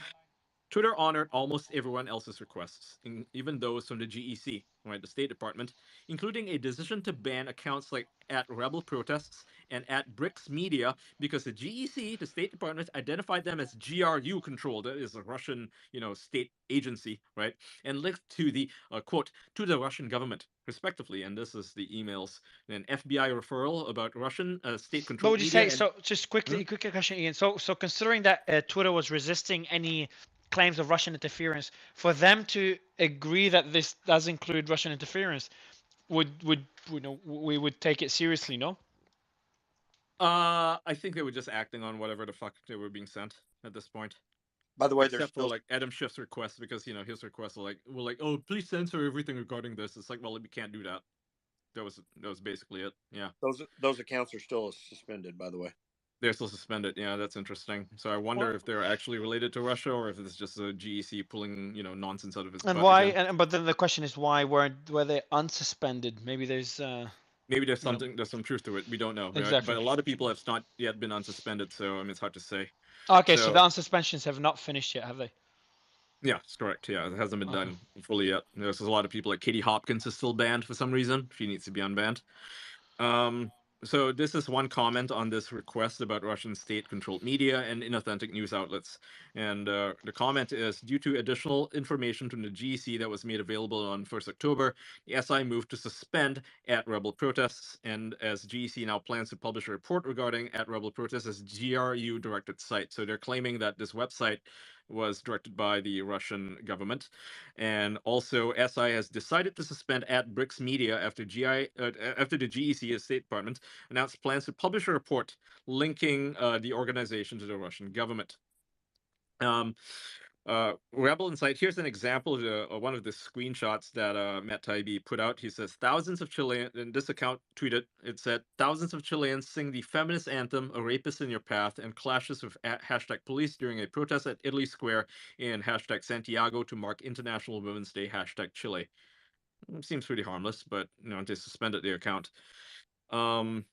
Is certainly not directed at an American audience. It was directed to more international, perhaps. So number 30, the GEC requests were what a former CIA staffer working at Twitter was referring to when he said, quote, our window on that is closing, end quote, meaning that the days when Twitter would say no to serious requests were over. Okay, so basically this is like a warning, I guess, that he sent to Yuval Roth and the integrity department at Twitter. This is a CIA guy. He writes, Yep, InfoBricks is an entity that we've received previous notice on, though if recollection serves, government partners have never been so specific as to say that it was directly controlled by the GRU. BRICS is an inherently Russia-dominated economic organization. I believe we've seen this email before, but I'll read it anyway. We've seen this in a previous drop. He continues, he says, so it was very likely that a website and a Twitter account designed to promote it would be directed by the Kremlin, but due to a lack of technical evidence on our end, I've generally left it to be, waiting for more evidence. I think that our window on that is closing, meaning that, they had to abide by the request regardless. Given that the government partners are becoming more aggressive on attribution and reporting on it, I'm going to go ahead with the suspension and marking the domain as unsafe. Rebel Insight was a new one for me too. Not sure what the goal of the account could possibly be other than to highlight unrest in other areas of the world besides Russia. I've already suspended it and marked the domain as unsafe. That was the email. Okay, number 31. Remember the 2017 internal guidance? So Matt is referring to a previous drop in which Twitter decided to remove any user, quote, identified by the US intelligence community, end quote, as a state-sponsored entity committing cyber operations. Well, by 2020, such identifications came in bulk. And this is more of the same thing where it says here in the internal guidance, it says any user identified by the US Intelligence Committee as a state-sponsored entity conducting cyber operations against targets associated with the US or other elections or an entity associated with such operations should not be allowed to advertise on Twitter. This was, again, we read that in a previous drop today. 32. USIC requests often simply began with "we assess" and then provided lists, sometimes in separate Excel documents, they believed were connected to Russia's Internet Research Agency and committing cyber ops from Africa to South America to the United States. And this is the CIA thing that we read before. It's a start of text, unclassified, disinformation, blah blah blah. And I'll read what their assessment actually is, rather than the first advisory. And Matt Taibbi's still tweeting, so I'll read his tweet later. He says, it reads here in this email, in this document, this is a CIA document, it reads, we assess that Russian mogul Evgeny Prigozhin's Internet Research Agency, the IRA, controlled Twitter media handle jgoldphd, which was posting racially derogatory content targeting African Americans in July 2022, unclassified, end of text. So that was the first one. Another field of text reads, this is a second email. It says, memo, or rather cable, I would say. Yeah, these are cables. It reads, during routine monitoring of social media activity in South America with a focus on Venezuela, Cuba, and Colombia, we discovered Twitter activity with significant signs of bot-like behavior, also described in the Coordinated Inauthentic Behavior, or CIB. Furthermore, our analysis, this is from an analyst, this is as what Kyle described before, in a previous Twitter space. If you're not here, he says these were all products of an analyst. This is basically an opinion. This is not something you need to take as fact, right? This is one guy or a team of people's opinion on what would be their assessment. Basically, there's no evidence that this is actually true. This is just what they're assessing, and Twitter is simply treating it at face value, taking all of it as true. They're not pushing back on any of this.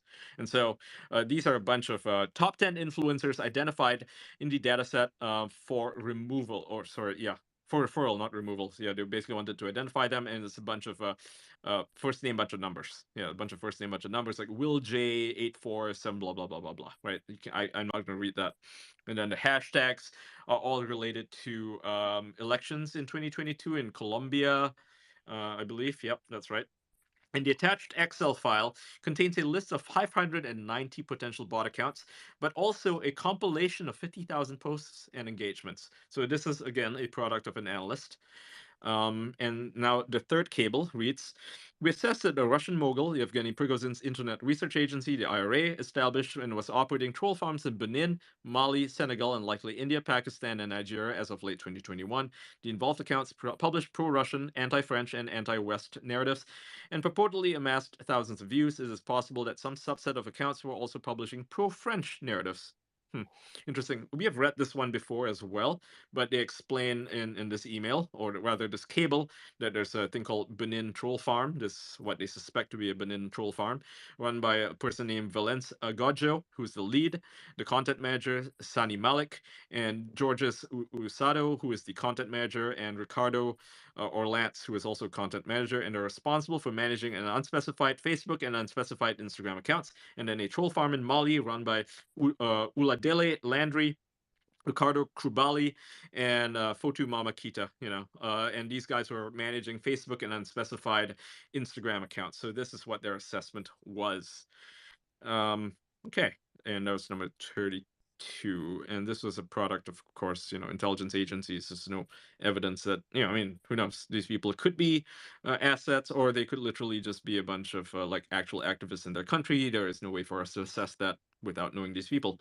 So Matt Taibbi continues. He says, number 33, one brief report sent right after Russia's invasion of Ukraine early last year flagged major Russian outlets like Vedomosti and Gazeta.ru, that's a Russian news site.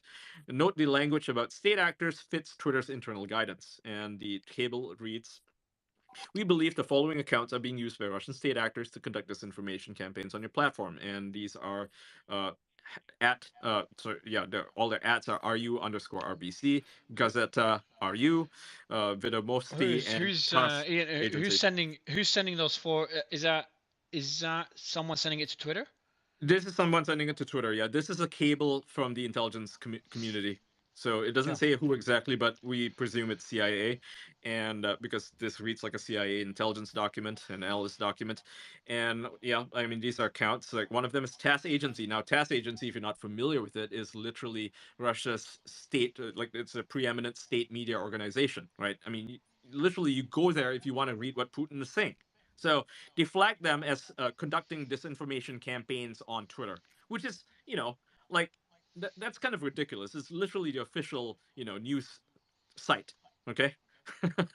So yeah, they wanted them suspended. And I believe they've been like tagged as Russian state media or something like that. I'm pretty sure they're still active. You can check if you want to. It's TASS_agency.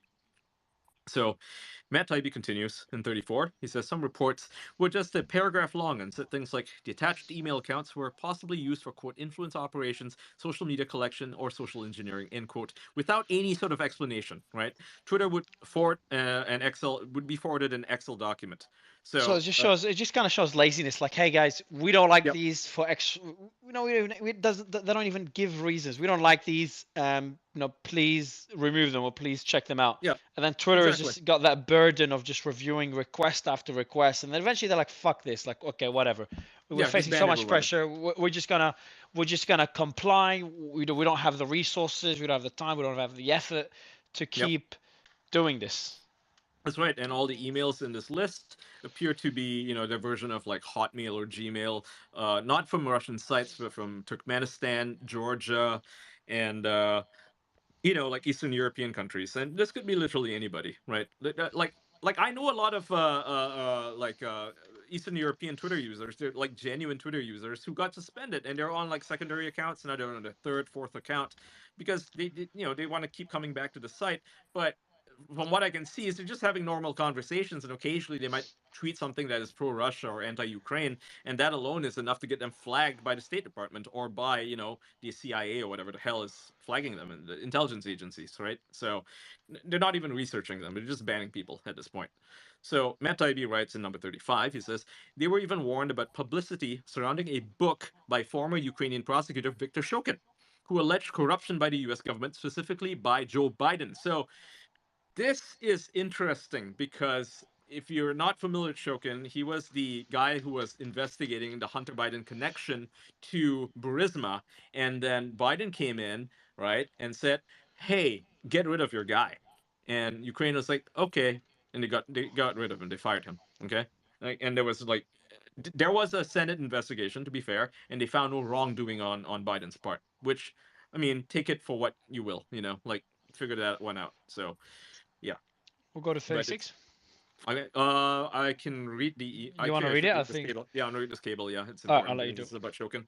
So I'll skip the first part. This is a cable, and it says we assess with high confidence that in the summer of 2020, members of a Russian influence organization, which is at least partially directed by the Russian intelligence, were aware of a production plan associated with an upcoming book authored by former Ukrainian Prosecutor General Viktor Shokin. We have information that indicates that the book is intended to reveal corruption allegedly perpetrated by the United States in Ukraine. and that the intended audience includes political institutions in the United States, Europe, and Ukraine. Versions of the book could be released in Russian, Ukrainian, and English this fall. While it is unclear at this time how involved Russian intelligence might be in the creation or promotion of this book, they have been known to direct the same influence organization to propagate similar information in previous operations. As such, we wanted to highlight the potential nexus between this book and Russian intelligence, and we suspect that the book could be promoted online through foreign-controlled or inauthentic accounts. So, like, they were so concerned about this book, it makes you want to read it. Doesn't it make you want to read it? It makes you want to read it. Okay. Absolutely. It's like, what are they hiding? Oh, it's damning to Joe Biden and Victoria Nuland? Wow. Huh. Okay. So maybe go read the book. Look up the guy, Victor Shokin. Bet you can find it on Amazon, or somewhere else. We got the last Actually, I just last 4 points, Ian, and then I know that Tom, Jim, name redacted, and Yeah, answers so- for Sean have. Yeah, hands I'll up. keep reading them. Yeah, I'll keep going. So, this is Matt Taibbi. He writes, by the weeks before the election in 2020, Twitter was so confused by the various streams of incoming requests that staffers had to ask the FBI which is which. Like, they're just like us right now. They're like, who sent us this cable? Like, is this from the State Department or is this from the CIA? Is this from the NSA? We have no idea. So this is an email from somebody at Twitter, and he says, "Hi, Elvis. Elvis Chan, our special agent." He says, "Do you know if this is something different from the information that we've already been receiving through the Signal channel? Trying to make sure that we have all our bases covered while also optimizing resources.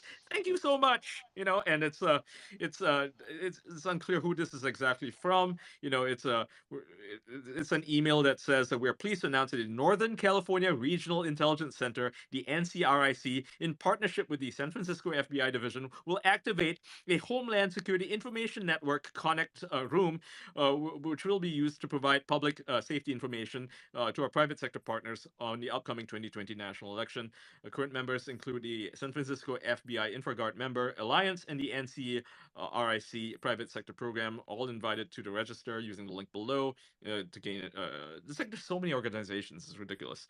So, number 37. Large quotes, and Matt Taibbi writing, "I apologize in advance for your workload." Okay, so requests poured in from the FBI offices all over the country, day by day, hour after hour. If Twitter didn't act quickly, questions came. Quote, "Was action taken? Any movement?" So a bunch of quotes would come in. And so somebody at Abby says, "Hi, both. Do you know which of the group of the 132 accounts he's referring to? And if so, do you have a list of accounts?" Like, they just, kept getting emails nonstop. And the email, which was from somebody at the FBI. This is unredacted somewhat. It says, "Hey, sorry, I tried to call you back. Forgot to ask you a question. Do you guys have a list of those 132 accounts actions that was taken against on 29th of July 2020? You wanted to get a process served on those accounts. Let me know if I should direct this question to someone else. Thanks for any help that can be given, and I apologize in advance for adding to your workload. Respectfully, blank name." Incredible stuff. 38. So the senior attorney of Twitter, Stacia Cardill, we see her name again, quote, "My inbox is really fucked up at this point." And she writes in an email to, I have no idea who, I guess some people at Twitter. She says, can you also send me a Google Hangout message when you send it? My inbox is really fucked up at this point. Yeah, it's like they got so many emails every single day. So number 39, it all led to the situation described by Schellenberger. If you didn't read Michael Schellenberger's Twitter files drop 2 weeks ago, they talk about how Twitter was paid $3.4 million, essentially for being an overwhelmed subcontractor. Twitter wasn't just paid. Writes Matt Taibbi. He says, for the amount of work they did for the government, they were underpaid. So they're basically working like crazy amounts of overtime. And so Matt concludes this Twitter drop with, for more on the Twitter files, check out Barry Weiss, Schellenberger, Elliot Fang, and David Zweig. For more on this story, read his Substack account, which he has a tiny bit more explanation there. I don't have to go over that. I'm just going to look at what he tweeted recently, where he's just talking about himself, and then he adds a note here. He says here, there was a belief at Twitter that the State Department agency, the GEC, right, was pushing Mike Pompeo's complaints about China and COVID. How true that was is still somewhat an open question. But executives for sure believe that there were major risks in working with the GEC with an election ahead. So that he was trying to clear that up. And he adds in another note, he says that the U.S. government intel report sent to Twitter warns of a book by former Ukraine prosecutor Viktor Shokin, at least partially directed by Russian intelligence. And Shokin has always maintained that Joe Biden insisted on his firing to stop a probe into Burisma and Hunter Biden. So there you go. And of course, Luis Mensch is now accusing Matt Taibbi of being a Russian asset, because that is a thing that cokehead does. So yeah, that's today's two Twitter Files jobs. Very epic stuff. Very epic stuff. We're just so exhausted, man. I don't think we appreciate a lot of the drops today. There's a lot of nice snippets, we're just in one marathon after the other. But I'd love to get some thoughts on this. Tom, do you want to kick it off? Then we'll go to Name Redacted and Sean. Yeah, I guess I'll just kind of highlight some of the important things that I think we've heard, at least with this latest drop. The first thing I would call listeners to is the idea that it's not just the federal government. You had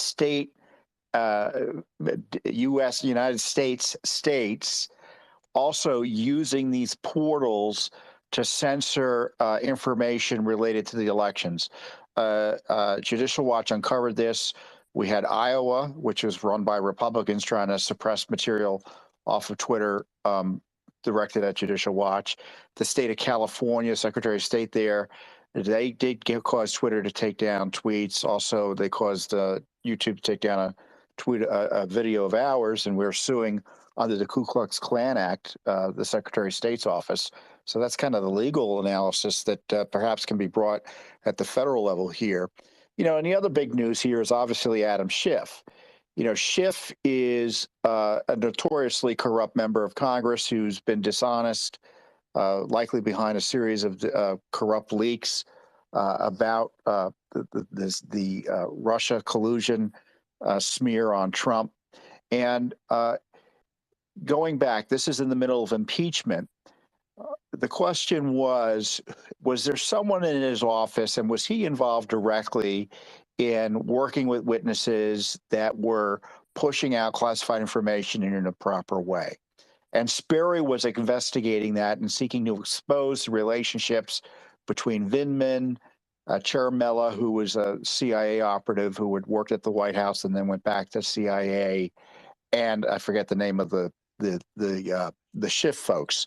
And Sperry and others were highlighting that, and Schiff was furious because he wanted to keep his impeachment schemes and how it came about secret, because it involved potentially the mishandling of classified information involving his office.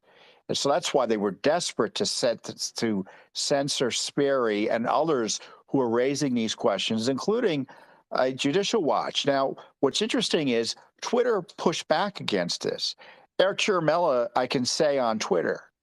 If I said it on YouTube, I think if I said it on Facebook too, we'd be censored. So Schiff was unsuccessful at Twitter.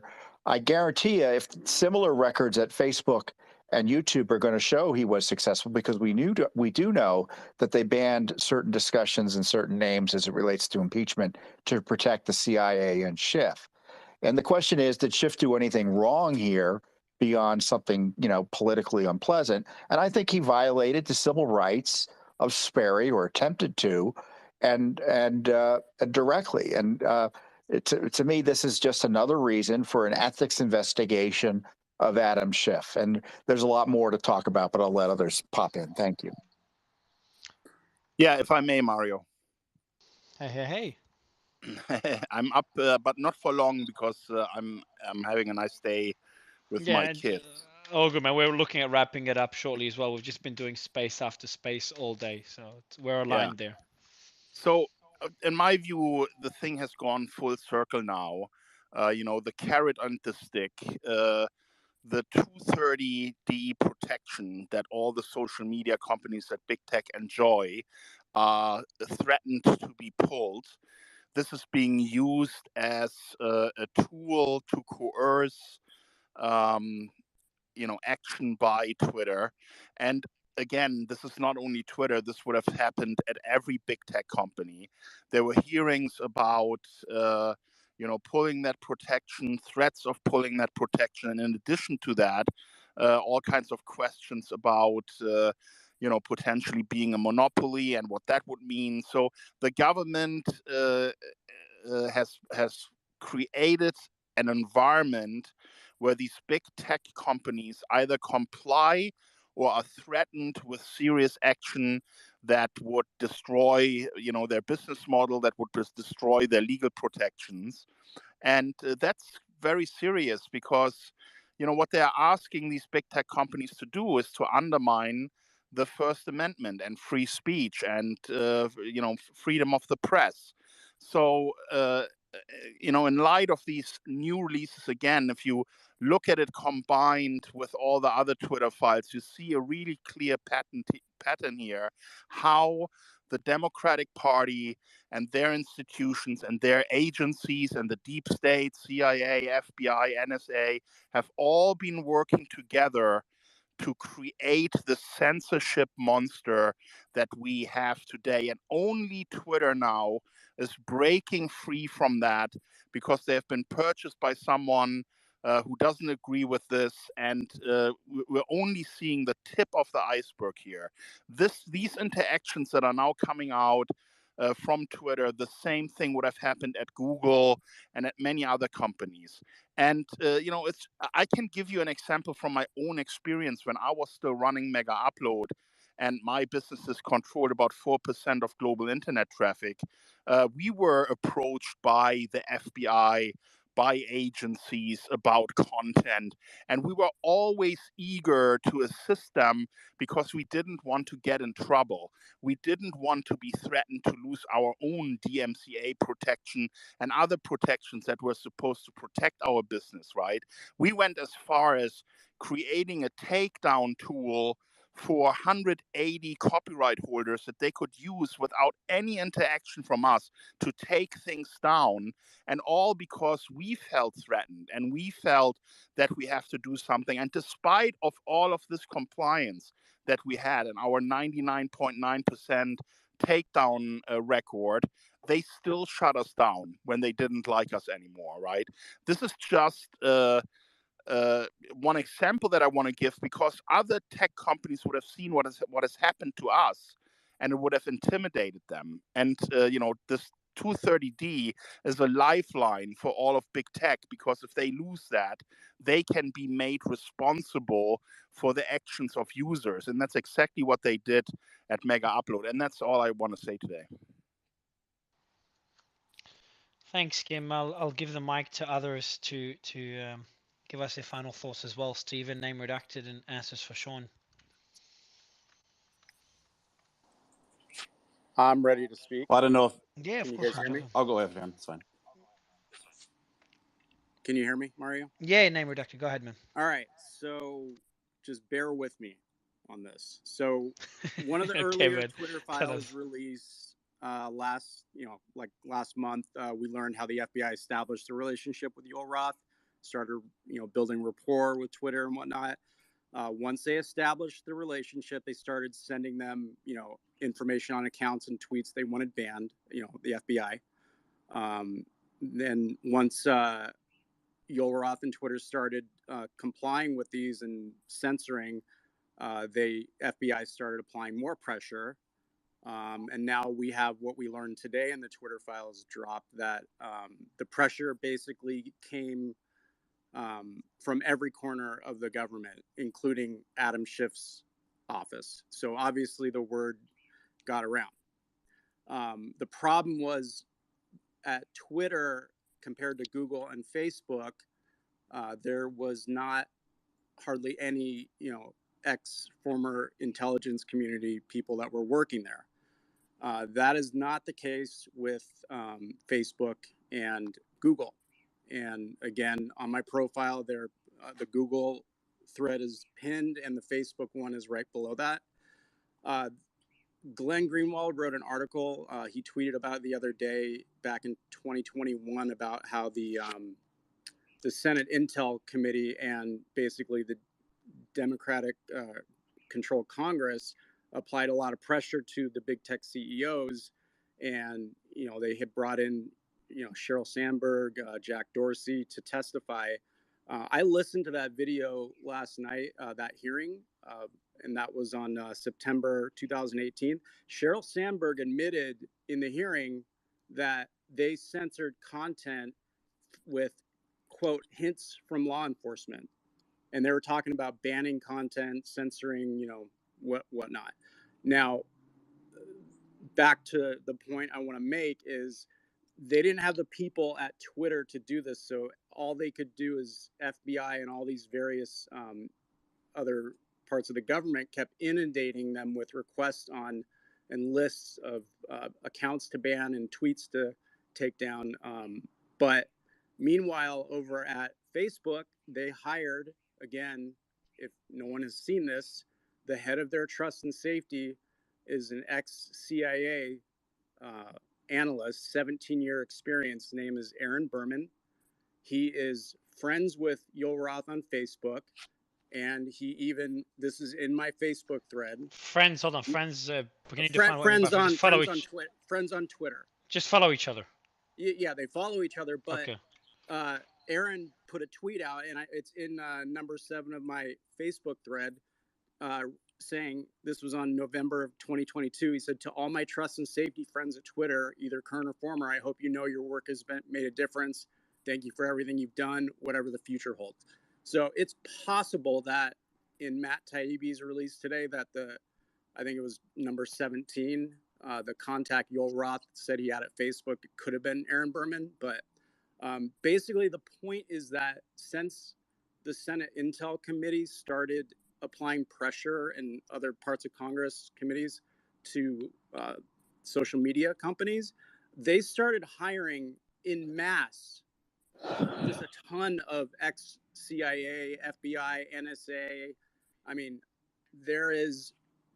Google has over 160 or so, and Facebook has over 115. And I've detailed them all. And the important part, if you read my threads, is some of these people, like at Google, Nick Rossman, he had a Twitter account, and I found all the negative tweets he had to say about Trump, calling anti-vaxxers Nazis.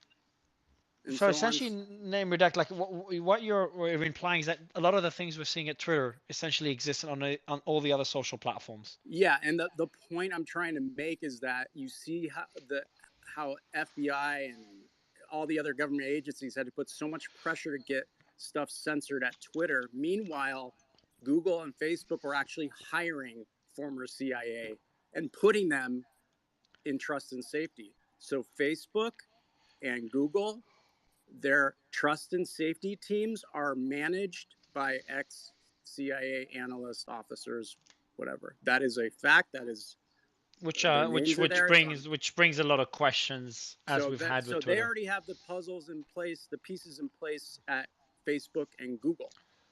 And one important thing to point out, though, is that there's not necessarily a problem with hiring people who were formerly in those agencies. And one of the reasons why they do that is because you have to be unbelievably qualified to even get a job in the FBI. So it makes sense that some of those same people, especially being hired for more technological things, would also be a good fit for Twitter. I guess the bigger problem is that they were potentially using those connections for bad things. But I feel like there's probably more to the story than just, they were hiring them because they wanted to restrict people.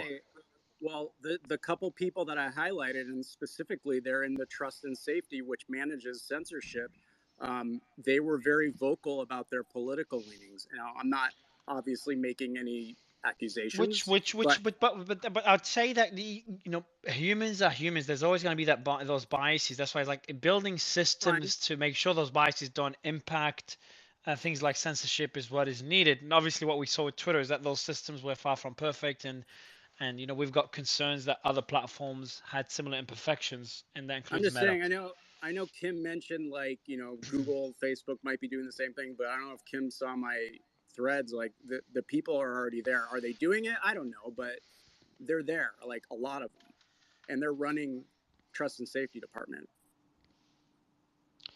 And I think that's a bigger story. Like, yeah. I don't know if that was Matt who spoke earlier. Yes, Matt, yeah. Are a lot of these people like qualified to do these jobs? Sure, of course they are. And do they have the right to have these jobs? Yeah. But do we want ex-intelligence officers like from the CIA running censorship departments at Facebook and Google? Could lead to conflicts of interest. Now, it's a fair point. That's why, as I said earlier, it brings up questions, and especially after the Twitter files, very valid questions. Doesn't mean that each one of them is working for that other agency that they used to work at. Would have been good to have Kyle here again. He was on this panel for a few hours earlier. He'd probably be able to better answer this point, ex-FBI. And one of the better whistleblowers on our panel that comes on every time we have a Twitter files drop. He'll be perfect to answer this, to kind of comment on this point. But and I also want to applaud the threads you've done on this, Name Redacted. We've spoken about it privately, and yeah, definitely keep that information coming. Thank you. I will go. Just quickly, it doesn't matter who, Mary, you asked the question, did they have the structures in place to mitigate and protect against the bias? No, they embraced it. They knew, for instance, the Senate was pushing Hillary Clinton's approach here, and it didn't bother them. All of this censorship was geared at targeting protecting Trump. Excuse me, the exact opposite, targeting Trump and protecting Biden. And you'll notice in this latest group of records, they were overwhelmed with requests right up to the election. So the censorship was about the election, not about anything else. Bias was a feature. There was no effort to keep it out. Fair. Jim and Stephen, and actually I'll go to Sean first. Answers for Sean. Good to have you on the panel for the first time, man. Hi, Mario. Thank you so much. Mario, Tara, Ian, this is a great opportunity for me. It means so much to me. I just wanted to share my misinformation, which is the undeniable truth. My son Sean played hockey his whole life. He took one Pfizer vaccine and was found dead on the floor beside his bed 33 days later. He was perfectly healthy with no underlying conditions. The cause of death they've given me is unascertained. They expect me to live with that, and I can't. I'm fighting every day since Sean died to try to get the truth.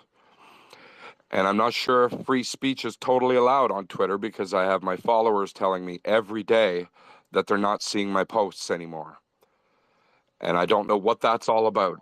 I've never said one single lie. I've told nothing but the facts. My son took a Pfizer vaccine and died 33 days later. He was perfectly healthy. It's too late for Sean, but I want a chance to save other people's lives. And that's why I'm out here. Thank you so much. Hey, man, what was your name, if you don't mind me asking? My name is Dan. I'm Sean's father. Dan, first I applaud the courage for you to come up on the panel and share this and waiting so patiently to share this. First, I got some good news is that your account is not shadow banned. So maybe a few tweaks here and there with your tweets will get you more exposure, and obviously coming on panels like this will just get you that reach. I also will DM you now and bring you to one of our COVID panels just to share your story without getting into the debate, without getting into the politics of the debate and having doctors debate the reasons, causation, correlation, just to share your story, man, and share your pain. So I just want to, thank you for coming on. Thank you for having the courage to come on. And yeah, I'll just DM you now to get you onto one of those panels, and maybe I'll jump on a call privately, man, to see how I could help you get your account get a bigger reach. Thank you so much, Mario. Thank you. No, my pleasure, man. I'll just DM you now. I'll go to Stephen and Jim. Thank you, and prayers to the gentleman that just spoke, and to him and his whole family. Well, today's drop showed that, firstly, Adam Schiff is absolutely responsible for a serious First Amendment violation. Plus, it showed how even much more aggressive our three-letter agencies have been and essentially bullying all our major social networks to take action on any person or information they have found to be problematic or not their preferred narrative they want going out there. I don't think Orwellian is too strong of a term to use on any of this. In fact, I can't think of a more appropriate term. So I think the timeline is also notable, wherein Twitter administrators started much more resistant, then they became fully compliant, which also verifies the narrative that Jack Dorsey was contending to, for where it started with his original vision for Twitter in much more of a decent place. Then it eroded into an authoritarian arm of the government and many times the Democratic Party. So I think that's where we sit right now. Thank you. Thanks, Stephen. Jim, I'll give you the final word, man, for this marathon space. Not sure if Sebastian, I know he's been listening for most of the space, has got anything to add to the discussion before Tara, Ian, and I wrap it up. But Jim, I'll give you the mic, man. You've been with us for hours. Oh man, that's no doubt. Were you in the other space? I was. That was insane, man. That was insane. What a day. What a day. What a You know, day. I'll just share with you a story. I haven't shared with anyone yet. I haven't had time to even tweet it. I was actually, so the way this all started, and I'm going to just quickly digress because we're wrapping it up anyway. The way this all started is I got woken up by Nick. It's like, Mario, XYZ, just, whatever the story was, just fainted and has been rushed to the hospital. I forgot the day, man, the name. My brain's completely fried, and I was half asleep. So I'm like, I hope it's not, I'm just trying to understand what happened. I slept 2 hours. I'm like, hey, man, I think, there's not much more to add. Let's do the space a bit later. And then a few hours later, I wake up, I head to the airport. I have an urgent flight to catch. 6 minutes before getting to the airport, Nick is like, Mario, we got to do a space now. I delay the flight, call the office, delay the flight, get a cab, take me back to the hotel. And then a couple of hours later, we did the space. The team's all ready. And then a few hours later, we took a break. I'm finally taking a break. And then the Twitter files drop. Ian literally goes to bed. 20 minutes later, I call him. He's like, hey, man. I'm not sleeping. Yeah, the Twitter files just dropped. You can't sleep yet. And then he just comes and kicks this off. So, yeah, Jim, it's been a hell of a day. And appreciate you being on both panels. Yeah, well, thanks. I posted something up on my Twitter page when I saw Li Fang had documented what we learned from Mark Zuckerberg on the Joe Rogan program related to them being connected or being told about the Hunter Biden laptop. And I started looking back through things, and today's files particularly clarify the fact that CISA was involved with this. Now, that's kind of interesting because CISA announced in November of 2020 that these were, quote, the most secure elections in American history. CISA was ostensibly, or at least the understanding of most people was, that their job was to make sure that voting machines weren't being hacked and various other things related to what was happening at voting locations. But what we find out here and more clearly is that when they said secure election, they meant Trump wasn't elected. Now, I don't know what Trump knew when he fired Krebs at CISA, but it might have been that, could have been whatever. But nonetheless, CISA's involvement is really kind of interesting. When you go back far enough, what you recognize, it really, a lot of what we're talking about right now, and we don't know how yet, we don't know precisely how, but somehow that January 5th meeting in the Oval Office in 2017 with Barack Obama and Susan Rice and his intelligence team, something happened there. We've learned through certain documents that they were thinking about how to take on Trump. How that connects to all this precisely, I don't know, but I personally believe something was put into motion. And when you go back even further, you see that the Obama administration used the IRS to shut down Tea Party efforts. So a lot of this stuff has been brewing for a long, long time, and now we're sort of seeing the top end of it. But last couple things, we know from Peter Schweizer's work back in, I think it was 2008, 17 maybe, or 18, he released a movie called The Creepy Line, where he talked about how social media, as we knew it at that time, was working to try to use sort of their own little psyops to get people to understand information the way they wanted to. we found out that it was much worse than that after the release of that film. I was at the release of it, and it was just shocking. But this has become a really big story. Tonight kind of culminated a whole lot of that. And again, one of the big things for me is CISA saying we had secure elections really did mean that they also played a significant part in controlling the speech. This is scary stuff, and it's very worrying. I do. Yeah, we just don't know how much impact it really had. I'd love to get Ian's final thoughts on this. Obviously, censorship is never good. Obviously, it was leaning more towards, or significantly more towards the left, and a significant bias against conservatives. So I do agree with you there.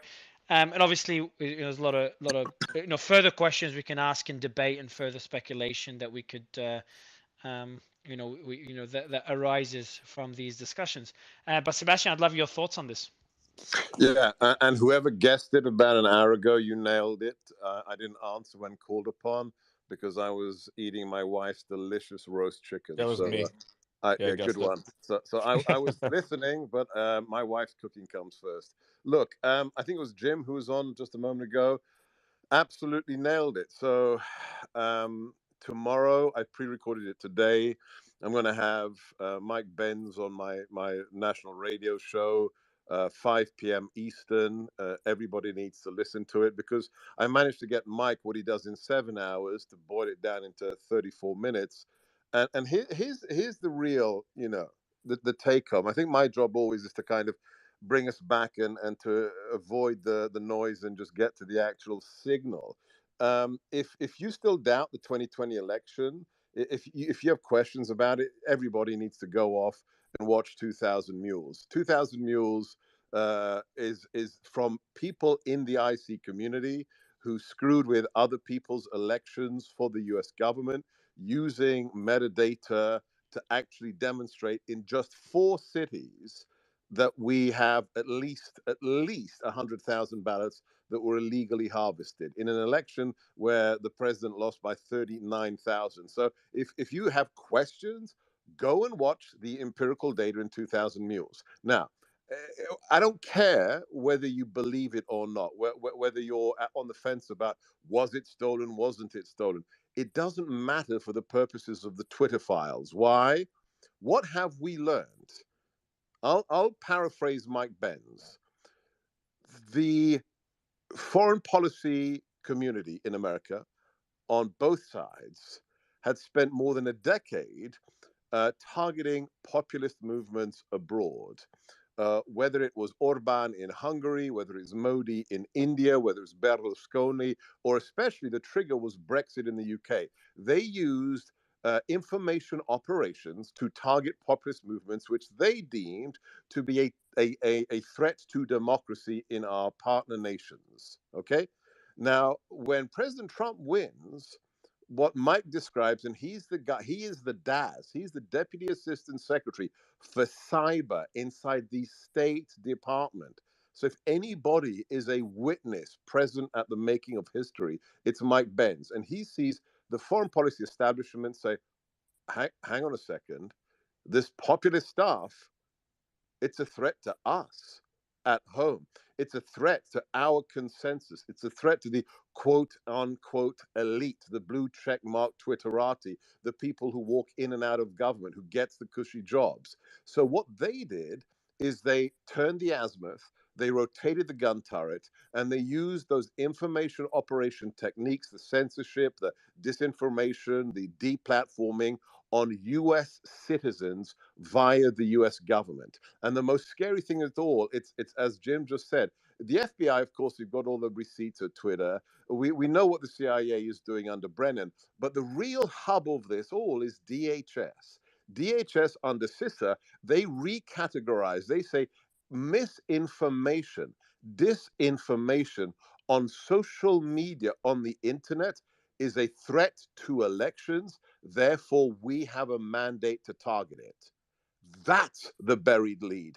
That's the real story. That DHS starts working with private entities and demands that millions of tweets get deleted, thousands of accounts get suspended, and it's always one way. I don't care what you think about the 2020 election, but the fact that bureaucrats who have badges and guns, who are 1811s, who have law enforcement authority, politically targeted one side of the political spectrum in America, that's the real story. And the sad thing is, I think somebody said it a while back, Twitter is really kind of irrelevant. Twitter is the lazy aggregating platform for people who don't want to do real journalistic work. Okay, it's how journalists do journalism today without actually doing journalism.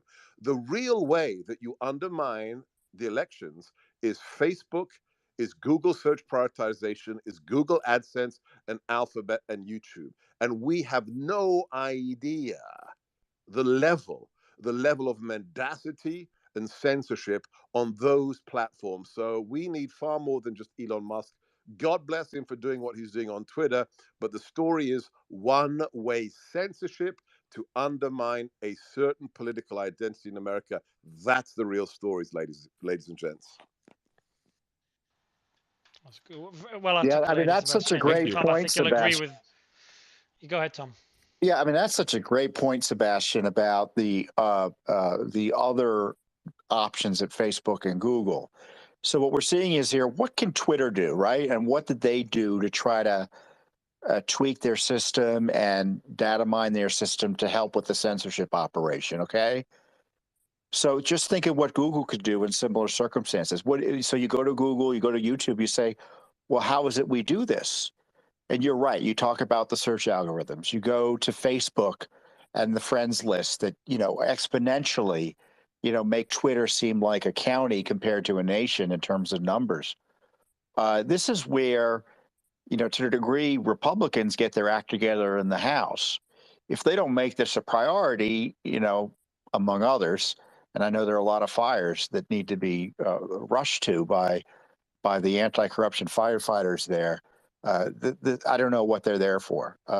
We've got to uncover and stop and defund this, and prosecute those behind it. I know we've got like congressional staffers listening to this, so you know who to talk to. You need to bring these things to the people you work for, to your bosses, and tell them, let them know this is a pivotal issue, right? This is crucial that you do this, because it, like, this cannot be in vain, because the mainstream media, when I'm talking about the mainstream media, I'm talking New York Times, Washington Post, and all these other outlets. They're not going to cover any of this because it implicates them, right? The Twitter files today even implicated these outlets for essentially serving as mouthpieces of the State Department. They would put out a story in some newspaper, and then they would cite that as an example, right, as a means to get Twitter, Facebook, and Google to take action in a way that they would want. So they're clearly complicit. So it's up to you guys. Like, it's up to citizen journalists. It's up to congressional staffers. It's up to Congress people. It's up to anyone with a conscience to do something about this, because we can't let this just be swept under the carpet, to be shoved into the dustbin of history. Like, keep this in mind. If Elon Musk didn't buy Twitter, we wouldn't know any of this. We would suspect it, but we wouldn't have any proof. And now we have proof that this is being done to us all along. I mean, we live in a kind of a dystopian society, right? We live in 1984. Is what's going on right now. Actually, it's worse than 1984. It's worse than Orwellian. It's a combination of all these dystopian tropes that we have grown up and learned to identify. Like, this is what's happening to us right now. It doesn't matter if you're in the United States. It's everywhere, right? And this, if anything, has to be a moment in time that we have to seize and take action. Otherwise, we will lose that freedom, the freedom to do so. We lose that option in not too distant future. So this is the moment right now where you have to take action. Piotr, I'll let you wrap it up with final words before we end the space. Yeah, look, I think we can all agree that, Happy New Year, by the way, nice to see everyone. I think we can all agree that what Twitter has been doing is concerning. I have huge concerns and reservations about their usage of, the staff lobbying basically senior management to oppress certain views. I agree with Tom and Sebastian on some parts. However, I don't agree on this overextension that sort of it has had implications in, say, Brexit or even in India. I mean, those two countries are very different in terms of their approach towards social media use. Much an American planet, don't get as much of an influence as you think. Well, I don't think, I know it doesn't have as much of an influence in the British Isles as it does in the UK. So when we're talking about Brexit, I think the right were I'm gonna Piotr, your audio is just really screwed up. I think we got the point across. I I'm just disagree with gonna him, by the way, because yeah. a lot of British activists, Brexit activists, were banned from Twitter for no reason. We need to see those files. Canadian activists were Yeah, also banned from Twitter do you think we'll see during protests. it's just surprising we haven't seen any files outside the US. I think we will. It's coming, and it's a lot of stuff to go through, right? It's a lot of stuff to go through. I think it's coming, just like the COVID files are coming. So I would say, be patient, but keep asking Elon, keep reminding him. I mean, this stuff is Yeah. important. It's not just like India is of particular importance. People like to downplay how India's use of Twitter, but guess what? Twitter was being leaned on by the Indian government, on both sides of the Indian government, I would say. Like both the pro-Modi and the anti-Modi people were both leaning on Twitter. That is a big issue. It was in the news even. That's how big censorship was as a topic there, right? They So I would love to see those files. they threatened to jail some of their employees, in fact. Yeah, in That's India. right. And yeah. Yeah, we need to That see was those files. Yeah. wasn't that mentioned in one of the files? No, it wasn't. It Oh. was no, it wasn't. Yeah, no. Okay. They mentioned only that the State Department's claim was that there were accounts that were posting like India related news that were actually Russian or something, but obviously they didn't provide any information, any evidence of that. Kim, final words, man. For 3 years, it is a significant country. Love India, lived, kind of was back and forth there quite a bit, but it's a key country in geopolitics in the world. I wouldn't expect, just one point, I just wouldn't expect Twitter to cave in to pressure from other countries outside the US. Just wouldn't. I just don't think they they can be impacted as much. I just feel like there'd be more resistance there versus pressure in the US. But I mean, I could be completely wrong. Kim, final words. I saw your request to come up before we end the space. Yeah, guys, another very interesting space. The biggest Twitter files are yet to come, and that's the COVID stuff. So I'm looking forward to that. Yeah, we've had a couple of Fauci files drop already. I'm losing track. Ian, you were there for those Fauci files? I think we had 1 or 2. Yeah, we had I think 1 so far. 1, yeah, but it was like just like kind of prepping us for what's to come. The prepping, I know what's being worked on, and for that space, we all need to, be ready, because that is going to be a big one, and I think it will shock a lot of people. Will that be the one this week? I think end of the week. Yeah. End of the week. Yeah, weekend. Yeah, they're not going to release anything in the middle. Cool. Hopefully. So everyone who wants to catch it, make sure to have a reminder. Maybe you should already have like a floating spaces ready where people can register. Yeah. And just are you people going to can set a unblock reminder. me, Kim, so we can? Are you going to unblock me, Kim, so we can have a mature conversation about it? Oh, No, Piotr, I will not unblock you because you're just not nice. Oh, sorry. Well, I'm not the one who's blocked, so let's talk about being adults. I think Piotr was just removed by Ian as well, so we're in agreement. Piotr is not a nice guy. So I'll go to just to Ian to kind of wrap it up with Ian and Tara. Tara, are you with us as well? Tara is not there. Ian, you there? Yeah, I'm here. Yeah. Yeah, man. Let's wrap it up with the with your thoughts very briefly. Give us your thoughts on the drop. Yeah, on the I know your thoughts on the Damar space we did earlier as well to kind of wrap up the show. I think more information's going to come up, out about that one in that particular drop. I think there's not going to be a lot for like the next 24 to 48 hours. We have to wait for the medical report and see where that goes. I mean, we had a lot of doctors on both sides of the aisle. We had a lot of skeptical doctors who are pro-vaccine, but also skeptical of this narrative that it's caused by the one thing, because want to like specifically state that unless you're in the operating room, you have no idea what's going on, right? And these Yeah. doctors, they all knew better. They were like, okay, yeah, we can't really speculate. I mean, we can't say for certain it was one thing or the other. It could be a million different things, right? So Yeah, and I don't think we'll do another space on Damar Hamlin's story itself. I just don't think it's worth yep, a space. You can check no, everything in the news, but it's more like it inspired a discussion around COVID and vaccine-induced myocarditis, yep. which probably will be part of the Fauci files and a kind of a bigger, Yeah, I mean, a as I bigger mentioned discussion. in the earlier space, the Canadian government gave out 2.8 million Canadian dollars today to some victims of vaccine injuries, and there's more to come. So this stuff is definitely being exposed, not just in Canada, but also in the United Kingdom, in Australia. A health official, her family was directly impacted by these by the jab. So like a lot of this stuff is coming out for real. It remains to be seen if this is going to be the case in the United States. I mean, Fauci has a lot of power. He has a lot of celebrity there, but I think the narrative that he's the saint is certainly falling apart. I mean, it's debatable as to whether he did any of this intentionally Yeah.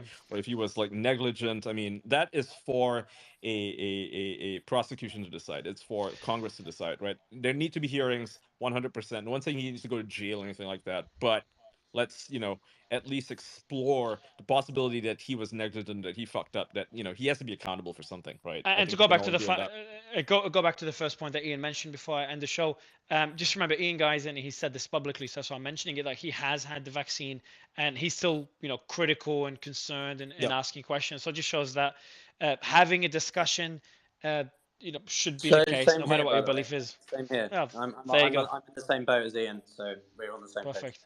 Cool. Yeah. Cool. All right, guys. Well, anyway, appreciate you all. Thank you so much for joining. Thank you for everyone that joined the earlier show and this one. You guys are beasts. I'm off to bed. And yeah, Ian, Tara, we'll see you again probably tomorrow, if we're lucky, after tomorrow. Thank you, everyone. Good Bye, night, man. everyone.